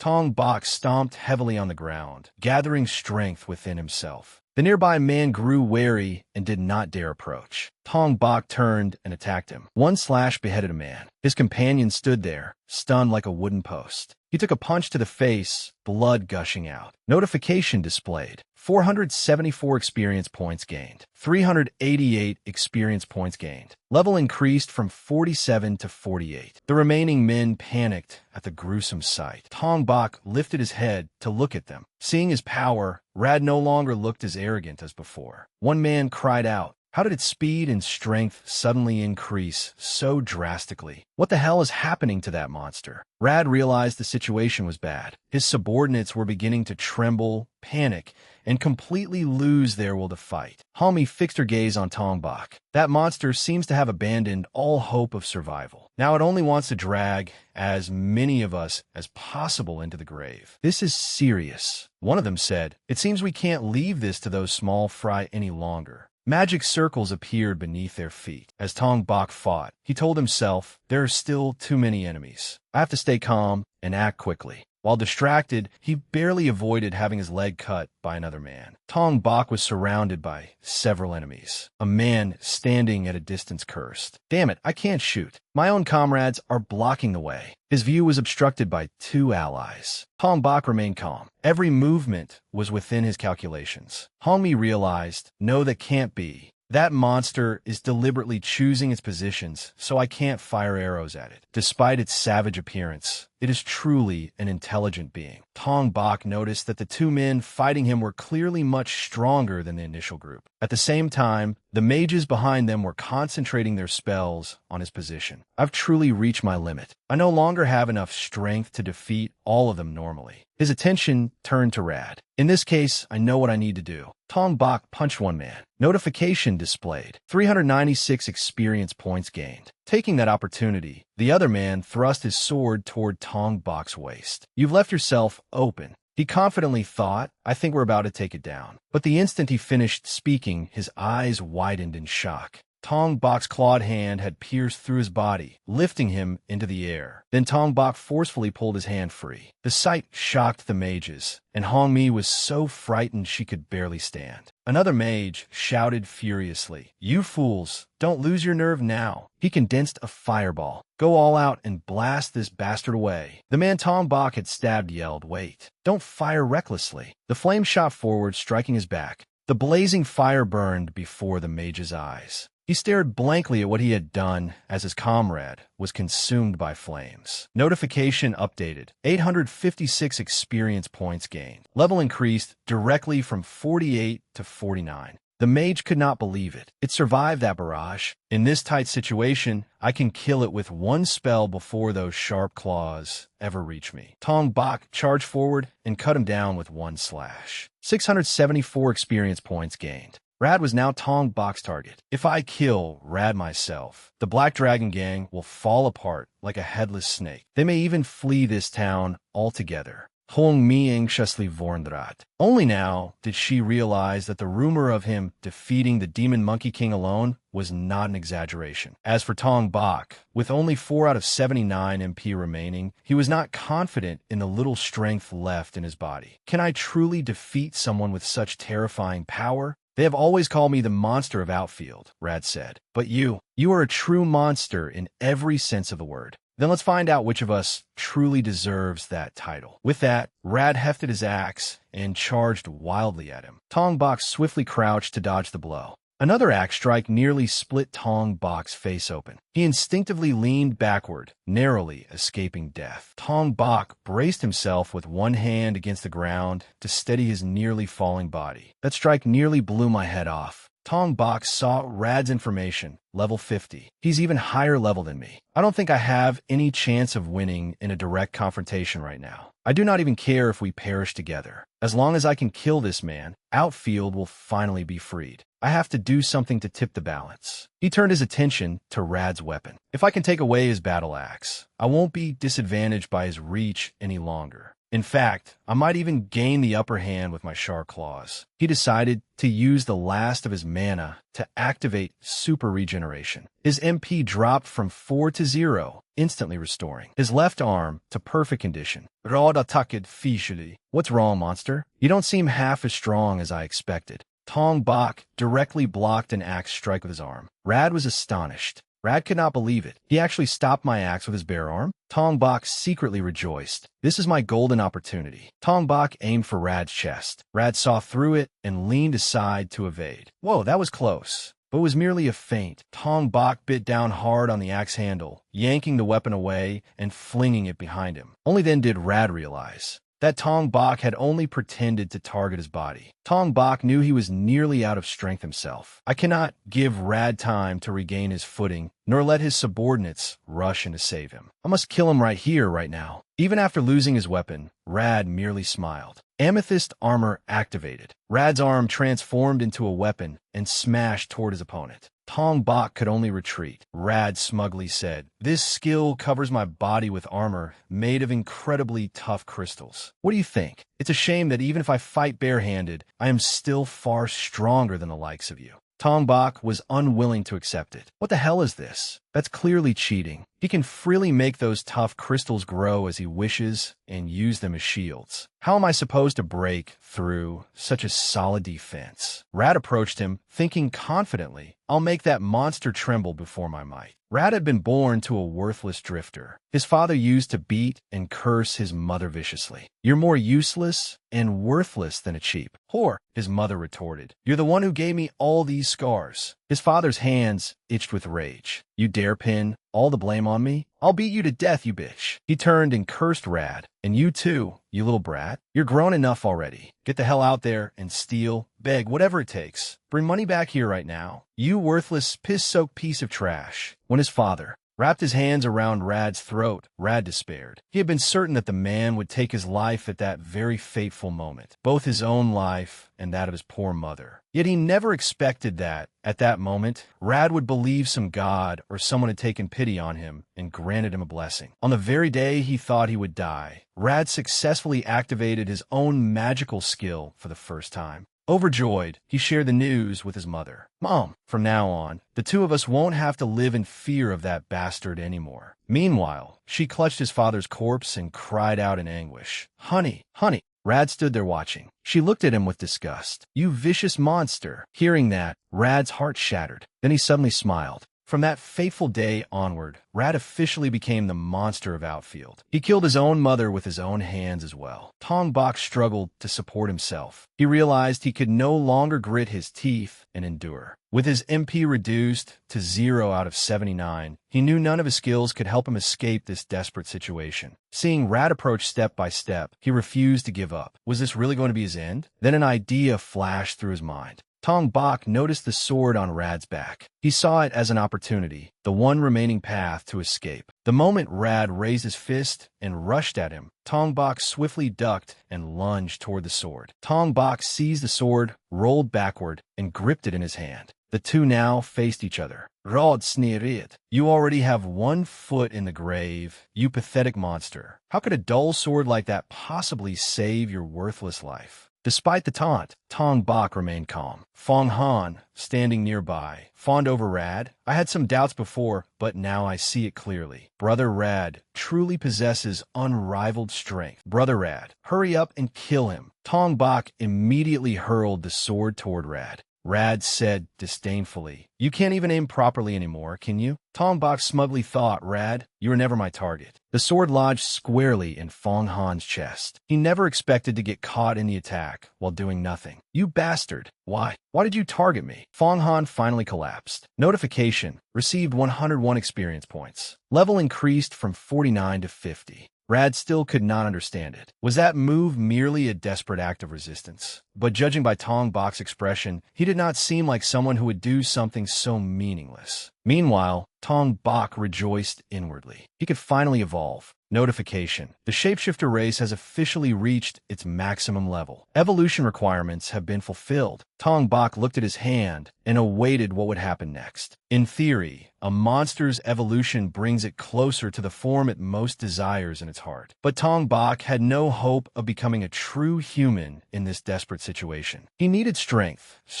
to defeat Rad, protect Deep Lin, and save all of Outfield. Therefore, he longed for the ultimate physical power. For that noble purpose, He gave up any expectation of returning to human form. He was willing to become any hideous, grotesque creature, no matter how disgusting or monstrous, as long as he could wield that terrifying power with his own hands. The evolution began. A heavy magical aura erupted around him. Rad was stunned. What the hell is happening? What is this strange, terrifying magical power? That magical power burst outward. Tong Bok's legs began to transform first. His body assumed an even more terrifying and grotesque form. Notification: successfully evolved into the twin race. The demonic aura radiating from him made others wary. Information: twins are a type of monster that spreads terror among humans through cruel illusions and steals their sanity. They can transform into another person by taking the victim's appearance and memories. To this day, no one has ever had the chance to witness their true form. Race: twin level, 50/70ths HP, 6 250ths MP, 0 147ths rank, B attack, 89 defense, 51 magic, 84 speed, 88 skills, super regeneration, disguise, illusion, memory devourer. Rad could not believe it. He had evolved right in the middle of such a desperate situation. Rad raised his fist. Whatever. The fun ends here. Now get in the grave, Tong. Tong Bok easily blocked his fist. Then he raised his other hand, the one with an eye on it. Memory Devourer activated. Rad staggered backward in panic. Fear began to overwhelm him. What was this? Why was this uneasy, restless feeling twisting continuously inside his mind? It felt as though all his strength was being drained away. Tong Bok finally understood. So you were the one who stole my magical power. After replenishing his magical power, notification: super regeneration activated. HP increased to 38/250. MP increased to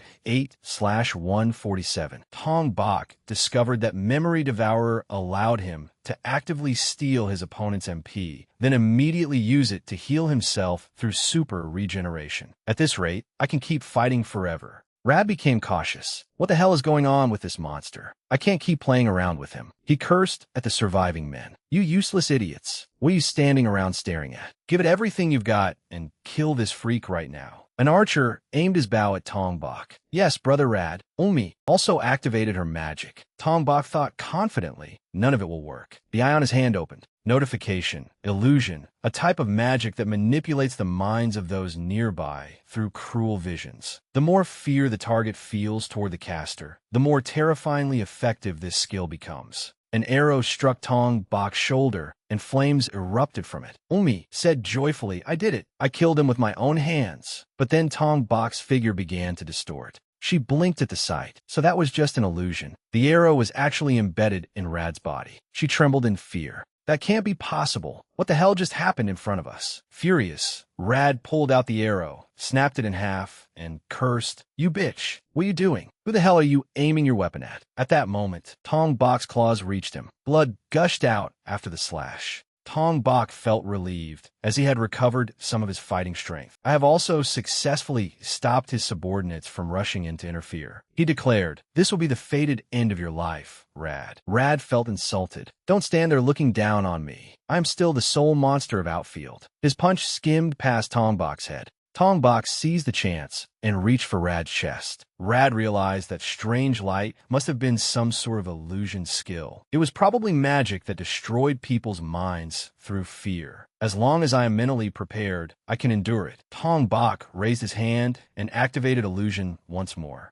Rad grew annoyed. Another one of his ridiculous tricks is coming. His eyes shifted to one side. Within the illusion, Rad saw the person who had haunted his entire childhood. Wasn't that his father? That can't be possible. What is happening? His father's eyes bled as a voice called out, Rad, how could you heartlessly kill your own father? Rad's legs began to shake. He stubbornly replied, You climbed back up from hell? I am no longer that useless little boy from back then, with no power to fight back. His fist came down. I'll personally send you straight back to wherever you crawled out from. Looking at the enemy before him, Rad declared confidently, No matter how many absurd tricks you used before me, no one in this world can defeat me. But Tong Bok's figure changed unpredictably. Rad was shocked by what he saw next. Rad's blood-covered mother appeared before him. He was stunned. What? Even my poor mother from that fateful day. Rad clutched his head in panic. What the hell is this? What is happening around me? Illusions began to unfold before his eyes. Rad looked at his own small hands. Right now, where the hell am I? Don't play these filthy games with me. Don't think you can defeat me so easily with a few cheap, dirty tricks. A blurry black figure appeared and called out, Rad, how dare you attack your own father? You know what fate awaits you, don't you? Trash like you will have all your arms and legs broken before being thrown to stray dogs to be gnawed apart. Rad returned to his childhood appearance. He realized he could no longer feel any physical strength. I can't activate my magical skills anymore. Rad screamed, get away from me. Don't come near me. Back in reality, his body was covered in claw marks and blood spurted everywhere. Notification. Received 2,868 experience points. Level increased from 50 to 51. Tong Bak rejoiced inwardly. He had finally defeated the supreme leader of the Black Dragon Gang with his own hands. This third evolutionary form, the twin, truly felt incredibly powerful and savage. With the two newly acquired skills, Illusion and Memory Devourer, I can easily control people's minds by planting extreme fear through illusion. And Memory Devourer lets me grasp what they fear most in their hearts. Tong Bak turned his attention to the remaining person.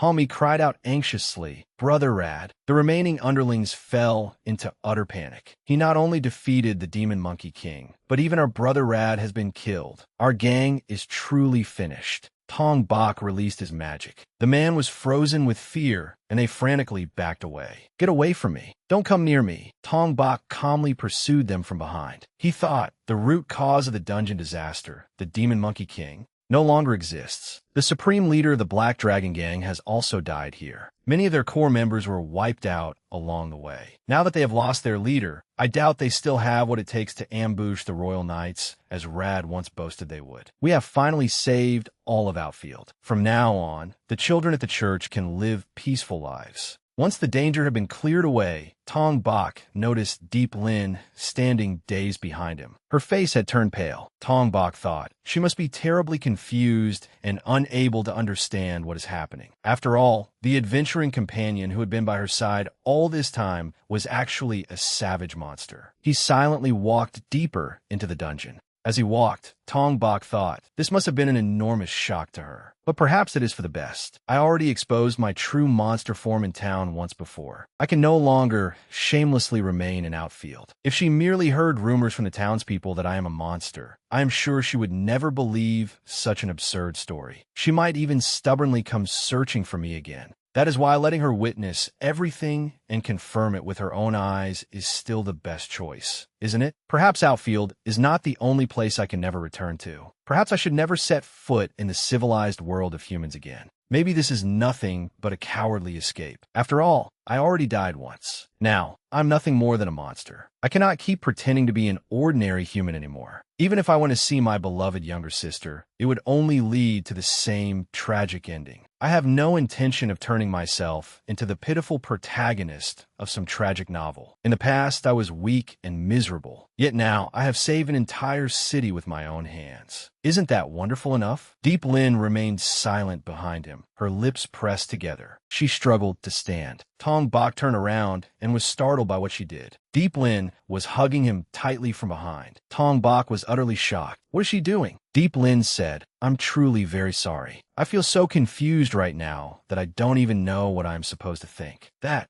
look on your face just now was so lonely, Tong Bak. That is why I felt that I had to rush over and hold you like this. Her words left Tong Bak stunned. Deep Lin continued, I would be lying if I loudly claimed that I am not afraid of your appearance right now. My heart is still pounding madly, and I do not have the slightest idea what the hell is going on. Her hands clenched tightly. However, there is one thing I know for certain. You truly are an incredibly kind person, Tong Bak. That is the only thing I can confidently say for sure right now. Now that she had her answer, she finally understood why he had chosen to come to this place all alone. Remembering Tong Bak's pale appearance, Deep Lin also realized why he had always been so terrified of letting others see his true face. Having been forced to grit his teeth and hide his identity as a monster for so long, he could not carelessly contact or approach humans. And yet, he had still agreed to venture deep into this dangerous dungeon with her, all to save the people of the town. Deep Lin was grateful to Tong Bok from the bottom of her heart. He had truly saved the entire outfield region. Tong Bok, I will definitely do everything in my power to find a way for you to remain in this town openly and honorably. I mean, the way you looked just now was truly far too lonely and isolated. And even if I am powerless to accomplish that, I will still be willing to stay by your side and stand with you from this day onward. Having said that, Deep Lin collapsed into his arms from exhaustion. She felt dizzy. Merely shouting those words had suddenly left her lightheaded. Deep Lin gradually lost consciousness. I'm so sorry. I'm just a little tired, that's all. Tong Bok caught Deep Lin and thought to himself, she has fallen asleep on her own. That is understandable. Not only are her injuries severe, but her stamina has also been completely drained. Despite being in such a terrible state, she had still forced herself to stand and tell him those heartfelt words. Thank you, Deep Lin. What you said truly gave me tremendous strength. Tong Bok did not know what the future held, or whether this would truly bring her a better life. If she could simply forget all the memories of having associated with a fierce monster like him. She was such a pure and innocent girl. She sincerely believed the townspeople would open their hearts and accept someone like him. In the future, he might inadvertently bring countless troubles and consequences into her life. It might even endanger her safety. Magic gathered in Tong Bok's palm.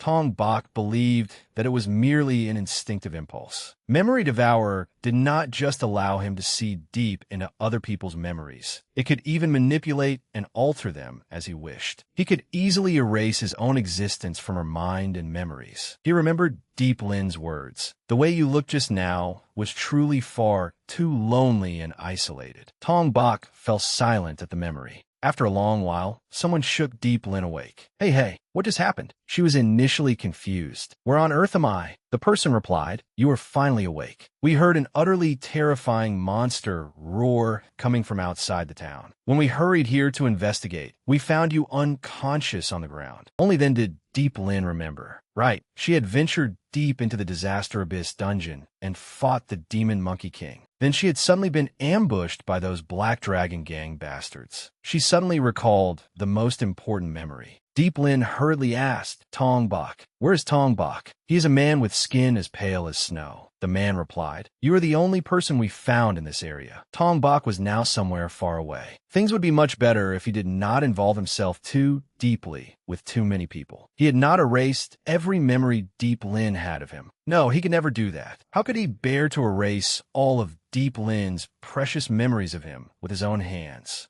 2 days later, the Disaster Abyss dungeon had officially been cleared, and the news spread everywhere. At the end, they say the Demon Monkey King was really defeated. Everyone talked among themselves. So the rumors all this time were true. What happens now? We will no longer have to live in fear that monsters might pour out and attack the town. Someone revealed, we have also received news from the royal capital. It seems that a new leader will be arriving here soon. They raised their glasses together. After such a long period of suffering, peace had finally returned to Outfield. From now on, we should hold a celebration every year to commemorate the day our hero, Deep Lin, personally defeated the Demon Monkey King. Someone skeptically asked, Deep Lin, did you really defeat the Demon Monkey King yourself? Deep Lin replied, it would be more accurate to say that I simply happened to be there at the exact moment it was defeated. The person who truly sent it to its death has vanished without a trace. She worried to herself. News that the supreme boss of the Disaster Abyss dungeon had been defeated spread like wildfire. But that did not mean every danger outside had been completely eliminated, nor that monsters would stop emerging from the dungeon. Most members of the Black Dragon Gang had already hurriedly packed up and left town. It would not all happen in an instant, but peace was indeed returning to Outfield at a rapid pace. All of these miracles were thanks to Tong Bok. Yet where in the world was he now? She silently called his name. Tong Bak, don't you know that you are the great savior who liberated all of us? At that moment, a wanted poster for the masked man was pasted on the wall. A young woman, carrying a mug of beer, invited a heavily hooded man. Would you like to have a drink and celebrate with us? He replied, I do not drink. Thank you. She complained, what a dull and boring man. Everyone here has been celebrating the birth of a new hero for days, yet you just sit in that corner, staring at the wall. The wall he was looking at displayed a picture of the masked man. The woman curiously asked, could that poster really be so interesting to you? It contains information about a fierce monster that recently appeared in town and attacked an innocent child. There is even a danger warning. I heard rumors that it can not only transform into a human form, but can also speak fluently like a real human. Even though the dungeon has been cleared, we still are not completely safe. At that moment, Deep Lin noticed him as well. Excuse me, sir, sitting over there. That silhouette looked very familiar to her. You're Tong Bak, aren't you? The man immediately pulled down his hood. An unfamiliar face was revealed. Embarrassed, she said, I am truly sorry. Your appearance just reminded me of someone important to me. But that person was Tong Bak. Tong Bak quietly walked away, thinking to himself, I am truly sorry, Deep Lin. He raised his hand before his face and changed his appearance. He thought, I just activated illusion. I cannot shamelessly show myself with the face of someone the townspeople already know to be a fierce monster. Goodbye for now, Deep Lin, and thank you sincerely. It was because you generously accepted someone like me at that fateful moment long ago that I now have the courage to set out and find New Fuang again. The moment he successfully evolved, his MP seemed to have doubled compared with before. His current MP was 138 out of 152. It seemed the twin race was more suited to becoming a magic focus caster than his previous shapeshifter form. This guy's now consumed only 1 MP for every 10 minutes it remained active. He could comfortably maintain this disguise form for an entire day without any difficulty. Even if his identity as a monster were discovered, he could use illusion to disguise himself. Though, honestly, he truly did not want to rely on it too much. And if circumstances truly reached the worst possible point, he could use Memory Devourer to neatly deal with any troublesome memories held by witnesses. Meeting New Fuang was now within his reach. He would try returning home, to his beloved hometown, Stone Slope Town. Elsewhere, during a meeting, Bak, though, exclaimed, Are you seriously saying that you possess the power to freely control catastrophic dungeon disasters? So Juan confirmed, Yes. Great Lord Bak, though, our organization, known as the Claws of Devon, is actually a group dedicated to alchemical research. We have studied the deepest secrets hidden within dungeons for centuries. And now, we have finally reached the point where we can control dungeon disasters at will. Bak, though, understood. It sounds as though you hold the fate of this entire world in your hands. Whether for noble purposes or evil schemes, why approach a humble minor lord like me rather than directly seeking the kingdom's noble royal family? Hearing this, Solwan smiled faintly. There's only one reason. You're the one who truly knows how to value a researcher pursuing a great cause like mine. Elsewhere, I may be praised as a great hero, only to be ruthlessly discarded once they have exploited me and achieved their goals. No matter how many good deeds you devote yourself to, this country and its people will eventually take those sacrifices for granted. They will quickly forget their gratitude, and they will not hesitate to eliminate us the moment we stand in the way of their future plans. So Luan gazed into the distance, taking in the entire city. He concluded, since we possess the ability to control dungeon disasters freely, we can easily rule this whole world from the shadows. That is a far more enticing prospect for us. So Luan continued, Unfortunately, at present, we do not yet possess enough power and influence to formally put this grand plan into motion. Therefore, Lord Bak, though, we will surely make you the supreme king of this entire world. Our Claws of Devon organization is willing to serve you with all our strength to accomplish that great undertaking. Bak, though, laughed upon hearing this. You truly are a very interesting and formidable man, Solwan. You possess supreme power enough to save all humanity, yet your ultimate goal is not to become a god, but to turn into a cruel demon. In truth, there is not much difference between those two concepts. No matter how brutal and tyrannical they may be, gods are, in the end, the ones who establish the rules and laws of this world. I fear that your claim of being able to freely control dungeon disasters may be somewhat exaggerated. So Luan explained, we must make extremely thorough and specialized preparations. We must also gather an abundant amount of magical power, which depends on the current fluctuations of the abyss. Many other strict conditions must also be met before we can properly activate and use that controlling power. Baktho replied, it is not that I doubt the abilities you possess. I simply cannot support you until you prove your true usefulness to me. He took out a map. Of course, that is a reasonable request. The city we have chosen for our first experiment, Hardway, is currently facing severe trade problems. The root cause is that another city, much larger and wealthier, dominates this northern region. His finger pointed to a town on the map. So Luan continued, now, all we need to do is arrange for a catastrophic dungeon disaster to occur in Stone Slope Town. Then all trade goods, wealth, and commerce will naturally be redirected to your city of Hardway instead. We have already completed most of the careful preparations. Before long, we will surely prove our true capabilities to you. Baktho became excited upon hearing this. I am truly looking forward to your upcoming performance. 2 strategic locations on the map. Stone Slope Town was about to face danger. At night, on a vast grassland, a 3-eyed beast, level 16 out of 20, bared its fangs and lunged at Tong Bak. Tong Bak thought, level 16 is perfect for testing my new skills. As the 3-eyed beast rushed toward him, Tong Bak nimbly tilted his body aside and avoided its pounce. He raised his hand. The 3-eyed beast was in his sights. The eye in Tong Bak's palm opened, and Soul Devourer was activated. The 3-eyed beast looked up at his hand as it descended toward its head. It retaliated, extending its claws, but Tong Bak swiped at its head. Tong Bak stepped back, thinking, Memory Devourer can take both a target's magical power and memories. I thought it would be an extremely powerful way to disrupt an opponent's mind in battle by scrambling their memories. But they can still easily knock me away before I can touch those memories. I was even utterly defeated by an opponent who was only level 16. If I want to interfere with and tamper with any AI's memories, I have to do it after defeating them. Still, I do not feel very comfortable using this strange energy. Against opponents who can move swiftly and nimbly, the best I can do right now is try to steal a tiny amount of their mana. Tong Bak slashed the 3-eyed beast to pieces with his claws. Notification: you have received 3 experience points. He was not pleased. I know perfectly well that the greater the level gap between us, the fewer experience points I receive. But only 3 experience points?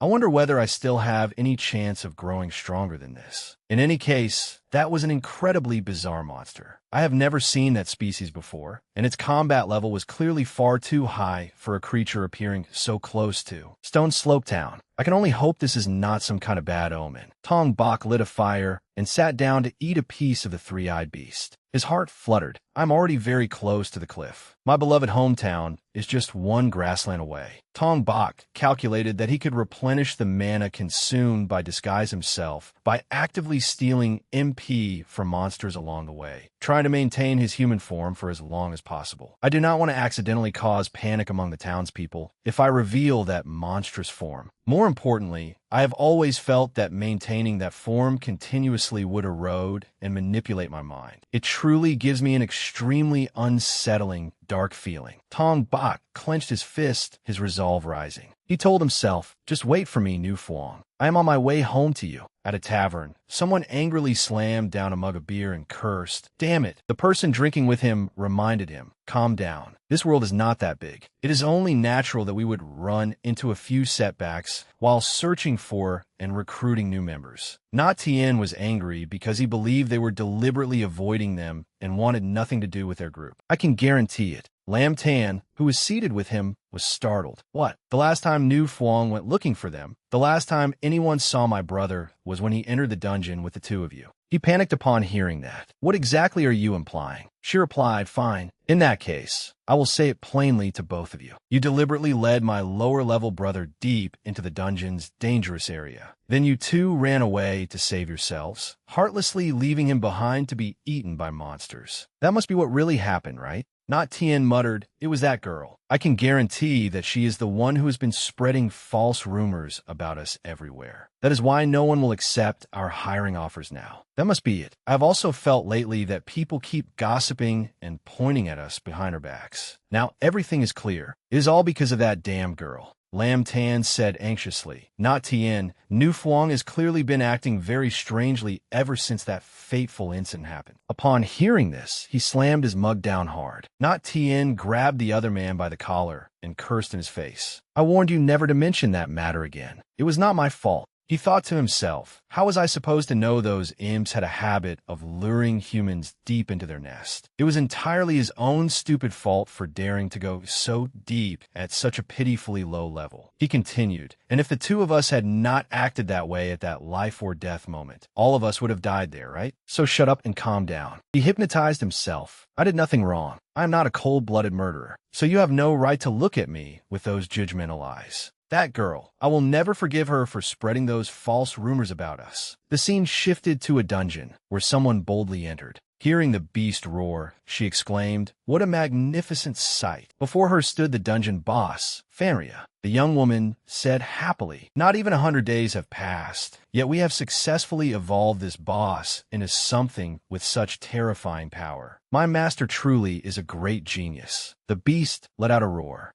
The young woman scolded it. What rude and uncivilized behavior. Then she took out a small orb. She held the orb up before the beast. The beast began to behave obediently. She said smugly, do you finally understand what this is? This is mana from your great master. It howled, its eyes fixed on the object. She instructed it. You still have much to do to fulfill our master's wishes. Therefore, you must obediently follow me, O Supreme Lord of the Dungeon. We are heading straight for Stone Slope Town. Meanwhile, Tong Bok was blending into the town. As he walked down the familiar street, he drifted into thought. It has been far too long since I last set foot at home. The mana accumulated inside my body is abundant right now. So even if the guards suddenly came to arrest me, though that is extremely unlikely, I would still have more than enough ability to use illusion and escape cleanly. Therefore, I have nothing to worry about right now. The only thing I need to do is find my little sister and tell her that I am still alive. Everything will be fine. There is surely nothing suspicious about my appearance or movements that would expose me easily. As he passed someone, he caught the person's attention. Why is that strange man wandering sneakily around this crowded residential area at such a late hour? I'm not sure whether he is a thief looking for an opportunity. Inside her room, Nu Fuang was studying a book. At that moment, she activated ice creation magic. Nu Fuang told herself, I must increase the speed at which I cast my magic and make my attacks more precise. Tong Bok secretly watched her from outside. She is practicing magic so diligently this late at night. That is exactly like Nu Fuang. All right, I have finally made it here. What should I do next? How should I explain why I have hidden in the shadows and refused to show myself to her all this time? Wait, I need to find a convincing reason for her. What kind of plan would let us reunite, even briefly, before I say goodbye again? Damn it, why am I suddenly so nervous? I mean, judging by the current situation, she does not look overly worried or sorrowful. So there is really no need for me to reveal myself and cause trouble. Perhaps, for me, simply being able to quietly watch from afar as Nu Fuang lives safely and healthily is already enough to make me content. Meanwhile, Nu Fuang condensed several bird-shaped figures from ice creation on the frost-covered table. She let out a soft sigh. Tong Bok watched curiously. She has always worked so hard to practice magic. Is she preparing for an important advancement in the near future? Nu Fuang stood up, and he watched her walk away. Nu Fuang's hand gripped the hilt of sword. Seeing the familiar weapon, he immediately recognized that the broken sword hanging at her waist was the one he had left for Nu Fuang. but the girl sadly embraced the broken sword. Big brother, you must wait for me. No matter how much hardship I have to endure, I swear I will find you. Upon hearing this, surprise filled his eyes. Tong Bok flung open the window and called out to Nu Fuang. At first, she was frightened and warily pointed her sword at the window. Then, when she clearly saw the person outside, she cried out in astonishment, "Big brother? No, that is impossible. How could this be happening?" Tong Bok's face appeared before her, real and unmistakable. Nu Fuang asked coldly, "You are really alive? Why did you disappear and hide away? And why did you not send me even one letter or contact me during all that time? Why does someone with such poor combat ability insist on rushing into dangerous places? Do you have any idea how worried you have made me?" After saying that, she blamed herself. Why can I not control my emotions? Why do I keep shouting at him when, deep down, I still care about him so much? He answered sadly, "I am sorry." Nu Fuang was surprised by his words. Tong Bok gently patted her shoulder. He repeated, "I am truly very sorry, Nu Fuang. You have spent all this time worrying about my safety, have you not?" She was moved to tears. Nu Fuang buried her head against his chest and cried. "That is right." Tong Bok blushed awkwardly. After the siblings sat down, he tried to persuade her. "Nu Fuang, calm down and listen to my explanation. I have to leave this place now." Nu Fuang replied, "I cannot understand. You will not even tell me anything properly. Why are you in such a hurry to leave just after coming back?" Tong Bok sighed, "I am truly sorry. I do not have the confidence or the means to explain everything to you right now." He thought to himself, "I have now officially transformed into an undead creature. If I choose to stay by her side, countless disasters will befall her. According to the usual laws of evolution, evolution brings a monster's form closer to its most perfect state. So perhaps my next evolution will make me more human. I know that during my previous evolution, my body clearly became more monstrous, but I'm certain I can find a way to solve that problem myself. And once that happens, I will be able to possess powerful combat levels and skills. I was never suited to being an adventurer. I should have given up that foolish dream long ago." His memories returned to when they were children, when Nu Fuang was heartbroken over missing their parents. Tong Bok could not bear to see his little sister drowning in sorrow. He gently touched her shoulder and called, "Nu Fuang, one day in the future, I will become a powerful hero who can protect you. I will change this world and never let the tragedy that happened to our parents happen again. So do not cry anymore, Nu Fuang." Tong Bok could feel that his body had clearly become far tougher, stronger, and more resilient. He also gained many useful special skills after every evolution. Therefore, he could be confident that he would possess extraordinary power even after fully transforming back into a flesh and blood human. There was indeed a time when he madly cursed his cruel fate for forcing him to become an undead creature. But now that he looked at it rationally, it was precisely because of that harsh reality that he had achieved such tremendous growth and would continue growing stronger in the future. At the end of their meeting, Tong Bok stood up to leave. Before departing, he swore, "I am truly sorry, Nu Fuang. I promise you that once I become stronger, I will return home openly and honorably to reunite with you." Seeing Tong Bok about to reach the door, Nu Fuang stood and called out, "Stop! Big brother, stop right there, you foolish brother."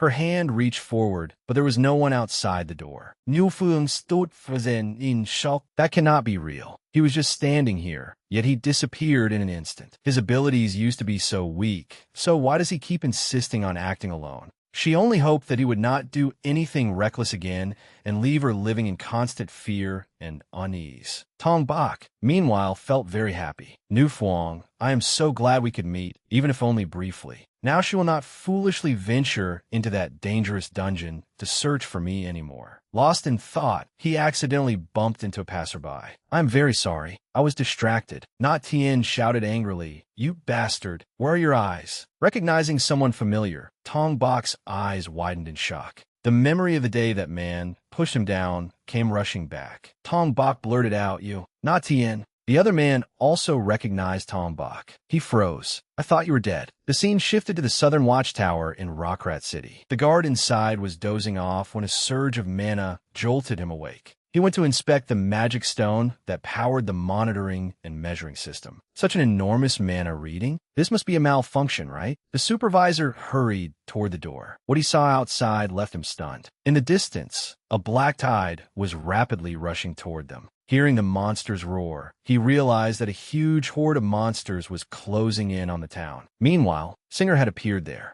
She stood directly behind the supervisor as he worriedly said, "I need to warn them as soon as possible." At the watchtower, a battle was taking place. The observer thrust his spear through Singer's body and shouted, "Take this!" Fresh blood sprayed from her mouth as the observer pulled the spear out of her body. Even then, Singer could still smile. She said maliciously, "How cruel. I cannot believe a big, grown man like you would ruthlessly stab a girl like me without even the slightest hesitation." The supervisor, Hao Sun, thought to himself, "I can feel that my attacks landed, yet with every thrust, no matter how many times I stab her, she remains completely unharmed. Her level must be far higher than mine." He warily pointed his spear at his opponent and demanded, "Move aside. The monsters are approaching the town. If I cannot warn the people, many of them will die." Singer said calmly, "Of course I know. After all, I'm the one who led those monsters here." Hao Sun was stunned by her words. She led them here? Why would those monsters? No, wait, that can't be possible. Singer raised the scythe in her hand. "Oh dear, perhaps I shouldn't have said that. But it doesn't matter. I was planning to kill you anyway." In that critical moment, he tried to calm himself. "Calm down. I hit her. She may be a higher level than me, but that doesn't mean I can't win. My skills are more refined than hers." He tightened his grip on his spear. "My mission is to protect the people. Therefore, no matter what happens, I cannot lose here." Faced with her attack, Singer merely smiled. She sprang into the air and circled behind him. Hao Sun turned around in shock.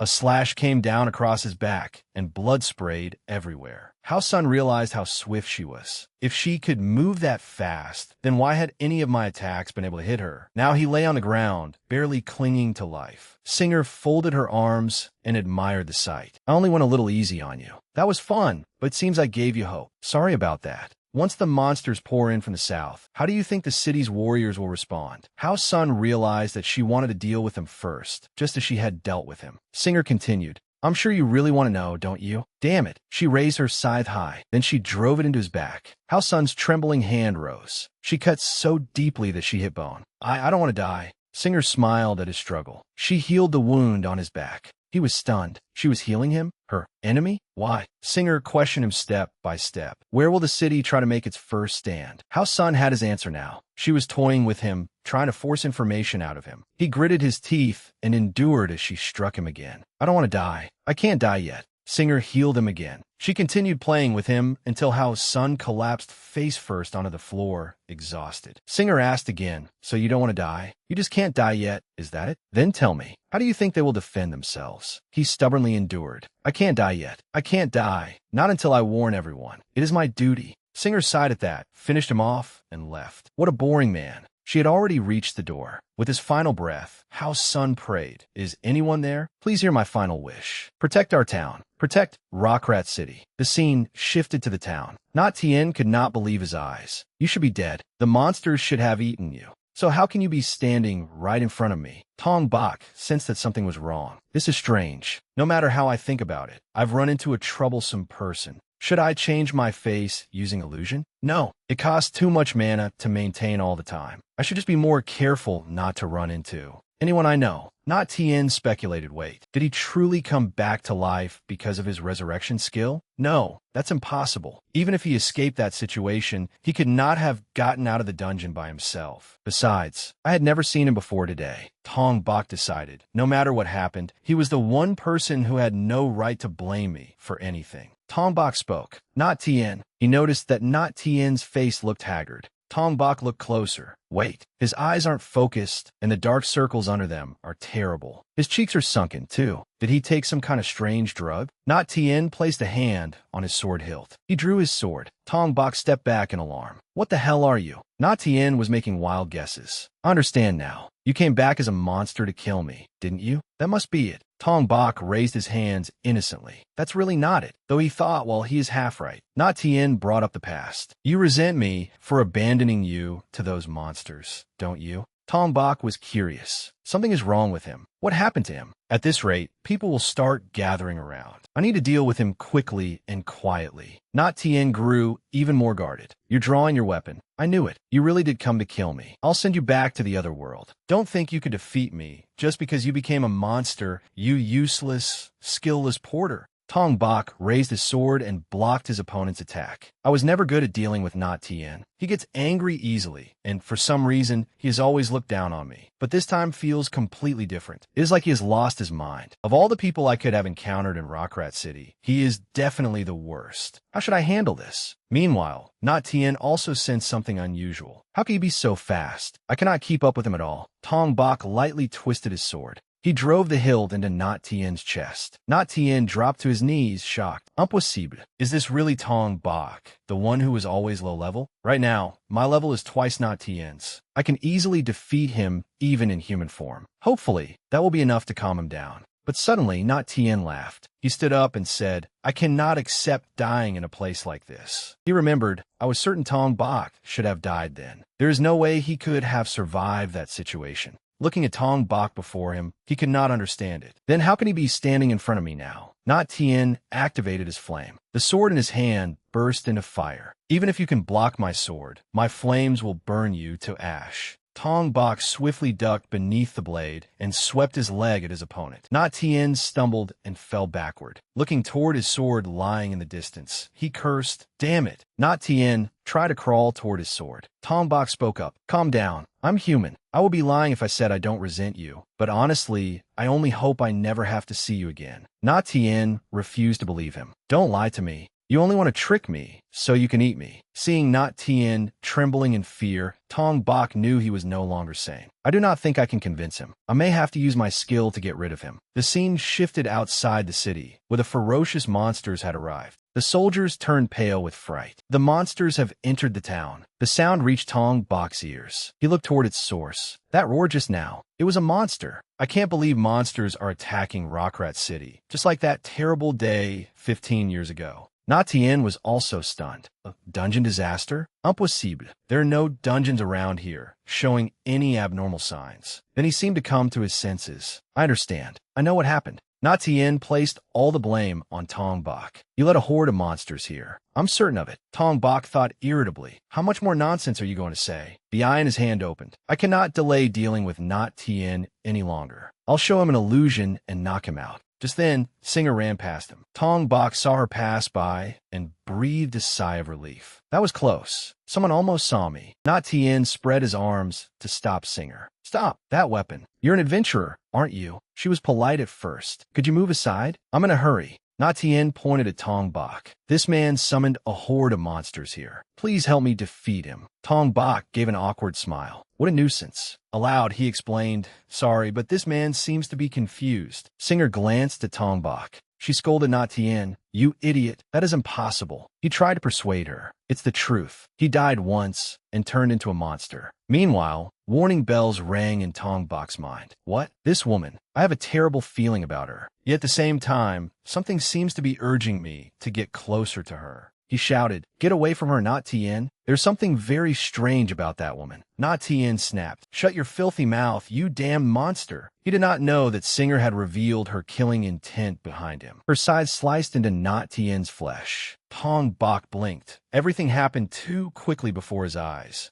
Singer found it ridiculous. Why? You said that man led the monsters here? That is impossible. Her scythe was stained with fresh blood. Singer said calmly, Because I'm the one who led those monsters here. Tong Bok was stunned. She was behind all this. Singer walked toward the barely breathing Not Tien. I was ordered to bring the bloodline of one of the chosen to the center of town. She raised her scythe again. I have no time to argue with fools like you. Not Tien was terrified. Tong Bok could not simply watch a living person die before his eyes, so he rushed forward. He raised his sword and blocked the attack. Singer was puzzled. Hadn't the two of them been tearing into each other only moments ago? Tong Bok stood in front of Not Tien to protect him. That doesn't mean I can stand by and watch you kill him. And it seems you know something about the monsters rampaging through the town. Singer laughed, her killing intent intensifying. Tong Bak declared, "I'll make you reveal everything you know," she replied. "There are certainly many fools in this town, but they have more courage than sense. Don't bore me.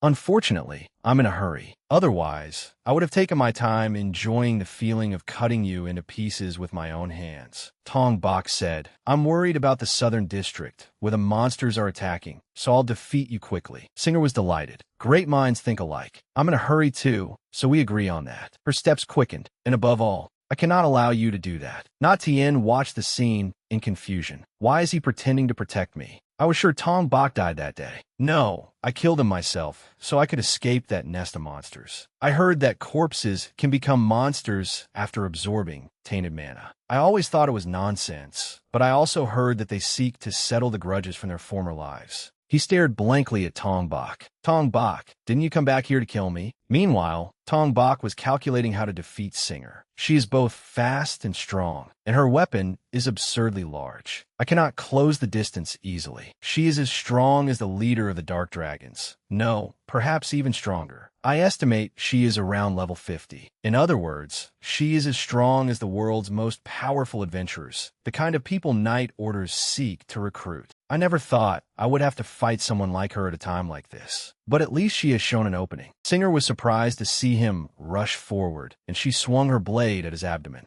Tong Bak staggered back. Singer asked with interest, "Oh my, that must hurt. You are better than I thought." He calculated. The wound is too shallow, but it will weaken her. I need to defeat her quickly. Take Na Tien somewhere safe, then immediately go help fend off the monsters. Meanwhile, she healed the wound in her abdomen. Healing? Tong Bak was even more surprised. White magic. She has a healing skill? Singer wanted to keep playing with him. This is troublesome. I'm in a hurry, yet I'm starting to get excited. Tong Bak realized that she had not exposed an opening. She was aiming for a battle of attrition with her healing skill. The two continued their confrontation. Tong Bak observed every move she made. We both have healing skills, but if I get dragged into a prolonged battle of attrition, the casualties will only rise. And Na Tien is watching, so I cannot fight her in monster form. If my true form is exposed here, I will only become a burden to the city's defenses. I cannot use illusion to win quickly. That skill is only powerful when I can exploit my opponent's fears. It is almost useless against someone who feels no fear. I'll try the same strategy one used on Rad. First, I need to peer into her past and identify her fears. Soul Eater activated. Even Rad had something he feared. As long as I find something that works on her, I can stop her using illusion.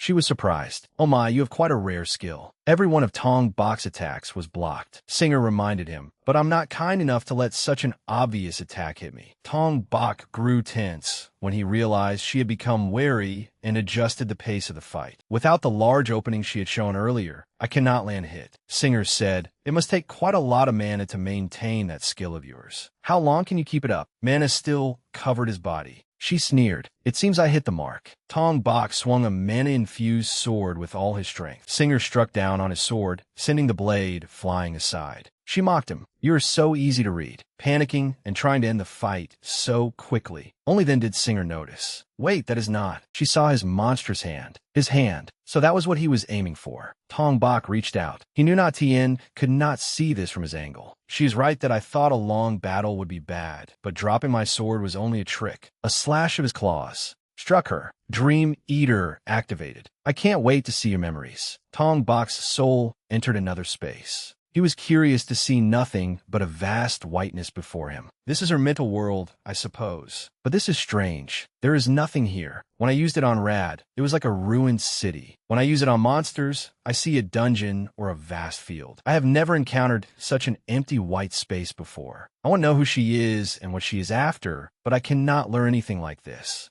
Then he discovered a little girl sitting in front of him, with fresh blood pooling beneath her feet. Tong Bak approached step by step to see more clearly. It was Singer. Healing, activate. Why isn't it working? This can't be happening. What? He looked down, and what he saw shocked him. Tong Bak saw a pair of blood-stained scissors and a knife. Among the fragments of the rat's corpse, Singer was trying to attach both of the rat's heads to a single body. I already did my best to give it 2 heads. Tong Bak had not expected her to be this cruel. Singer slowly turned her head. She looked back at him. Tong Bak was deeply unsettled. My head feels like it's splitting. What the hell is wrong with her mind? She fears nothing. There's nothing inside her but cruelty. I never imagined someone so utterly devoid of emotion could exist. Singer clearly disliked this. I don't know what you did, but that is a thoroughly unpleasant skill. Seeing that she was about to take his life, he thought, this is bad. Tong Bak quickly picked up his sword, but with one slash, she made blood burst from his chest. Tong Bak was flung backward. His eyes squeezed shut. Singer smiled in satisfaction.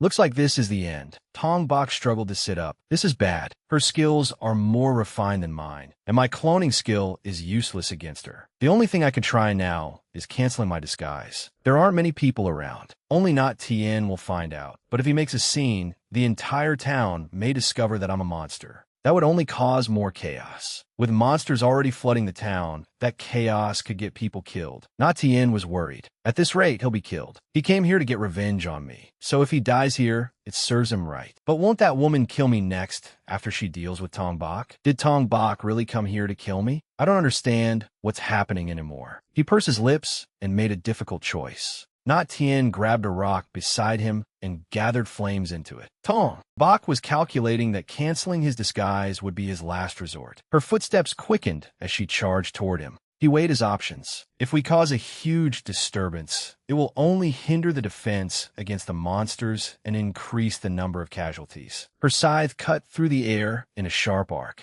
The sword flew from his hand. He cursed, "Damn it." She leaped up, preparing to strike again. Just then, a flaming rock came whistling through the air. It struck Singer. Tong Bak looked in astonishment toward the attacker, not Tien. He secretly rejoiced. I hit her. Singer immediately turned on not Tien. You really don't know your place. How dare you interfere? She rushed toward him. Then I'll kill you first. The scythe sliced through the flesh of Not Tien's arm. Tong Bak panicked. She's going to kill Not Tien. This wasn't the time to hesitate anymore. Not Tien pleaded, please stop. I don't want to die. Suddenly, Singer froze and glanced behind her as a blinding light flared. Tong Bak had returned to his monster form and used a tough hand to block the scythe. Singer stared at him in shock. Where did it come from? This isn't one of the monsters I brought here. Singer connected it to him. Don't tell me that's the man from earlier? A claw strike raked across her body, and Singer stumbled backward. She frowned as her opponent continued attacking. Another slash tore across Singer's body. Tong Bak struck with precise accuracy, sending his opponent skidding away. Blood trickled from the corner of her mouth. It's very strong, and it has more arms than an ordinary human. Not Tien was stunned. What the hell is that? It looks disgusting. I wasn't wrong. He really is a monster. Singer raised her guard. It has an independent consciousness, not controlled by the hatred and desire for destruction that come from the abyss. A monster should be the embodiment of violence, yet it has complete control over its strength. What an unbelievable anomaly. Something even that person could not have foreseen. Disgusting. If I leave it alone, it will ruin our plan. Fortunately, it doesn't seem fully mature yet. I have to finish it here and now while I still can. Singer activated her ultimate skill, Undying Magic. She had thought this would be easy, to send a few monsters to attack the town and kill a few hundred people. She spoke. I never thought I would have to go all out like this. Her transformation startled Tong Bak. She answered his unspoken question. Surprised? This is a supreme white magic spell that accelerates the circulation of life energy in my body to a terrifying degree. It not only makes me stronger in every way, but instantly heals any wound I suffer, though the price is my lifespan. This is no longer a game, you monstrous creature. Her scythe pierced one of Tong Bak's arms. She was feeling very pleased with herself as the scythe gradually sank deeper into his flesh. But that was exactly what Tong Bak wanted. Got you. Singer could not believe it. He took the hit just to stop my scythe. While she let her guard down, a claw strike flashed toward her. Singer covered one injured eye. It's even stronger than I thought. She quickly retreated and put distance between them. A long scratch appeared across Singer's eye. It rapidly began to heal. He disarmed me, so I just need to make full use of my immortality and wear him down. At that moment, the scythe flew toward her chest. Singer froze. She could not believe that he had thrown away the weapon he had worked so hard to take from her. She bent down to grab the scythe, but Tong Bak was already right in front of her. He threw a punch straight into her face. Singer's body slammed to the ground. She realized that he truly was a terrifying monster. Singer could still smile. You're the first one to bring me such exquisite pain. Tong Bak had no time to waste on her. The casualties in town are increasing by the minute. I can't let this fight drag on any longer. No matter what life energy or other nonsense she's using, I'll end this here and now. The two continued rushing at each other, unleashing vicious killing blows. Singer confidently said, "Give up. As long as I still have magic power, I remain immortal. I can't believe a creature like you exists. A monster that refuses to submit to its instincts and even helps humans. Didn't that man lying on the ground just attack you? Why are you so desperate to please humans? You truly are a disgusting monster." Tong Bak ignored her and punched her in the face again. She coldly said, "Are you stupid? It seems you still don't understand what immortality means." His next claw strike sent her arm flying. The second strike cut half her body apart. The two portions separated right in front of him. Body parts fell to the ground. Tong Bak warily watched her upper body. Then a sound came from behind him. Her legs were slowly getting back up. Her upper half lunged at him. "You let your guard down. At the very least, I'll drag you to the grave with me." He immediately grabbed her upper body and smashed it hard into the ground. Singer said, "So this is where it ends? I pity you, monster. If only you could throw away your reason and live like a true monster. No matter how hard you try to be kind to humans, no one will ever love you." Tong Bak thought that was fine. His hand tightened around Singer's head, and a bloody scene unfolded. Tong Bak thought, "My greatest wish in this world is not to become a renowned hero, is to ease the suffering of those living through these chaotic times, however little I can. That is all I want." A notification appeared. Received 5,062 experience points. Level increased from 51 to 53. He sighed in relief. "Fortunately, I don't think anyone else saw me." Tong Bak glanced at Not Tien. "Now, I only need to deal with him. I knew it. I knew you were a monster. You really came back to kill me, didn't you? I was right, wasn't I, Tong Bak?" Tong Bak placed his hand on the other man's head, channeling magic directly into him. Not Tien felt as if he were standing in a place of absolute darkness. He panicked. "Where am I?" Two enormous eyes appeared before him. Illusion activated. Not Tien's eyes widened as he screamed, "Someone, save me!" He had now fallen asleep. Tong Bak withdrew his hand. "I truly hoped I could end this without anyone seeing. This is a little forceful, but I need to keep him still and quiet first." Judging by his miserable state, it wouldn't be strange if he woke up screaming that I was a monster. "I really don't want to use this, but now I'll have to manipulate his memories." Those dark circles under his eyes looked terrible. He must have been terrified. I mean, his mind was never particularly strong. I want to believe this is the punishment he deserves for what he did. But he could cause trouble for New Fuang. Tong Bak proceeded to devour his dreams. Memories of that day resurfaced. Not Tien said anxiously, "Those damn monsters are leading the other monsters straight toward us." A pack of sharp-toothed monsters rushed at them. A shining slash cut through a monster's body. They saw a monster walking toward them. Powerful magic radiated from its body. His companion hurriedly fled. "A monster is here. This is our chance. Run." Not Tien ran desperately as well. Something kept feeling strange to him. Something doesn't feel right. What is it? After returning, Lam Tin discussed matters with Not Tien. "It seems dangerous monsters have started appearing in the deep forest dungeon. It's perfect for making a decent amount of money, but we need to head there first." Not Tien was absent-minded and did not pay attention to his friend. He asked again, "It's really just the two of us?" He remembered coming to find Tong Bak before. "You're Tong Bak, right? It seems nobody wants you on their team. You have a skill that can save your life, but only once, right? You can't fight, so you can't level up. You'll never become a real adventurer. That's why no decent team wants to recruit you. There are plenty of people out there who are better suited for odd jobs than you are." He held out his hand to Tong Bak. Not Tien said, "I have an offer. If you still refuse to give up on becoming an adventurer, come with us. We won't ask you to do anything unreasonable." Lam Tan, standing beside him, said, "Your parents are dead, right?" Not Tien's father was killed by monsters too. Tong Bak had altered this part of the memory. "Thanks, but I think I'm ready to give up on becoming an adventurer."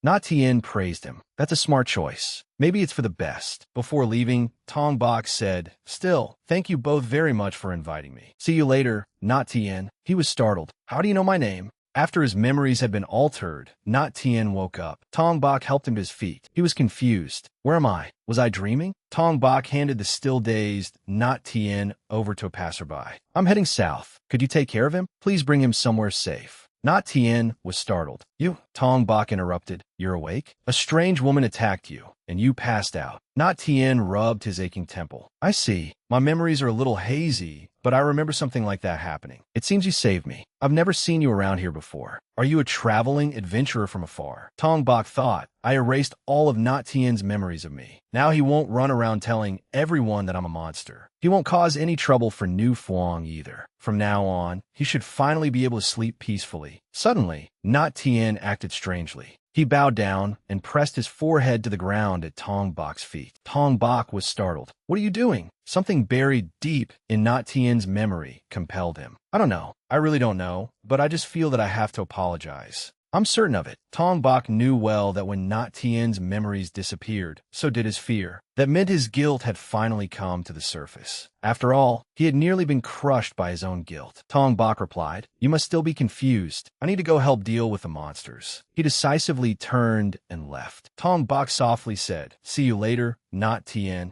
He had forgiven Not Tien for what he had done. Meanwhile, three-eyed beasts, levels 18 to 20, were running rampant throughout Rockrat City. They overwhelmed the adventurers, who could only struggle to hold them back. One person said, There are too many of them. We need to evacuate the women and children to the northern part of the city. The beast's roars sent shivers through everyone's hearts. Looking at the massive three-eyed beast, taller than a building, he realized that it was the boss of this dungeon disaster. It looked terrifying. When a dungeon boss leaves its dungeon, the circulation of impure mana stops. Then the dungeon loses its function as a shelter for monsters. Monsters of the same species as the boss, entranced by its mana, gather around it and begin terrorizing everything nearby. The only way to end that nightmare is to defeat the boss. He said desperately, this could be the end of Rockrat City. The three-eyed beasts charged forward in a pack. The adventurer gripped his weapon tightly. I can't hold on any longer. He prepared to risk his life protecting this place. Fine, come at me. At least I'll die protecting my hometown. Tong Bok arrived just in time. Sir, could you step back? The man froze when he saw him. Tong Bok was standing directly in front of him. The man urged him, Get back. No matter who you are, there's no way you can take on so many by yourself. The three-eyed beasts charged fiercely. A sword flashed,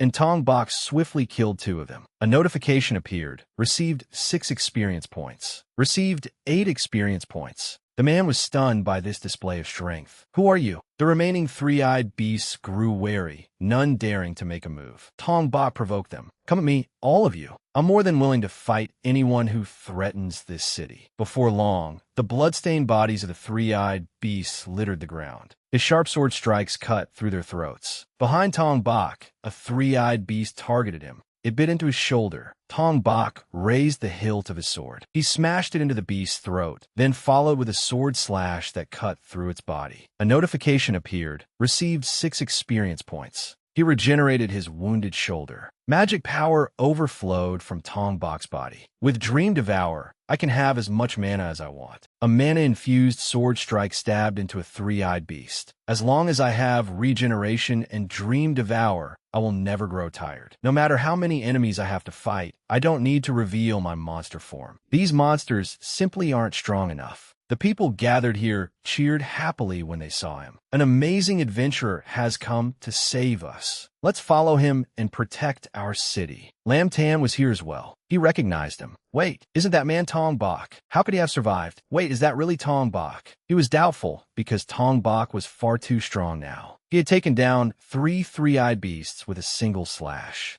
Lambton noticed every detail. Tong Bok had black hair, and most suspiciously, he had never possessed a physique as powerful as that man's. Nor would he ever wear such a stern, icy expression. Someone stepped beside him and said, You've already dealt with so many monsters. You're incredible. We can end this without any more casualties. Tong Bok glanced to one side. A blazing mass of power was erupting there. The boss had appeared before them. An adventurer cried out, It's here. The dungeon disaster insect. Its 3 eyes turned toward the side, where the bodies of its kind lay scattered across the ground. It let out a furious roar, and the boss's tail slammed down, causing a nearby building to begin collapsing. Someone shouted, Everyone, gather up. If we can defeat that thing, this will all be over. I'm certain of it. Tong Bok calmly told everyone, "Can you all step back? I can handle it alone. You're gonna fight it by yourself? No matter how strong you are, that's far too reckless." The boss growled at the one who had slaughtered its kin. Its information appeared: Crimson Hell Insect. Species: Demon Wolf. Level: 46. HP: 223/244. Mepe: Osuta 13 Shishapte Osuta Patrozet Shiopt. Rank C.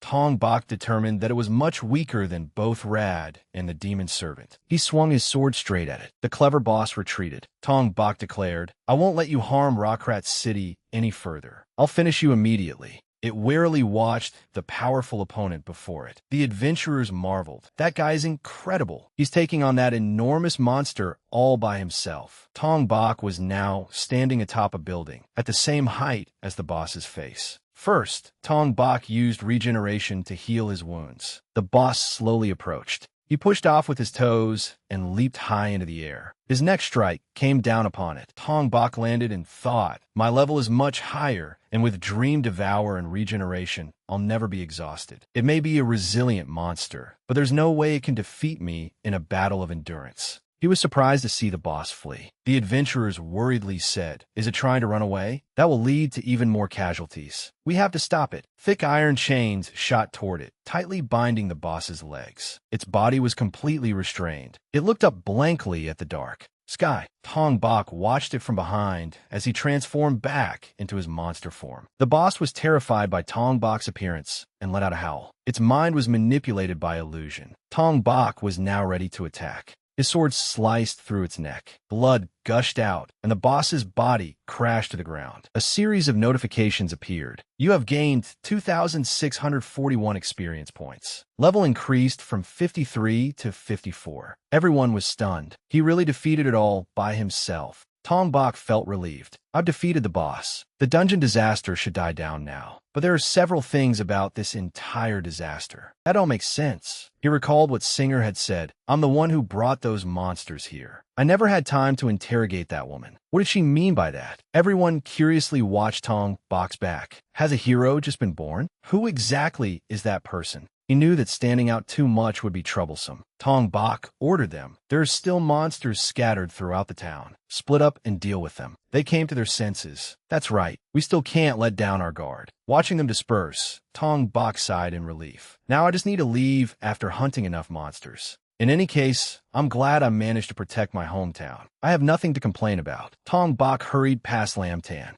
Lamtan was still curious. Was that man really Tong Bok? His expression and the atmosphere around him were completely different. But even so, even if it really was him, I don't think I should tell Na Tien about it. In his current state, he'll definitely take it the wrong way again. The town had gradually returned to peace. Tong Bok went back to the place where he had fought Singer earlier. "I left in too much of a hurry before. Now that I'm back, I need to make sure she's completely finished. Otherwise, she might get back up again." But this sight is still horrifying. There's something about that woman that truly bothers me. I have a bad feeling about this, and that sensation of being drawn toward her. When I first saw her, I felt a strange attraction, followed by a nauseating sensation rising from my chest. It was incredibly unpleasant. Even now, I can still feel it coming from her corpse. Tong Bok crouched down to inspect it. His eyes widened in surprise when he saw a sphere sticking out. What is this thing? There was no doubt about it. This seemed to be the source of that sensation. Could this strange attraction be what she used to lure the monsters into town? I'm not sure, but I can't leave this thing in Rockrat City. As dawn broke, the injured had been gathered together. Nu Fuang came to help and ordered, "Focus on those in critical condition first." Understood. Nu Fuang realized that her older brother was not here. Behind her, someone was telling a story. "I'm telling the truth." She stopped to listen as the person said, "A white-haired adventurer defeated the boss as easily as turning his hand over. Rockrat City would have become ruins if it weren't for him." Hearing this, Nu Fuang froze. She recalled what he had told her when they were children. "One day, I'll become a hero and protect you, so don't cry anymore, Nu Fuang." She also remembered what he had said when he left. "I'm sorry, Nu Fuang. I promise I'll become stronger and come back." The corners of her lips lifted slightly. Looking into the distance, Nu Fuang said, "Hurry up and get yourself home, you foolish older brother." The scene shifted to the capital, where a meeting was taking place. Bak, though, reported, I heard that everyone at the watchtower in Jordan was massacred. There must be someone behind this, right? Someone beside him reminded him. Countless rumors spread whenever monsters attack cities. Don't be so easily deceived. He was surprised. What? The chairman angrily asked. What do you know about the Claw organization? Has the red-haired man still not been found? How Sun and Lak and Hung fell silent. He looked visibly frightened. We must act quickly. Judgment Day is drawing near. Lak and Hung dwelled on those words. Judgment Day, after leaving the meeting, how Sun cursed in frustration. Those damned monkeys. Shouting at one another won't solve anything. Lak and Hung curiously asked, Captain, why are the other night captains so anxious? He revealed, have you heard the red man? The one with a red birthmark who is rumored to have been involved in the monster attacks. I know. We aren't officially searching for him, though. We aren't even sure he truly exists. She continued, but I think all the night captains know something else. He warned her, excessive speculation will shorten your life. My apologies, sir. He added, still, you can't blame them for making such a fuss. You're my right-hand woman. This is a good opportunity for me to tell you. I assume you know that 100 years ago, a rural lord used some kind of dark art to control monsters and attack the capital with them. The one behind that incident was Viscount Solwan, a man with red hair and a red birthmark. Lak and Hung was shocked. You mean he is the red man? That can't be possible. We're talking about something from 100 years ago. He revealed, 300 years ago, a royal mage was executed for cursing an entire town. We have no way of knowing whether that story is true. We do not even know that royal mage's name, but he was described as having flame red hair and a horrifying inflamed scar on his face. 1,000 years ago, a god bestowed a blessing upon us. It is thanks to that god that we can now live without constantly fearing monsters. Lak and Hung still did not understand. What does that have to do with this? How Sun answered, according to an ancient scripture, that blessing was too great and brought terrible side effects. Disasters descended upon the land for 7 days and 7 nights. Earthquakes, floods, tornadoes, fiery winds, and armies of monsters. The scripture says that on the final day, a hideous monster, redder than the bloody swamp from which it crawled, appeared. Lak and Hung finally understood. Don't tell me you're suggesting that it was the red man. He confirmed it. At the very least, many conservative priests believe so. Only the nation's highest-ranking authorities are allowed to know this, because they fear causing panic among the public. Regardless, monster attacks have been increasing every year. Humanity will not last long if this continues. He held Solwan's portrait in his hand. Find the red man. The key to solving this problem is our nation's highest priority. The scene shifted to Solwan's side. Bak, though, was there and had received a letter. Excellent. Rockrat City really was attacked by monsters, just as you said, Lord Solwan. The adventurers I planted there say it was resolved strangely quickly. What a pity. Still, you have proven that you can fulfill your promises. You will receive all the research funding you desire. Together, we may rule this country. No, the entire world. Solwan angrily slammed his hand on the table, his expression cold and terrifying. Bak, though, was immediately frightened. Lord Solwan. He thought, how can this be? The dungeon we established in Rockrat City was nothing extraordinary. Them dealing with a few monsters. Doesn't matter. But Singer, who was in charge of the attack, there is no way she would betray me. It is also hard to imagine anyone there being able to defeat her. Not only was she high level, but she had learned supreme white magic, which grants immortality. Could there truly be someone powerful enough to deal with not only the demon wolves, but also Singer, acting in the shadows? Could the knights be behind this? If so, they have most likely recovered my blood crystal. No, I don't believe those who rule this country in this era are capable of doing that. If they were, they would have come to find me directly. He believed that some anomaly must be interfering, but that changed nothing. His subordinate was astonished. An anomaly? Solwan guessed correctly. A monster sent by the false god that had cursed this world. He rose, already forming a plan in his mind. Solwan bowed and said, Count Bak, though, thank you very much for agreeing to support my research. We can now move one step further. However, someone in Rockrat City may have killed my subordinate. If we do not deal with that person, our plans could certainly be affected. We need to identify and eliminate them. In addition to research funding, I want your assistance with this matter. The scene shifted to Tong Bak, standing in a vast field. He stared thoughtfully at the sphere in his hand. Solwan's blood was stuck to its surface.